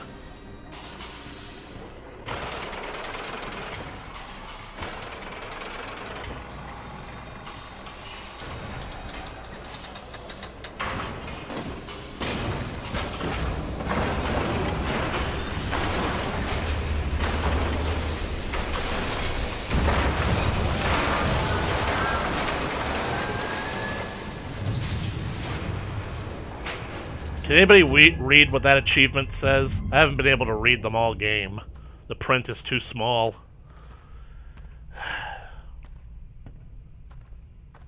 Well, that was the game's first boss battle. And I gotta admit that it's kind of marred by the fact that I kind of can't help but feel sorry for the poor bastard. Where's my axe? Seriously, like, they won't let you keep the axe? Well, of course not, because you're going into another boss battle. That makes 3. 1 to go. And the axe would make things too easy. Good! I could use a challenge, because after I'm done dealing with you, rounding up your little ape family will be all too easy! You missed the boss battle, LT?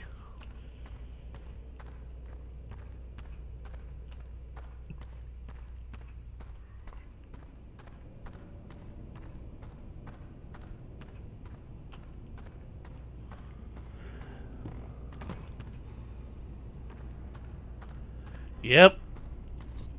Just like something out of Beauty and the Beast, if it was directed by Tim Burton. I mean, it's okay, guys. I mean, I understand. This playthrough, this stream, is basically approaching 4 hours. We're almost done, but I kind of want to see it through to the end. You know what I'm saying? Just do a one-and-done stream. Wait, I just came from that way. So the one I'm looking for is here.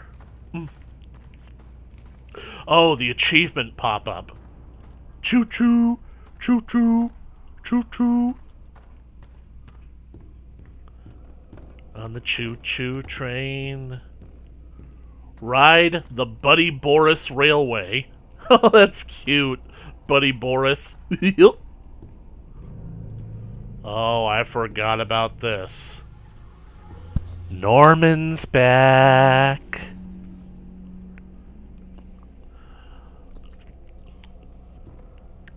Yeah, we're almost done. Like, we just gotta get through this challenge, and then we gotta do another boss fight, and then we gotta do all of Chapter 5. And I gotta dodge Norman. If I remember, I think that there's something blocking the staircase, so I gotta find a switch, and dang it, Alice, why couldn't you have sent me here for all these hearts? Did Norman rip these hearts out? I guess he's ripping out hearts, but he doesn't know what to do with them. Yep, there's something blocking.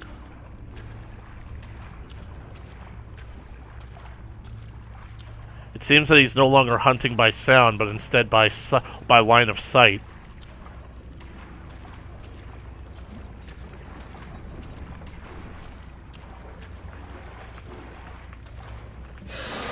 Okay, maybe it is sound.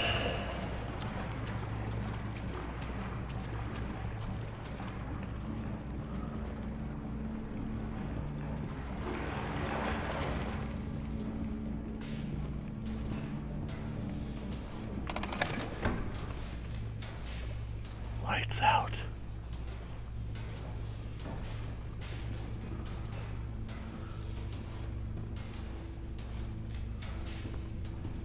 He just disappears. Yeah. I think that I'm more or less indifferent to trains, but I do like the whole steam engine design. But yeah, I don't like this level either. Chuck Keysmo. I don't get the reference, but okay.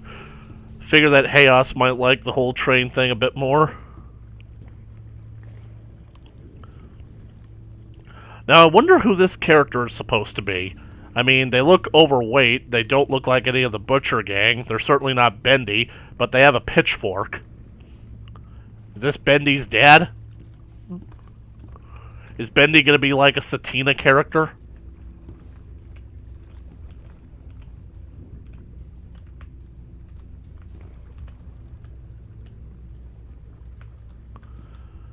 I'm guessing that I had to do this before I flipped the switch. Because I'm pretty sure that once you look through here, that camera is supposed to flash.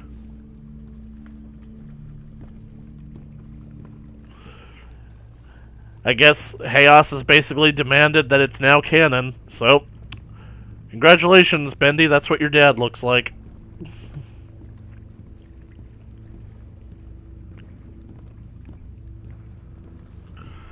Maybe I should have just ran over there and tried to hide. And here's where the mask begins to slip. I believe there's something special in phones. With true inner strength, you can conquer even your biggest challenges. You just have to believe in yourself and remain honest, motivated, and above all, who you really are. Okay, let's stop right there. I can only do so many takes in this trashy day. And tell the guys in writing I want more use of the word dreaming in every message. Keep railing on that, okay? Dreaming, dreaming, dreaming. People just eat up that kind of slop. What? Still on? Well, turn it off, damn it! I mean, keep in mind that basically it's been 4 hours for you guys, but it's actually been closer to 6 hours for me.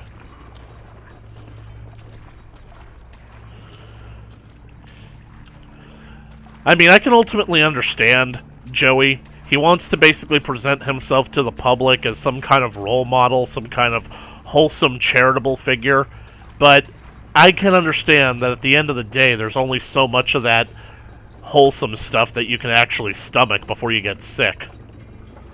Right, time for one of the most effective jump scares in the game, and a moment that shows that the projectionist is actually a bit more intelligent than most characters, and that Bendy is clearly up to something.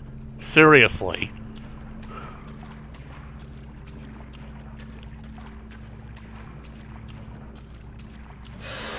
Norman's back, and I'm running. Running. Because for the first time, he doesn't look away. He instead...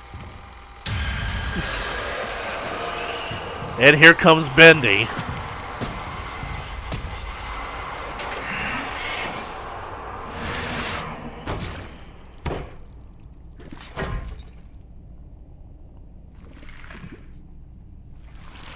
He knows. He knows that Henry is in there. He was practically taunting him about it. Because you see, the sequel wants to... The trailer for the sequel basically implies that Bendy literally kills anything that moves. But I don't think it was always supposed to be like that. Because not only did he kill the projectionist, he killed Norman, he ripped his head off, but he dragged his body away. And given this big trail of ink that implies where he got dragged to, that actually could be indicative of the other trails of ink that we've seen. Bendy, or maybe Alice, fought with someone, killed them, and then dragged their body off. Why? Because I think that Bendy and Alice are trying to do the same thing. They're trying to assimilate other parts of other ink creatures to fix themselves, to make themselves perfect. But instead, Chapter 5 happened. All because the Meatly and Mood didn't like that people were figuring out what where the game was going. Rescue Boris. Here we go. Shut up. Turn back. Honestly, I would if I could, but I can't, so I shan't. I said shut up.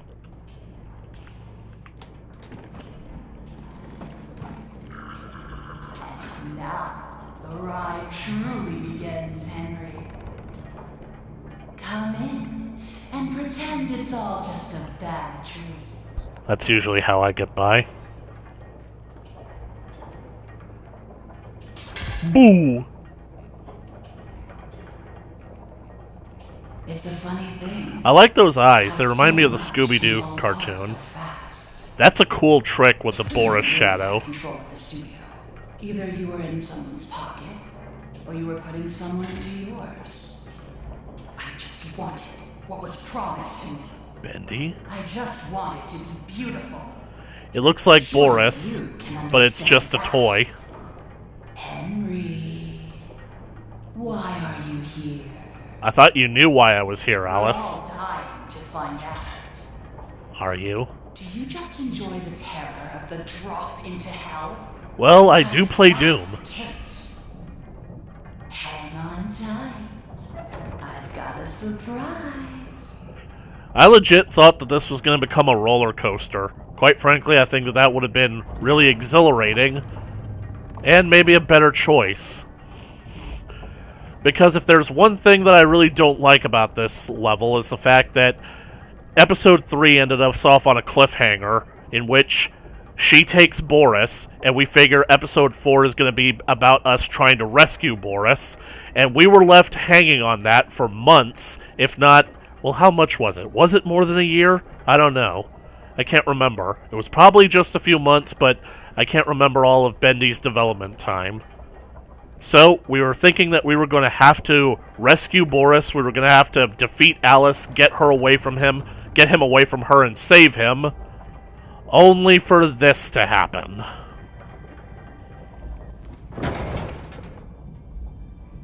Boris. No, what has she done to you? And that's definitely my Boris, because I gave him the bone. As you can see, it's clipping through his jaw. Meet the new and improved Boris. Nice to meet you. I took what I wanted, and in return, I gave him so much more. And this time, there's no ink deal, no escape. Boris, tear him apart. Leave nothing.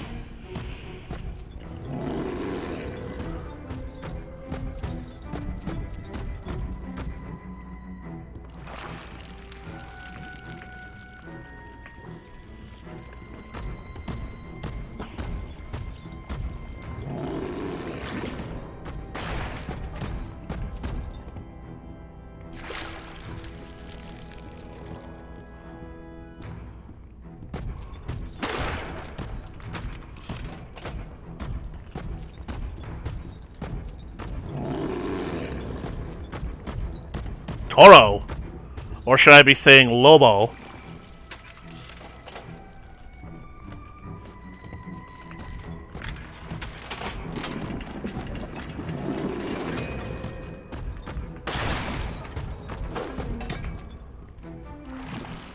Sorry, Boris. That was for your own good.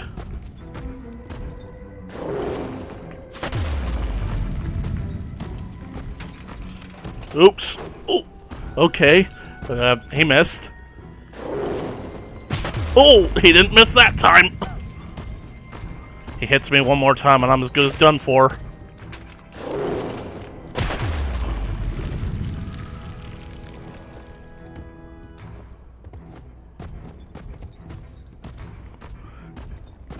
Man, I really miss having nano cleaning technology.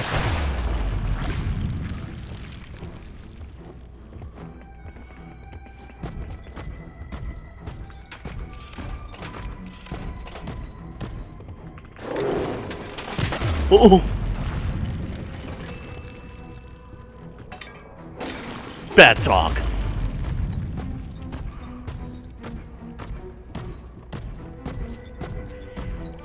I really wonder if they've patched it to where he can actually throw those things now. Because it was kind of an amusing glitch. He would pick them up and then they'd just immediately destroy themselves.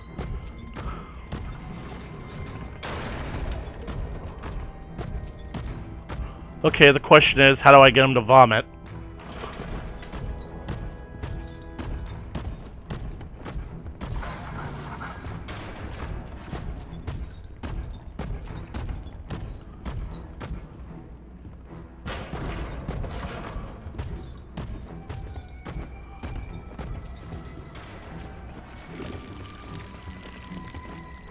Good dog.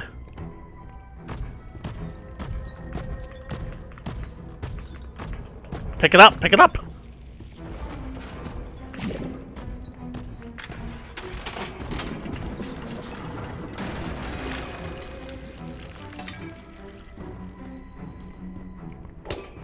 Oh!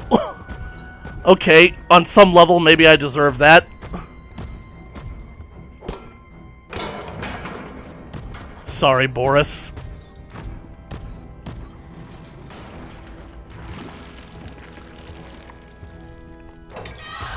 Sorry. But he'll be back. If my theory about this game is right, that Boris is fully capable of coming back. Especially if it is Wally.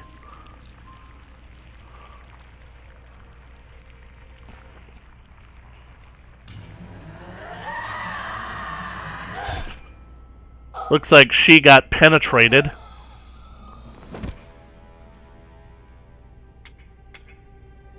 And it was some girl-on-girl action.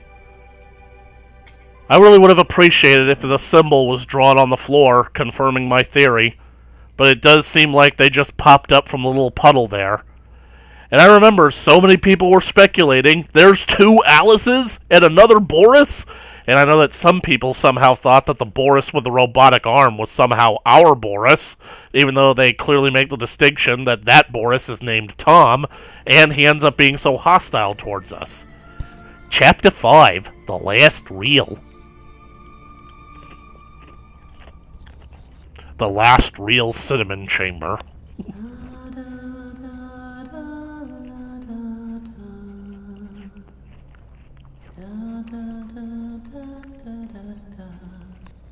My mother used to sing that for me when I was little. That song. Everyone knows that song. Who are you? Why are you here? I was invited by an old friend. And now I can't leave. Then you know more than we do. 1 minute, we don't even exist. Just thoughts. And the next minute, this place. Are you gonna let me out of here? Down here, strangers aren't good things. How can we trust you?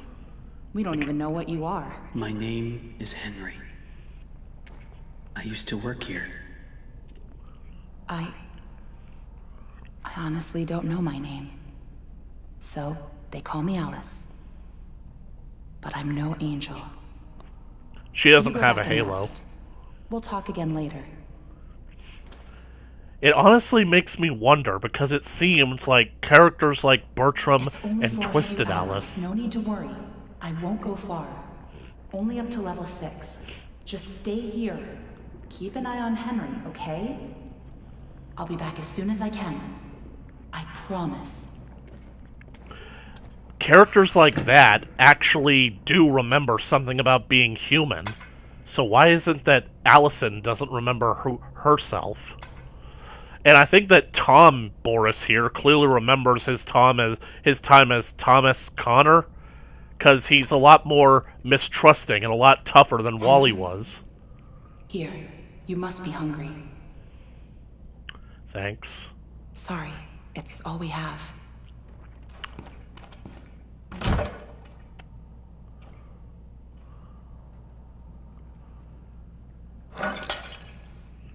Jerk. There is something cool about Tom Boris's design.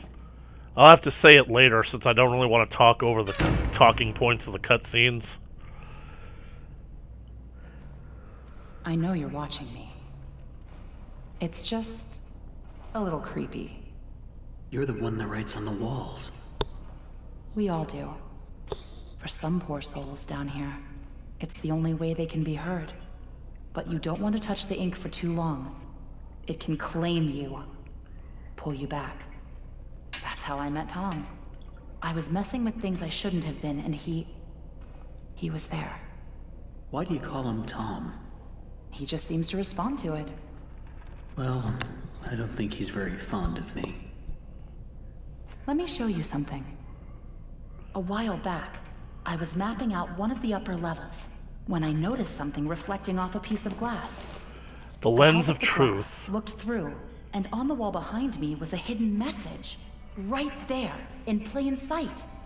So I kept looking, and found more and more messages everywhere in the studio. But you can't see them with your eyes. Only through this. Take a look. The lens of I don't know who's truth. leaving them, but I think they know how to get out of here. She will Where does it all leave lead you to? dead. Nowhere. She does have a halo. I followed them for a long time. Just leads me in circles. I don't think I meant to leave this place, Henry. But maybe you are. Alice, please let me out of here. Tom thinks you're dangerous. And what do you think? I think you're the hope I've been waiting for. Go to sleep. Maybe tomorrow will be better. Yep. The thing that literally broke the entire narrative. That was really stupid, Tom. You shouldn't have gone out there. Now that he's seen you, it's only a matter of time before he finds us here. She's waving at him.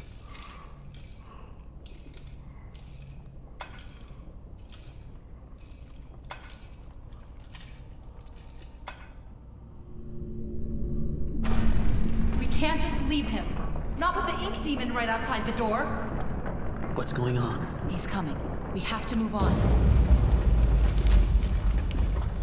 Tom, we have to let him out. It's really Tom. Tom basically thinks that if he leaves me to Bendy, it'll give them a chance to get away.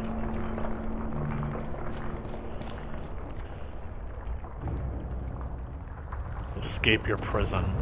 Locate the jet pipe.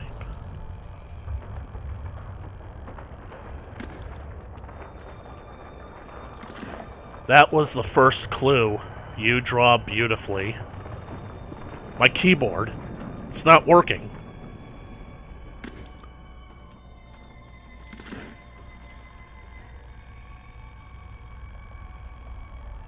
It's inside the vault. Let me out of here. So many questions.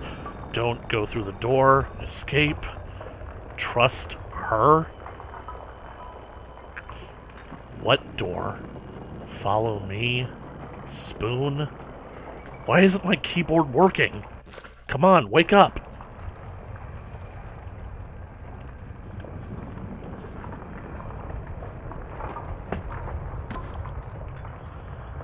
Oh, I guess you can't move while the thing is up.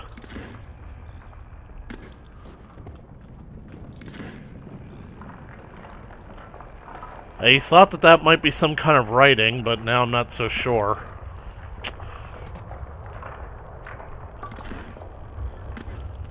She will leave you for dead.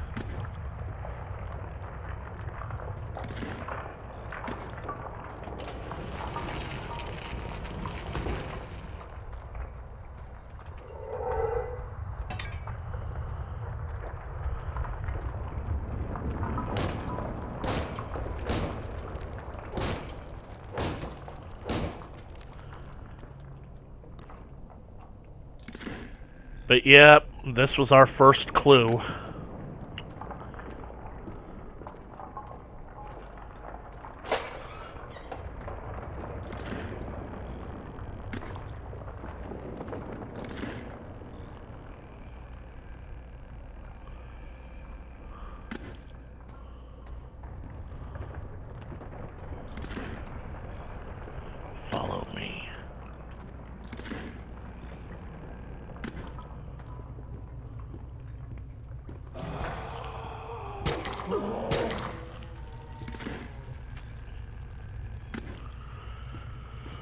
I mean, especially considering that Bendy basically doesn't come here, and instead it seems like he's going after them.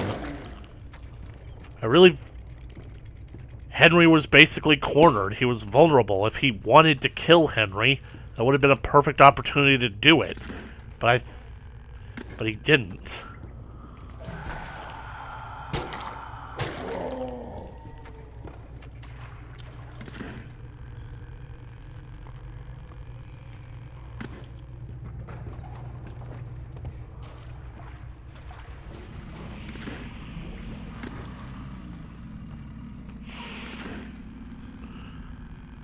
There's something in the river. Oh, goody.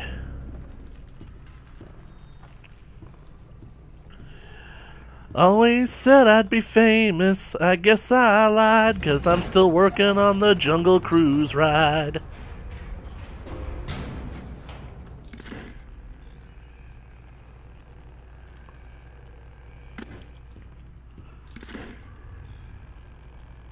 What is that little fairy particle?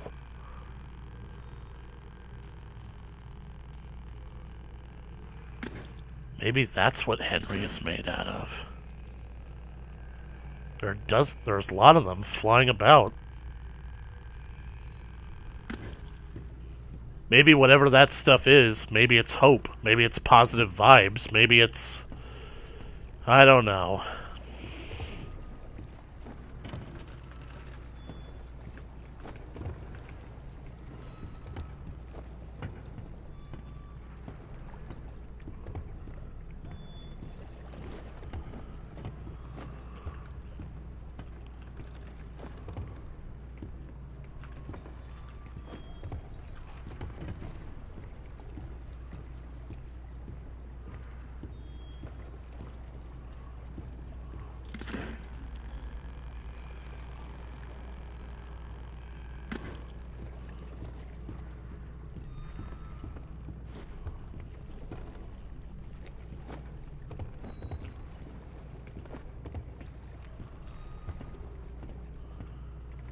Okay, maybe I'm just a big doof, but am I missing something here?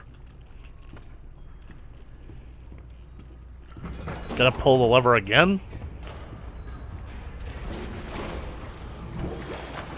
Works for me.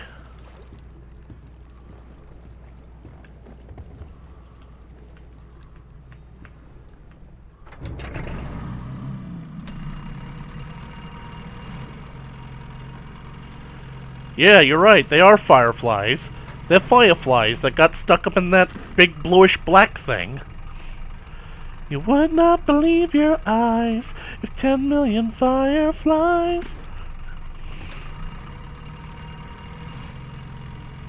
I'd like to make myself believe that planet Earth turns slowly. I mean, it technically does. Although, it's moving slowly and relative to us, but it's actually moving quite fast.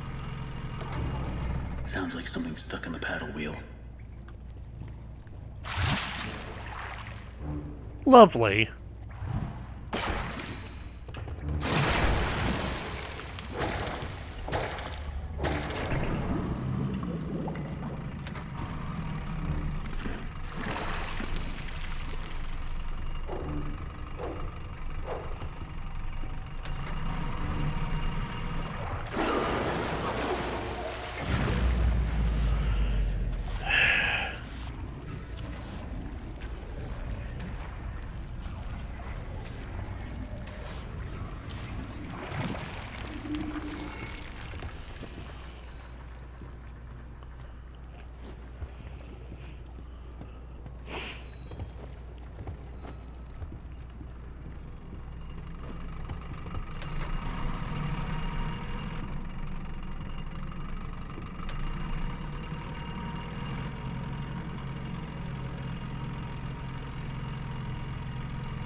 You know, I gotta say that basically, like, the whole thing with Henry, the voice acting, I think that the voice actor does a good job in the earlier chapters of the game, But I feel like this late in the game, the fact that he doesn't really react to anything is actually not that good.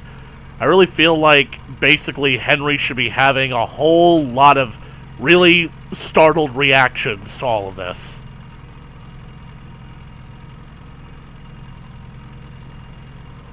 Just keep swimming, just keep swimming.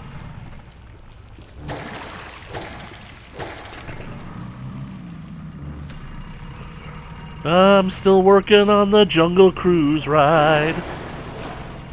Don't look back, even though I know that you want to. Man, I really wish this game had a feature where you could look over your shoulder.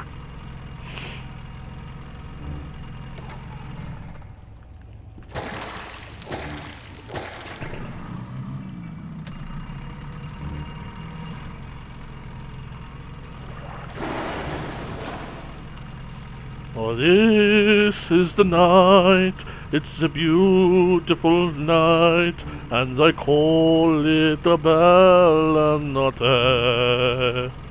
Look at the skies, they have stars in their eyes, on this lovely bella notte. Side by side with the one you love, you'll find the enchantment is near. Come on, move faster, the night will weave its magic spell when the one that you love is near. For this is the night, and the stars all alight on this lovely bella notte. Must go faster. Jesus, how long is this tunnel of love? Hey, who's driving this flying umbrella? Shore, land, paddle faster!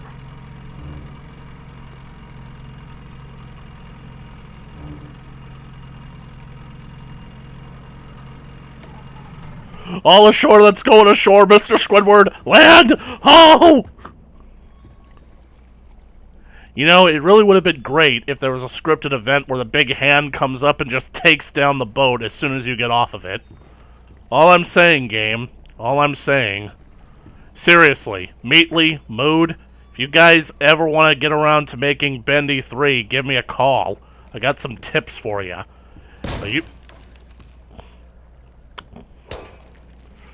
But if you pull that shit of what you pulled with your other employees, then I'll sue ya. We're all sinners down here.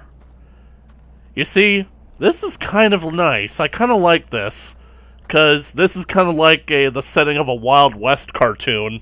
A kind of one-horse town kind of place.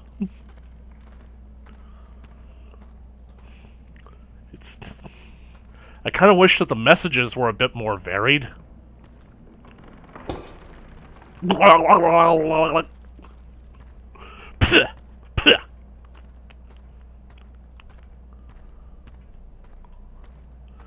Hey, drum barrel.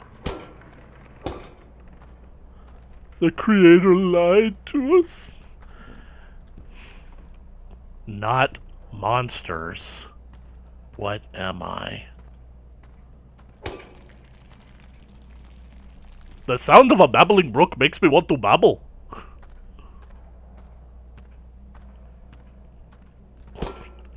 This is one of the more confusing bits of the game because I feel like they brought him back because they needed somebody. But it does prove that these people can come back.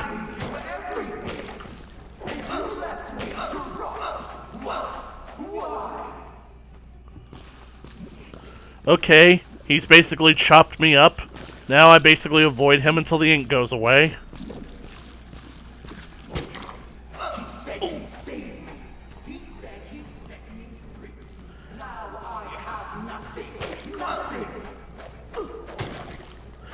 Yeah, gods and demons tend to have one thing in common. They both lie.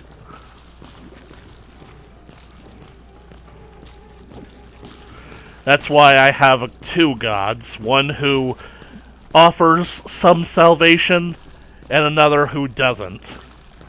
Quite frankly, I'm more leaning towards the side of the one who doesn't. He said he'd set me free. Now I have nothing. And soon you'll have less than that. Who's smiling right now? You're the one who's wearing a smile.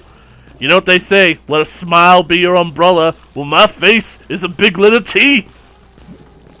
I forget the point. I forgot the point.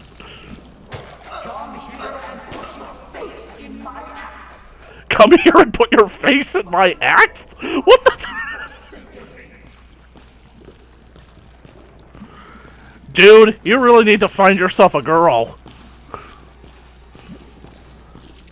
Or at least come up with better things to do to fill up your day. Of course he always lies. I mean, you literally worship a being called the Ink Demon. No, don't look at me. Stay away.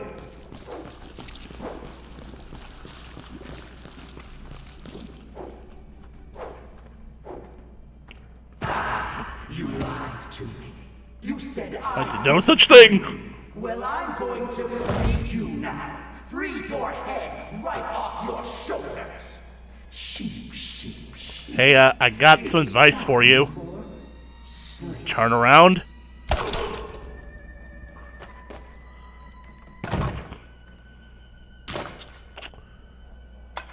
Thanks, Tom.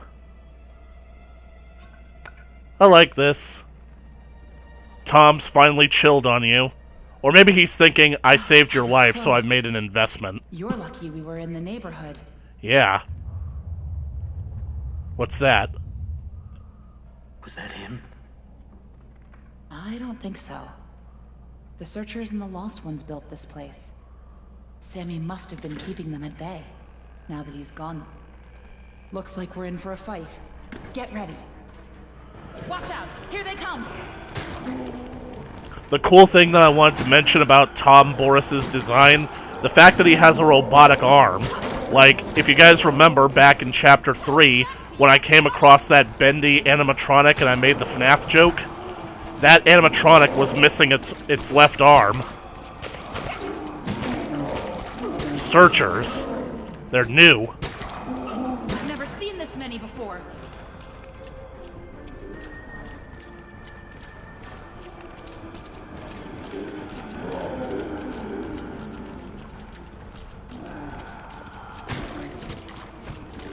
Form a line. Form a line. Hang on, Tom. Get away from me!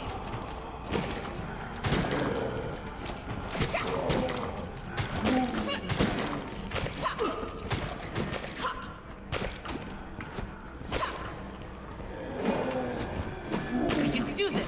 Keep fighting.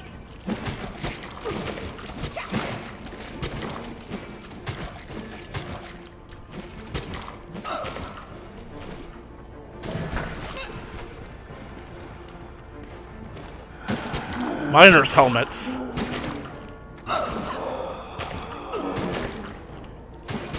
I'm slowing down.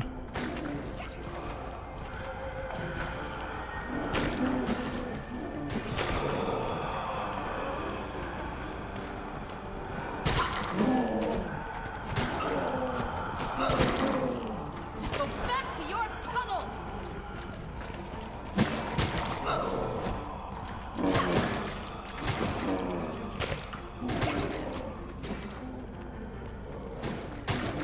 I've never seen this many before.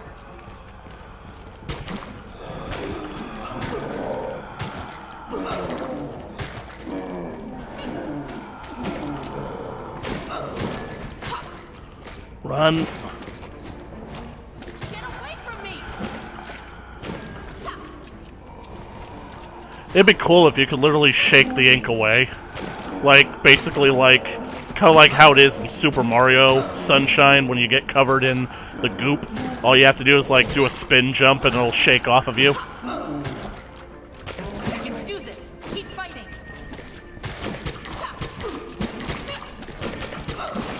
Jesus.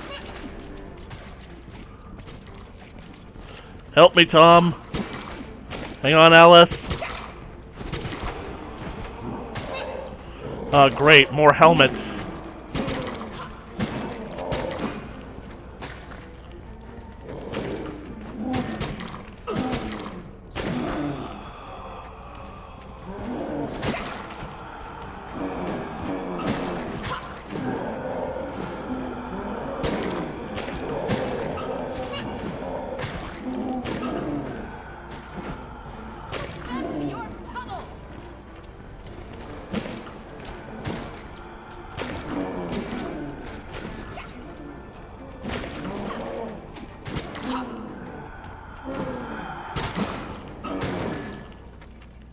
Finally. My eye is starting to hurt. But you never know where they're gonna crawl out of next. Probably best if we stay together from now on. Then don't leave me behind. Think you can lead the way?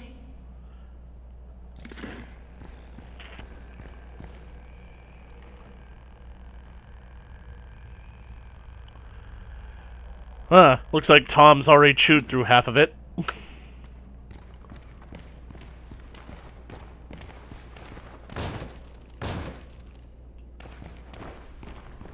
I am pretty sure that we are on... Okay, now we are on the lowest of the lows. So much for sticking together. It's inside the vault. And I've lost the axe. Again. Dang it, Henry, why can't you hold on to a weapon?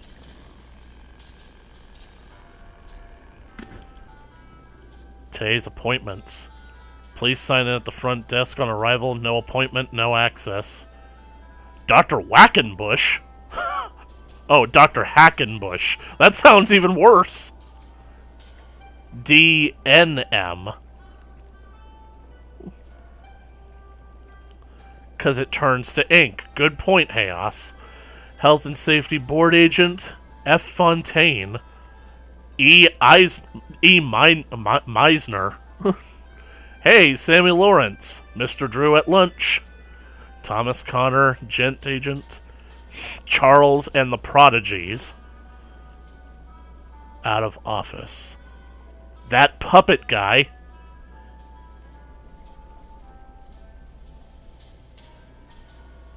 Oh my god. You guys see what that says? I think that's an Easter egg. That's a reference to Doom. Because unless my eyes are going, that says Hayden UAC. As in Samuel Hayden from Doom 2016 and UAC.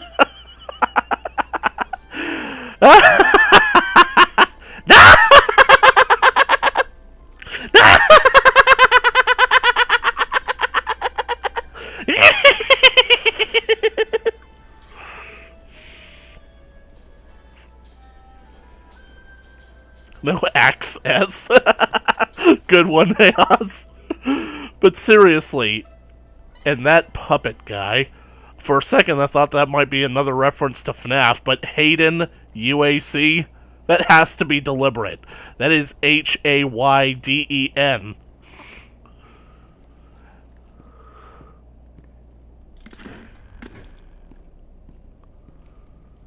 Attention, Joey Drew Studios is not interested in acquiring of new properties that are derivatives of existing characters. For best pitch, be early for your appointment, keep pitch under 3 minutes, have your pitch fee check ready. Oh my god. They literally, Joey expects people to pay him for the chance to hear their ideas. And...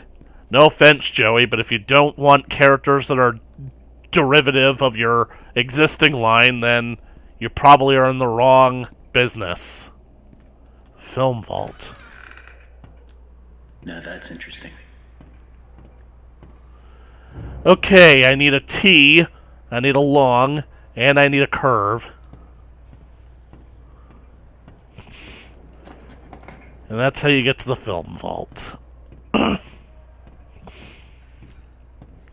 It's time we finally started getting some answers.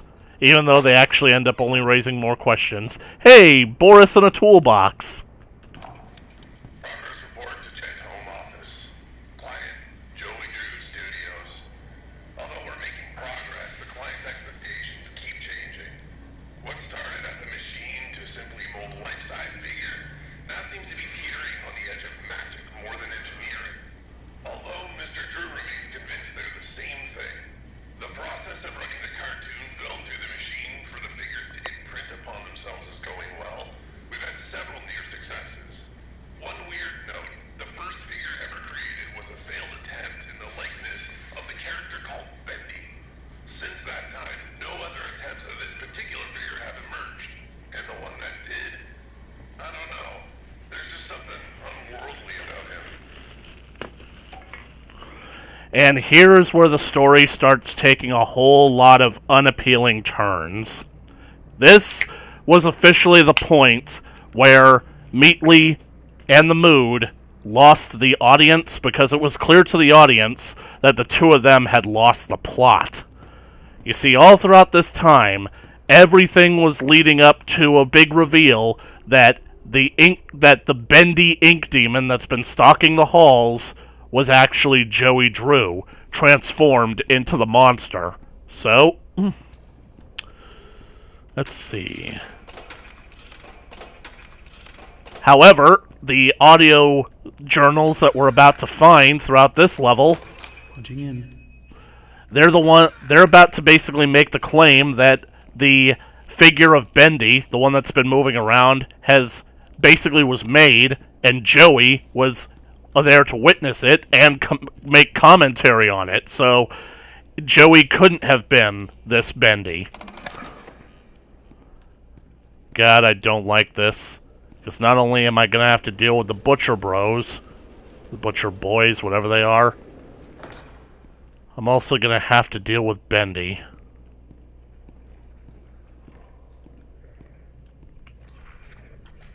Not these guys again. Not these guys again. I better stay out of sight.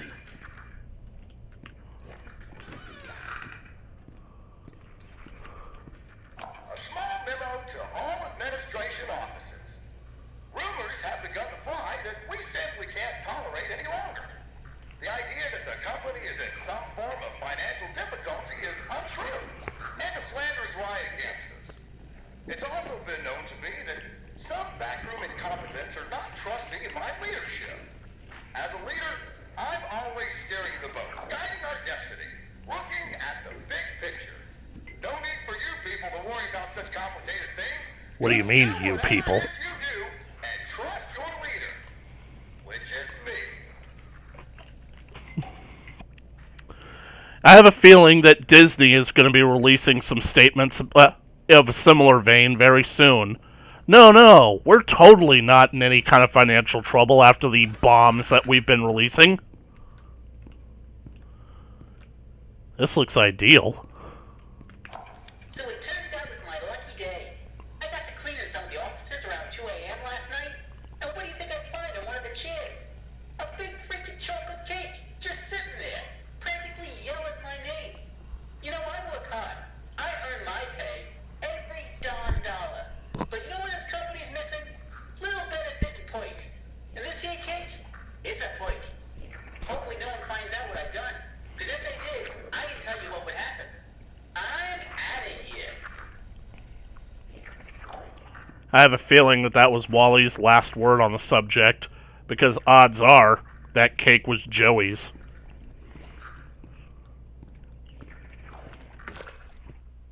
I've got something in my eye. Hold on.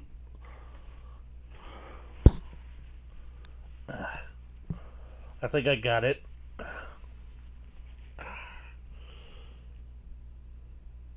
Holy crap, not only is it past 10, it's almost 11. I gotta shift into turbo.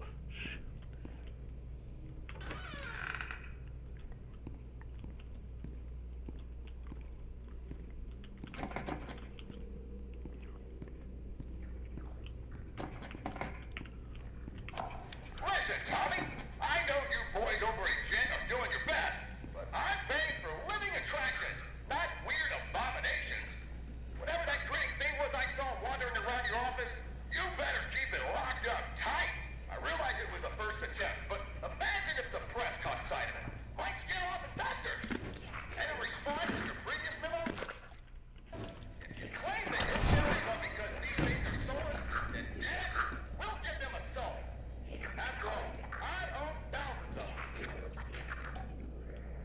Okay, I kind of panicked there and climbed in because I thought that Edgar was coming into this room. But if you guys didn't listen to that message, Joey is basically making the case that the Bendy character that has been created is ill-formed because it doesn't have a soul. And Joey believes that because he's the head of the company, he owns the people that work for him, and therefore he owns their souls as well. Joey is basically about to start sacrificing people for the greater good.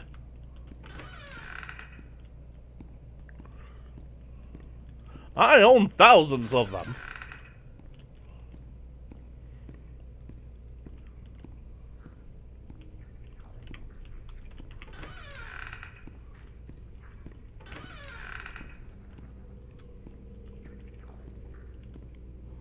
There's Joey's office.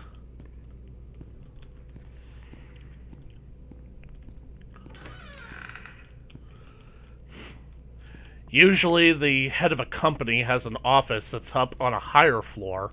Why would he be down here in the dungeons?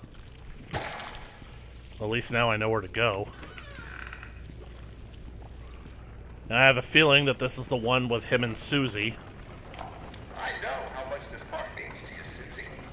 Alice means a lot to me, too. Gosh, all of my characters do. In fact, I'll let you in on a little secret. I, too, really believe my characters are more than just drawings. They're alive. They're part of us. And I want people to know them as well as I do.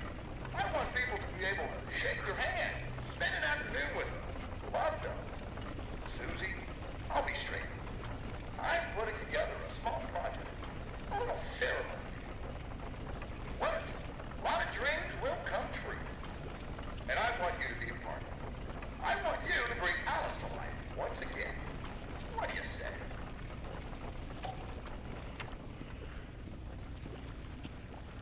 Unethical son of a bitch.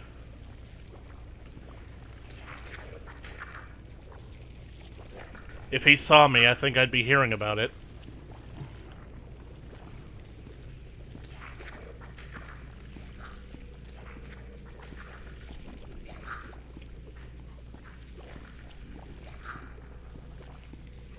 And now there's Edgar.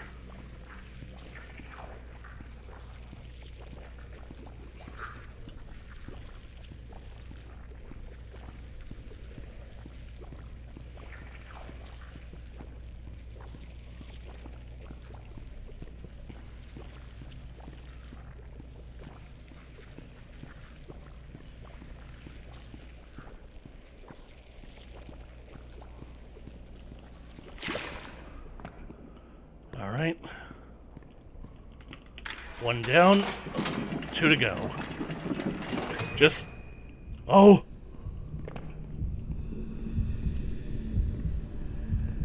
Where's the gent station? Just stick it out with me a little bit longer, guys. Where are you, you son of a bitch? Especially considering that how the heck was Tom supposed to keep this thing locked up in his office? Considering that it can literally go through walls.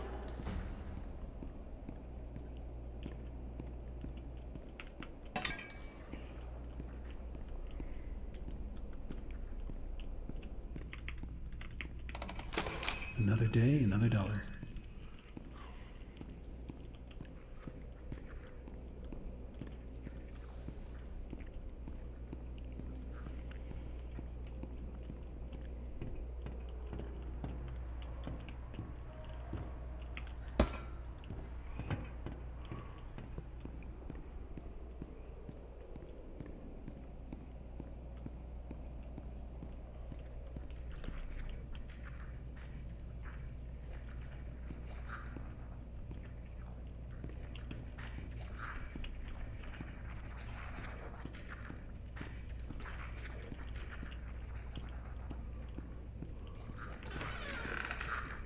Jesus, it sounds like they're all around.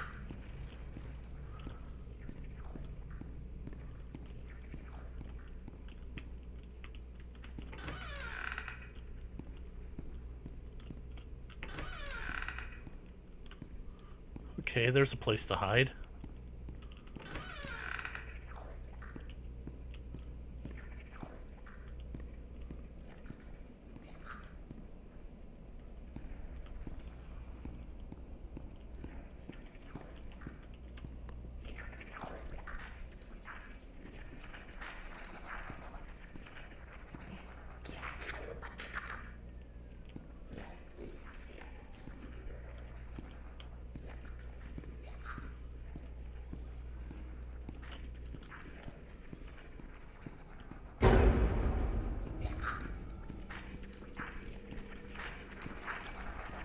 Dang it. And... boys, you don't want any of this right now. Trust me.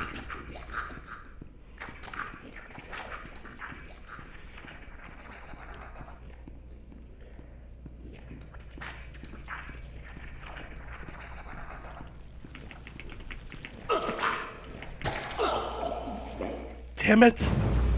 Why doesn't... the E button isn't working from time to time?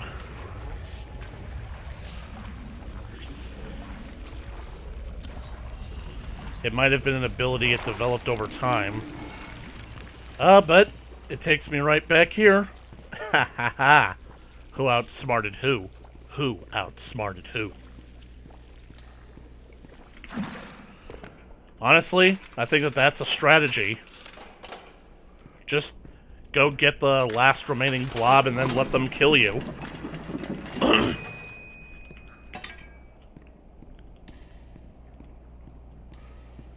Especially since by now they're probably all congregated in the area where you get the blob.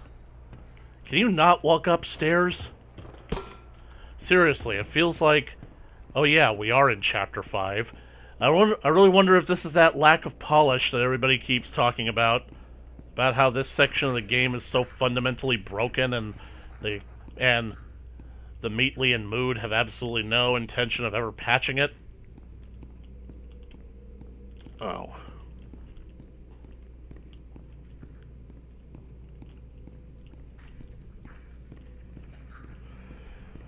Though it is a shame, had I friggin' gotten that...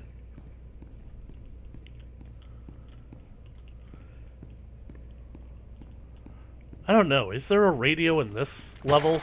I can't remember if there is. There's more soup! There's still soup!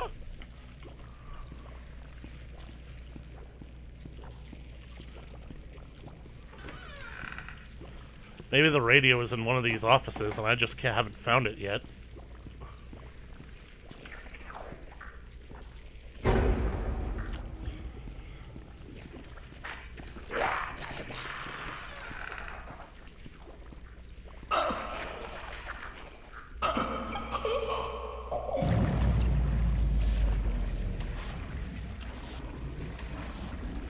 Oh yeah, it's in the vault. Dang it. Hard to believe that I actually thought that I could make it through this game without dying. But hey, if dying actually benefits you...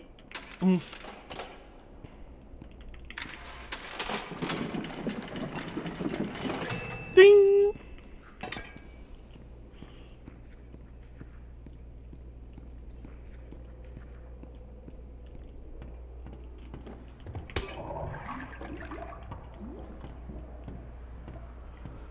Automatic.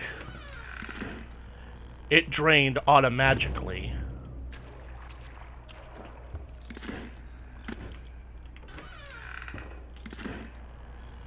The demon has taken it.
Well, I'm stumped. I can't seem to find it.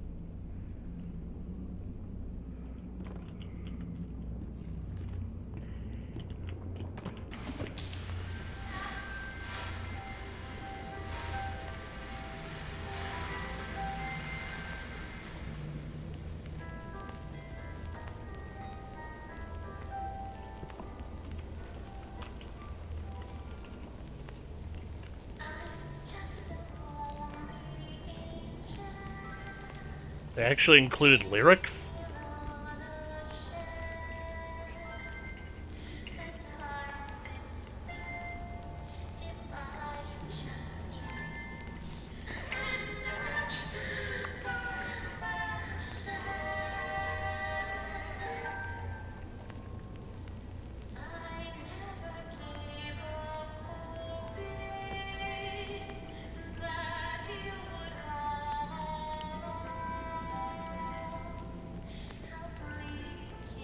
Oh, this one's an original.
Are we getting the entire song here?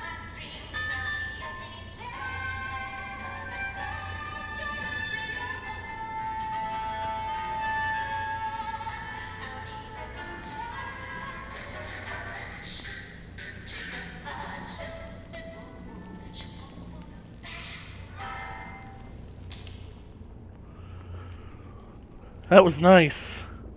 The question that I have is, which voice actress did it? The one for Susie Campbell or the one for Allison Pendle? Because maybe that could be the reason why Susie was replaced by Allison. Maybe people thought that Susie couldn't sing. Or, who knows, maybe Allison was cheaper.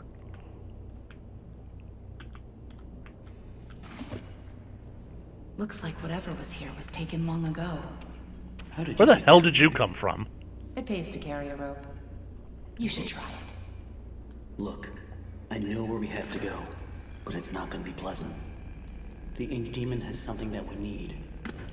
I'm going after him. You want to go to his lair? Are you crazy? That's death. That's where the trail seems to lead. Well, it's probably close by. Probably through that door. But it won't be easy to open. I'll need 3 gears, a crowbar, some kind of counterbalance. Huh. Good boy, Tom. Well, that works too. I guess. Anybody want to explain to me why a vault has a door? And here we are, back on what looks like a recreation of the top floor, even though we are in the lowest of the lows at this point. We are basically as deep into this place as we can possibly go.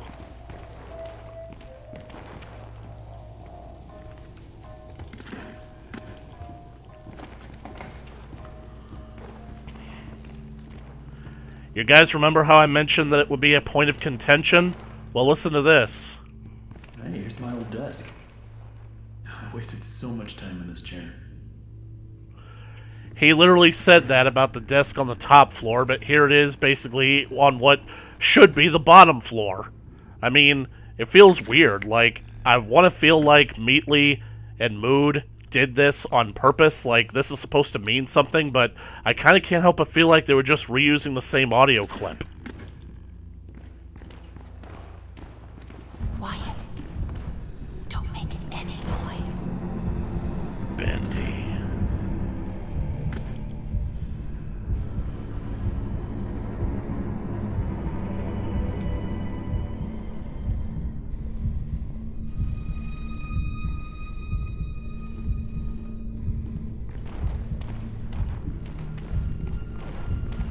Probably the last time we run into him like this.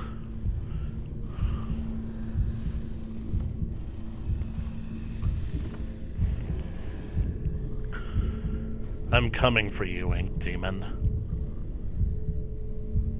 I'm coming for you.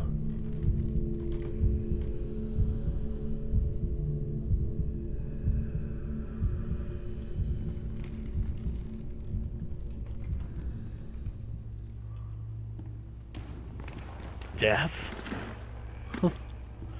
Whose? Here we go. Because I'm pretty sure that this is the ink machine. Nope. Look, up there at the top. That's the ink machine, the one that we know. But this is something else, something bigger. Nothing to build a raft with. We'll have to wade across. We can't. We're not like you, Henry. If we go in there, well, a drop of water in the ocean is rarely seen again. And I guess it's all up to me. And I don't even know what I'm doing here. I don't even know why this is all happening to me. You're here for a reason, Henry. There's always a reason. Even when you can't understand it. It's time. Set us free. Dun dun dun dun dun dun dun dun dun dun dun dun. Enter the machine. Bye, Alice. Thanks for all your help. I'll see you later, Tom. Even though we started off on pretty bad terms, you were a good boy in the end. You see that up there? That's the ink machine that started all this. So then, this thing down here, it's Bendy's lair, a gigantic version of the ink machine, a place in which all the ink basically eventually flows back to. The source. He controls the source. And let's point out the fact that Henry is about to enter into a whole bunch of ink where they are afraid to go because the ink will pull them back into it. They don't know what Henry is, but, well, who knows? They could have at least given me a weapon. Yeah.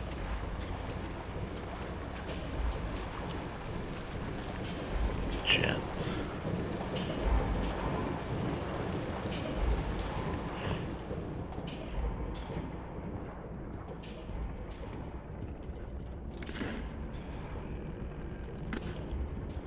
I still remember my name.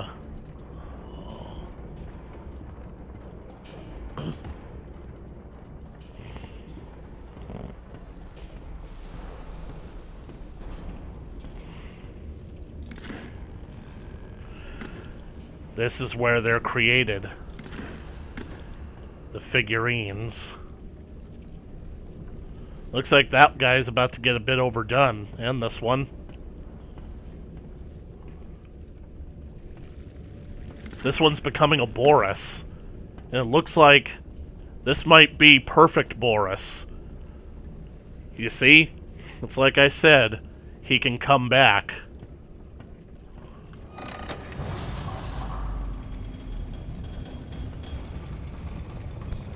The demon's throne.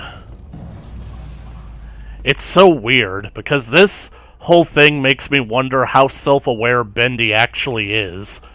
Is Bendy fully aware of his role as a demon? So does he basically do what he does because he knows that this is what a demon is supposed to act like? I like that he has all these projectors basically lined up, but they're not giving out light, which is what they're supposed to be doing if they're casting the footage onto these screens.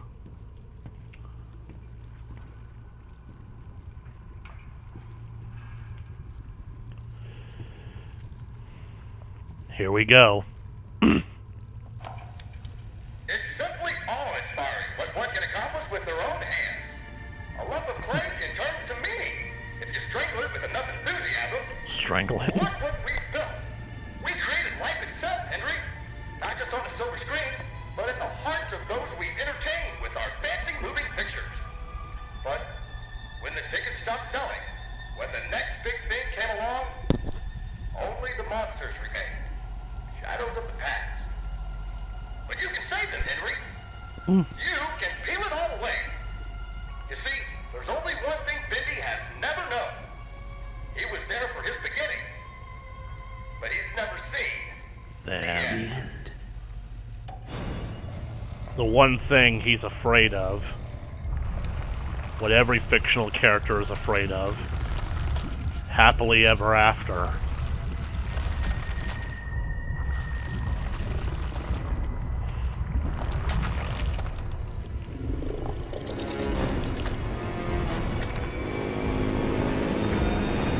Goodbye, subtlety.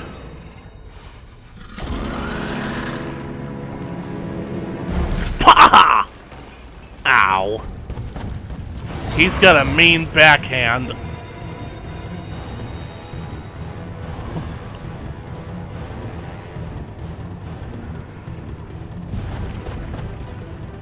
Alright, Ink Demon. Have at ye.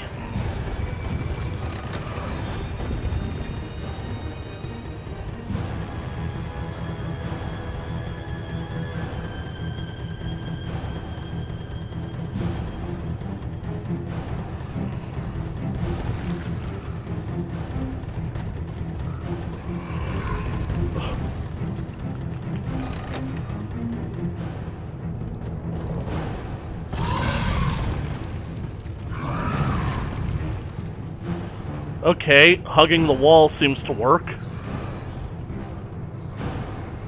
Man, he knocked me for a loop.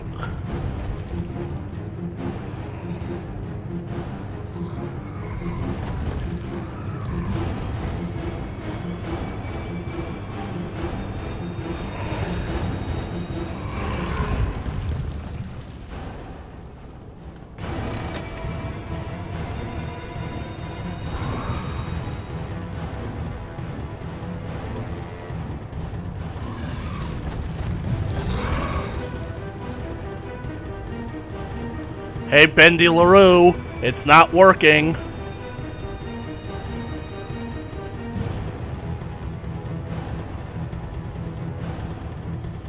Another door? Did I miss a switch?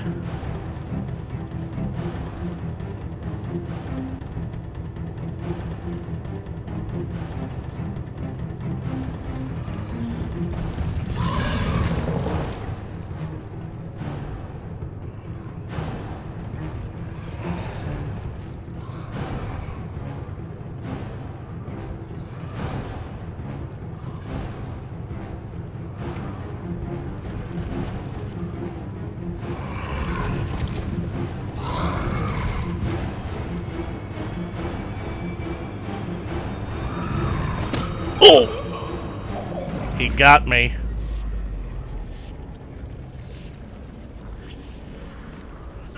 Bendy did skip leg day, but strangely enough, I don't think it's gonna matter all that much.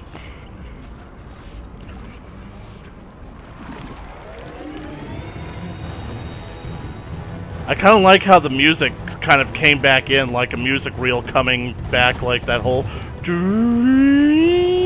kind of thing.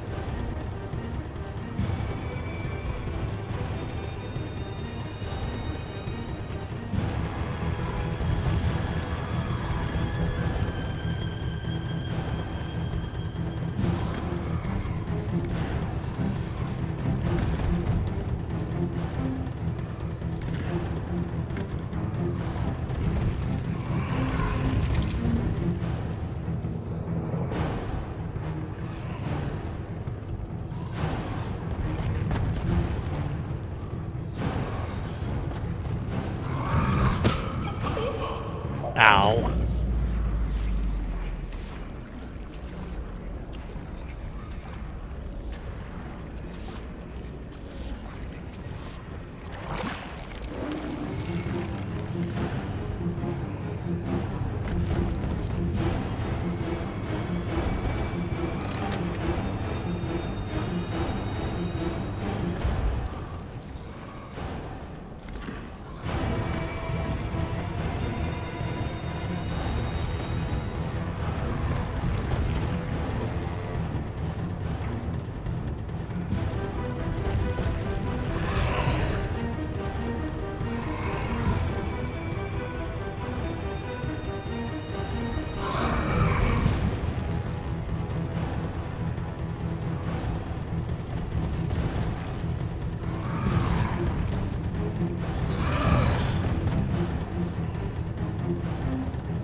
You know, even though he's basically killed me a few times already, I can't help but feel like this is the equivalent of a child throwing a temper tantrum. He's really just running around, not really accomplishing anything.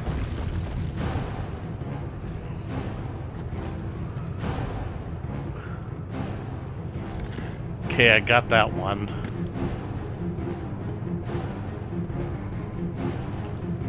There he comes!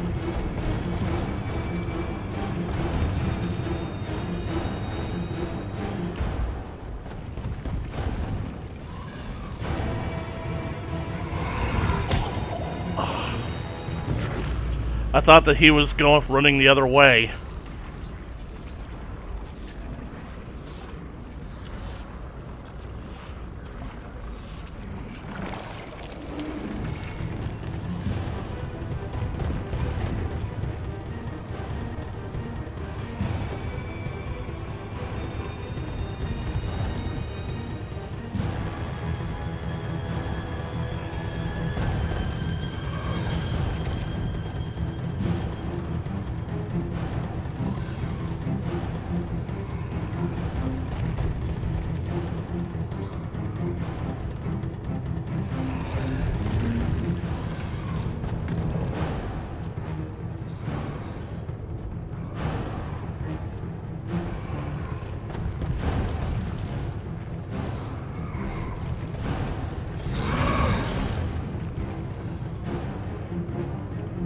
Dead end.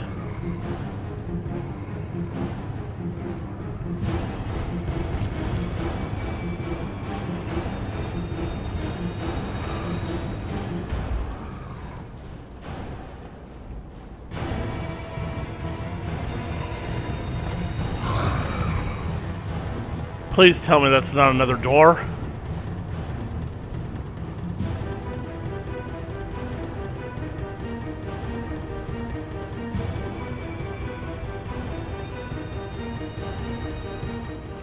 Little devil darling.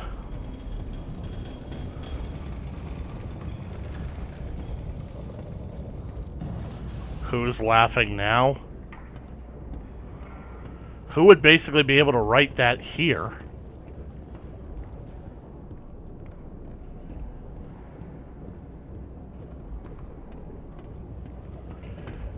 You know, between this and the song, it's basically the most tragic thing about all this, because it shows that the guys who are behind this game really can be creative, even though all these little cartoon skits are just a means to an end. Isn't the ink supposed to be flowing?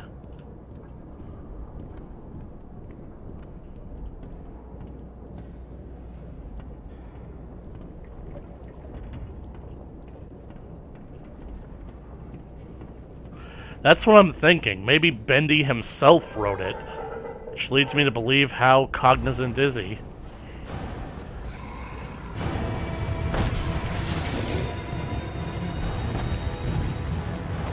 Must go faster.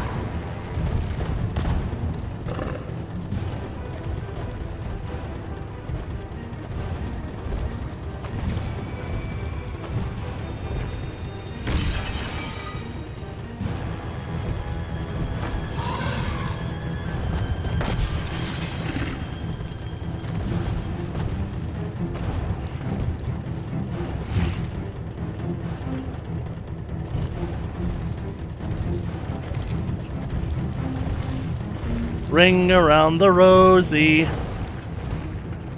Ugh! No fair, Bend.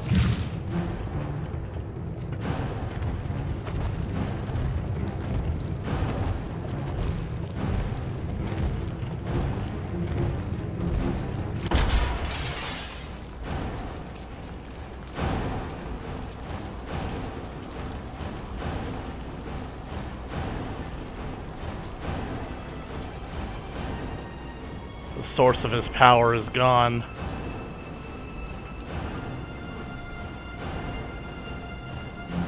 Time to finish this.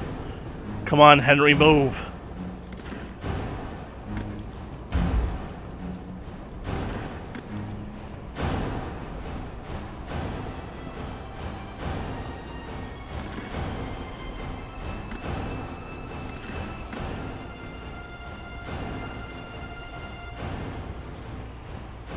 Alright, Bendy. Enjoy the show.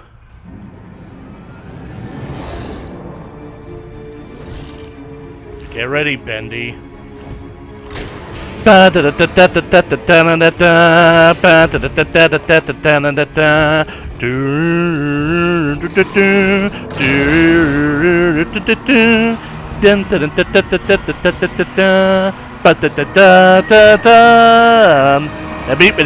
That's all, folks.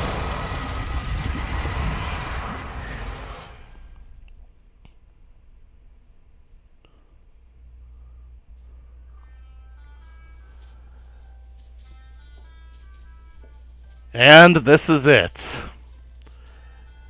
This is the moment where it all basically came crashing down.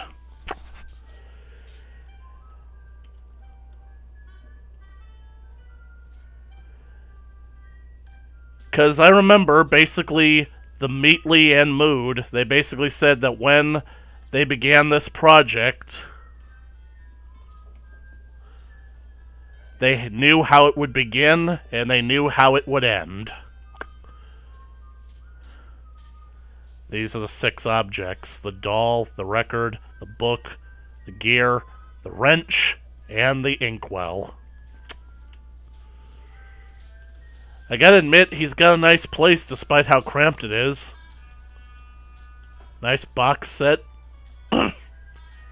Bed seems a bit small, but I feel like it suits him, you know?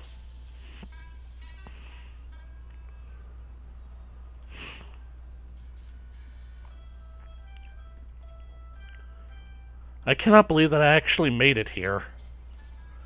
And with about 30 minutes to spare. I like how all the posters are old and worn. Some of them are in very bad shape. Seriously, Joey, like, don't you know anything about how to maintain? And the fact that Bendy as a monster actually is concept art, because it does somewhat lend credence to the theory that maybe everything that we experienced was just a movie. Like, maybe it was maybe it was Joey's way of coming to grips with what he did, and basically, like, wanting to make amends by basically casting himself as the villain and showing the things that he created as monsters. Dear Mr. Drew, Wally Franks.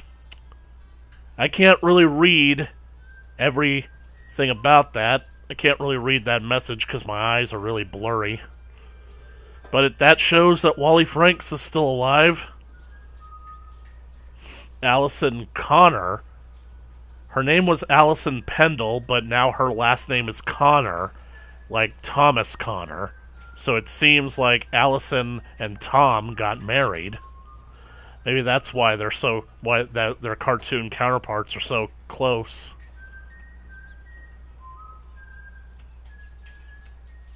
Overdue. Filed for bankruptcy. And Henry's phone number, DU19987. Well, might as well get it over with. Don't go through the door. Though I wonder where that leads to, because this doesn't seem like it's big enough to be a house. This looks more like it's an apartment. Although, it is a garage. So soon. I didn't expect you for another hour yet. Now you're just trying to impress me. But I know. You have questions. You always do. The only important question is this. Who are we, Henry? I thought I knew who I was. But the success starved me. Nothing left but lines on a page. In the end, we followed two different roads of our own making. You, a lovely family. Me, a crooked empire. And my road burned. I let our creations become my life. The truth is, you were always so good at pushing, old friend. Pushing me to do the right thing. You should have pushed a little harder. Henry, come visit the old workshop. There's something I need to show you. Don't go through. All right, Joey. I'm here. Let's see if we can find what you wanted me to see. And the cycle begins again. The Meatley and Mike mood.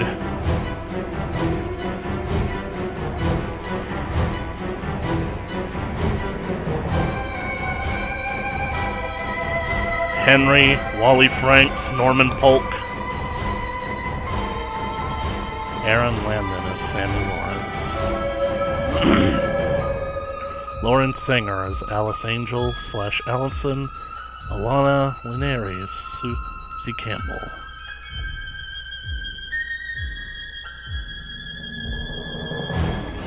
So, that was Bendy and the Ink Machine. How does it hold up after all these years? Well, it's really one of the things that's like... Over the years, people have basically begun to criticize the game because really there's hardly any gameplay to it. It really comes off like it's a bit more of a walking simulator rather than a game throughout most of it. The Ink Machine, the old one. Congratulations on your success. Your best pal, Henry Stein. Tell me another one, Uncle Joey. Oh yeah, I remember that. Your stream crashed. Oh no, your game crashed, so... But anyways, like, over the years, I think that basically, like, the game, because of its more or less lack of gameplay content in the early chapters, people criticize it for being boring, and I kind of expected to have that reaction going into this, and yet I didn't. I think that ultimately where Bendy triumphs is that, sure, it's not all that much of a game, but it is an experience. It's something that you really have to experience, and I think that maybe this is what Postra had in mind. I should go back and watch his video about it. If you guys don't know who Postra is, he's a guy who makes analysis and theory videos on the indie gaming scene. He does, like, I know that he's done some FNAF videos, but his one on Bendy, that's probably the one that that stands out the most. So, look at all that fan art. It's really amazing. You basically create a concept and it resonates with fans, and they want to be a part of it. They want to basically contribute as much to this world as that you've created as much as they can. So, but anyways, like I was saying, it really does work. The atmosphere that they created in this game is top-notch. I basically thought I knew everything about this game, and yet it still managed to make me jump every now and then. A surprise around every corner, a little something that just made me go, woo! And it worked. I really think that for what this game tried to accomplish, it worked on the gameplay factor, and I think that it culminates in a satisfying experience. You have unlocked the seeing tool in all previous chapters. You have unlocked the the archives bonus content. Okay, let's tone the music down a bit so I can get my words in, so I don't have to feel like I need to talk over the music. Okay, so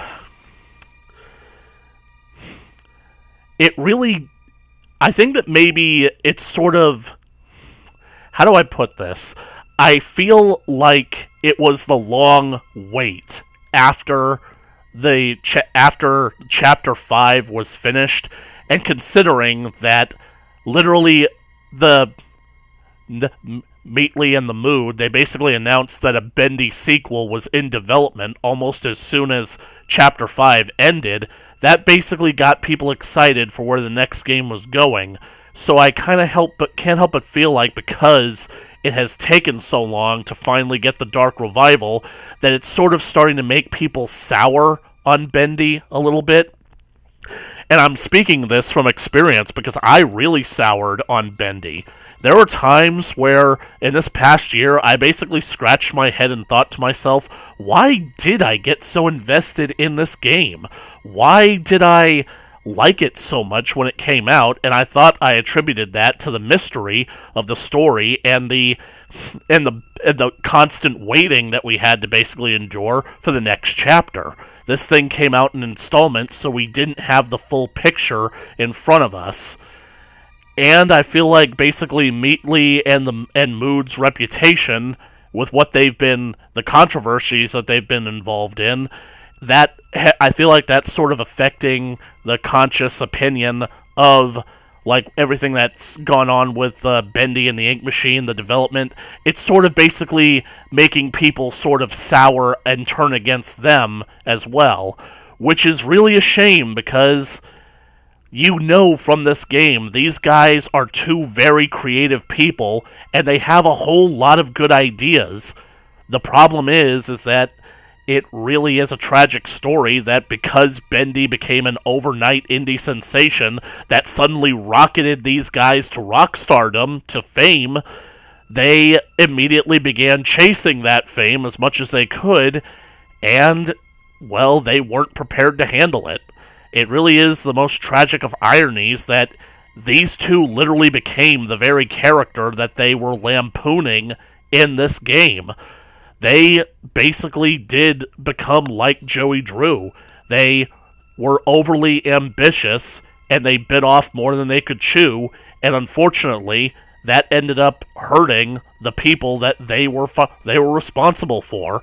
All those people that they employed and that they had to let go because they weren't ready to handle having a staff of employees that large. So it honestly makes me wish that we could just go back in time and somebody could give these guys advice. No, you don't need these many people. Start out slow. You guys basically did good on Bendy, but Chapter 5 left a whole lot of people in a bad place on the game. You gotta build up to where you want to go. Let's start out with a smaller group of people, and let's get that other game that you guys want, that showdown game that you guys want to do. Let's see if we can put more resources into that and see if we can buy some goodwill from the fans. And if that works out, then you can start hiring more people and then get to work on Bendy and the Dark Revival and so on and so forth. And then of course the whole prize loot box thing. Basically they were offering a giant plushy doll of Bendy, and then they got accused of promoting gambling or something, and then of course the whole fan art scandal and everything, and then of course the merchandising, because I honestly think that the merchandising is part of the reason why they finally got Bendy and the Dark Revival released, because it's basically like they made a deal with a merchandising company to make merch for Bendy and the Ink Machine, Bendy and the Dark Revival, and that other game that they made. But then when they tried to pull out of the deal because they weren't making sales, they found out very quickly that pulling out was going to result in a lawsuit that would cost them millions. So, it's basically like it's a damned if you do and damned if you don't situation. So now they're trying to basically repair their damaged reputation, which, honestly, I don't think would be all that hard if the Meatly would actually make a few more comments on Twitter and basically kind of like try and reassure the fan base that even though they're going through some struggling hard times now, they are dedicated to try and making the game as good as possible. And then somebody telling Mike Mood to stay off the Twitter. So, but I didn't want this to become a video basically talking about all their controversy.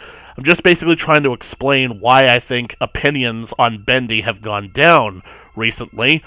And now it's time to address the big elephant in the room, because as good as the game experience was, and as poignant and powerful as the ending of the game was, the idea that basically you suddenly basically like get this vision, or you actually go to Joey Drew's house, and then it basically creates a loop where you start the game over from the beginning.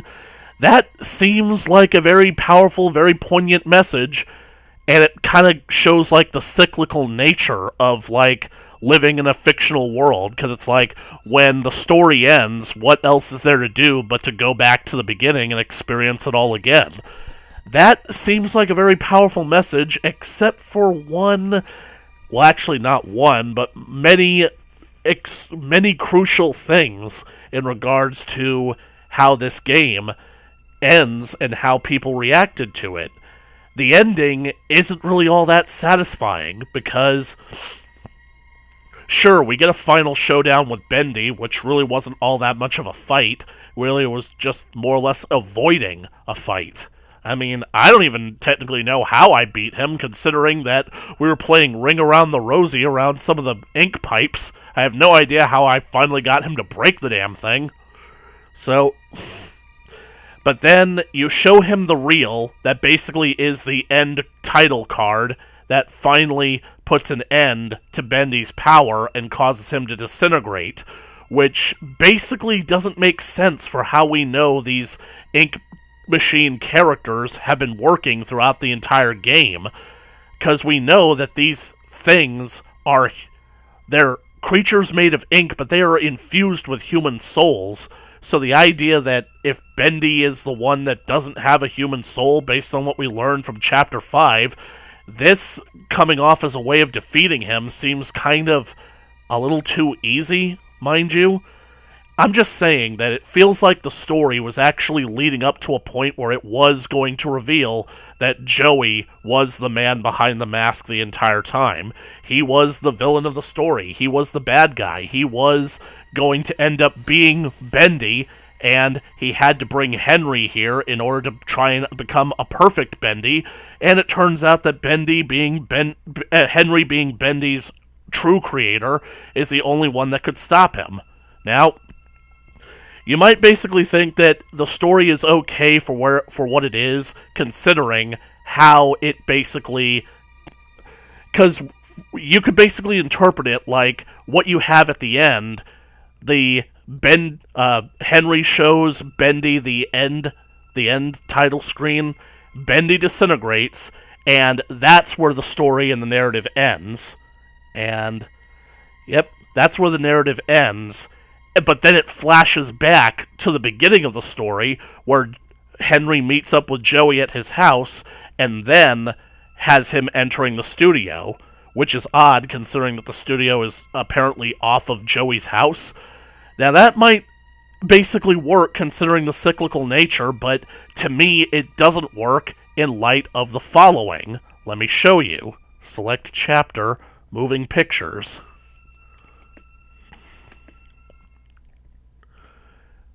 So, you go back into the game after you've completed the campaign. You come in.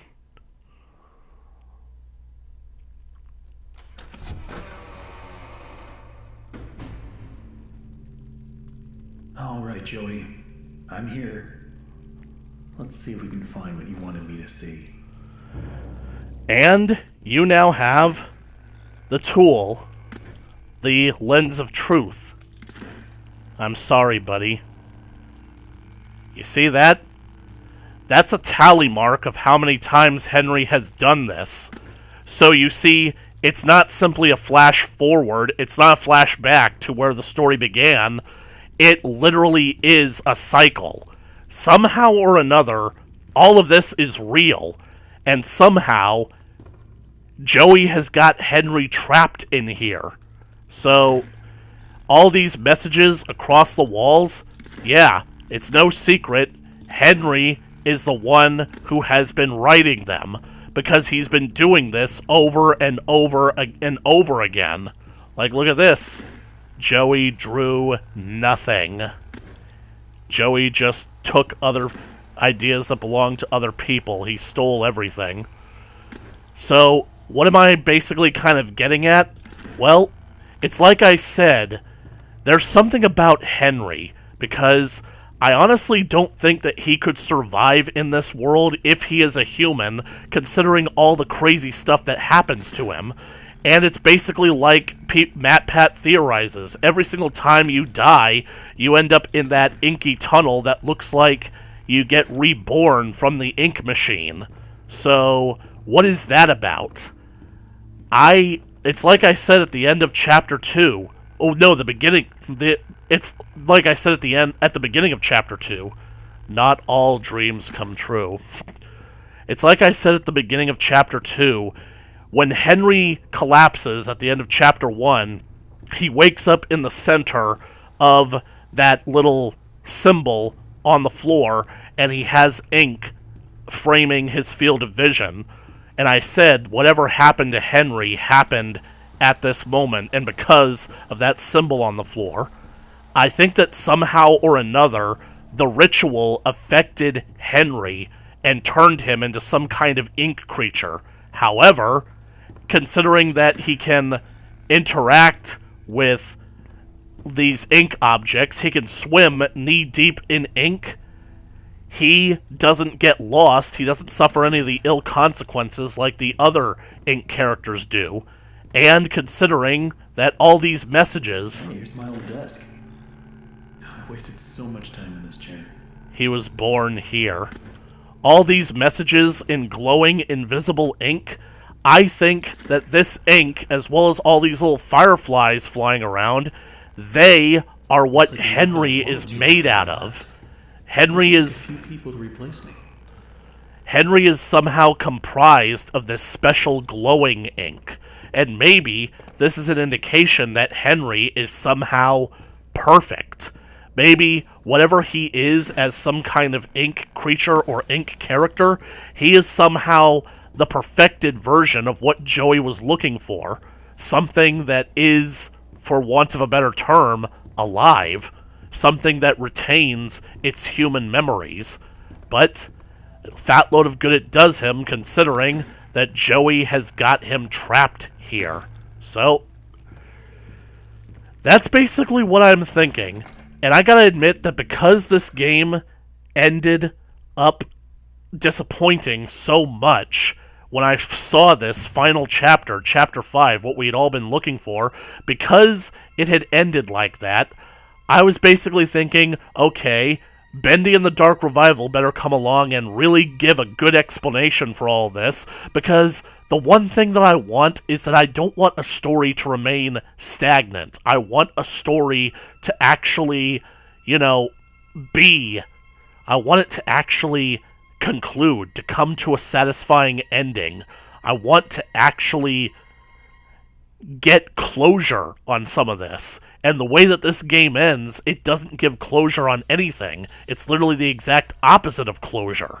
It's literally a reversal of closure. The idea that something ends, so you go back to the start and do it all over again, which is why I'm kind of worried about how Bendy and the Dark Revival looks like it might end up being a prequel to this game instead of a continuation, which is why I'm hoping that it's a hybrid. It starts out as part prequel, but then ends up continuing the story where this game left off, hopefully with the new protagonist running into Henry and figuring out what they can do to get him out of here. Once equal business partner of Joey Drew, Henry Stein was a talented animator and character designer until leaving the company around 1930. His place in Joey Drew Studios' history is somewhat undocumented, but he is often rumored to be the true creator behind many of the studio's memorable characters. Concept Bendy with the sideways open mouth. That's more like it. And this is the original Alpha Bendy, the one that's basically a head and a torso, the one that appears in the door frame. Jokingly referred to as bird poop with smile. Beta Bendy. It's strange, though. Whenever I think about Bendy, this is the one that I often think of.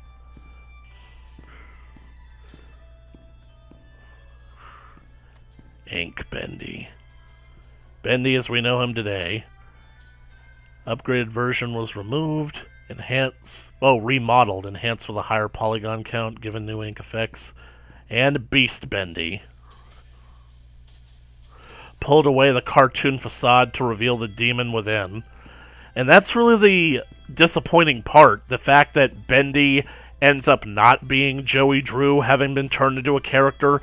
It literally makes it seem like his motives are confusing, because it felt like it was building Bendy up to something, like he had motive, he had wants and desires, but it seems like the truth is he's just an animal who doesn't want to die, and the only way that he can die is if he's shown the end. So, I don't know, it comes off as a bit disappointing. Beta Sammy. Yep, smooth as a Ken doll. But now they gave him pecs and abs. Why does this one get its own glass case? Halfway made glass case. Twisted Alice. How come these ones don't have nameplates or cards or whatever? Allison. Tom. Beta Boris. I remember that it used to look like this.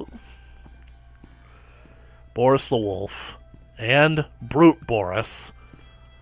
It's one of the biggest surprises of Chapter 4. Designed roughly based on the Frankenstein monster, but with a more unfinished appearance. Alice took parts from within him and substituted things that his body is rapidly rejecting. Yep, so it's almost midnight, and I basically have gone over everything that I basically can with this game. So, in the end, how is it that I basically take this game? Well, like I said, it's a mixed bag, but I still think that it's good. It's one of those things that's like, it didn't turn out the way that everybody thought that it would, but I'm still glad that it happened. You know what I'm saying? The game has a lot of potential. The Meatly and Mood, while they both have their problems, they are still very creative people, and hopefully they can get more people working for them, and they'll be a bit more careful in the future so that we can make more content. But needless to say, I am excited to see where Bendy and the Dark Revival goes, if it continues the story or if it just expands on it. Because I really want to see the aftermath of what happens. What does happen when Bendy is destroyed? Does that suddenly undo the Ink Machine's evil spell? Do all the people who are sacrificed, do they get set free? All those Ink people that are stuck searching around, do they finally get to rest? Do they get turned back into human? Do they get to go home? Where's the happy ending? So, maybe I'm not looking necessarily for a happy ending, but I guess that's all I can say about it for now. So, thank you guys so much for live streaming this with me. If you liked it, please leave a comment down in the comment section below. Like it, share with your friends. You want to keep up to date with more Linkzilla coming at you in the future, then be sure to smash that subscribe button and ring that bell for notifications. God, my voice is going. And as always, I'll catch you guys in the next video. And thank you guys so much for joining me on this stream. Later!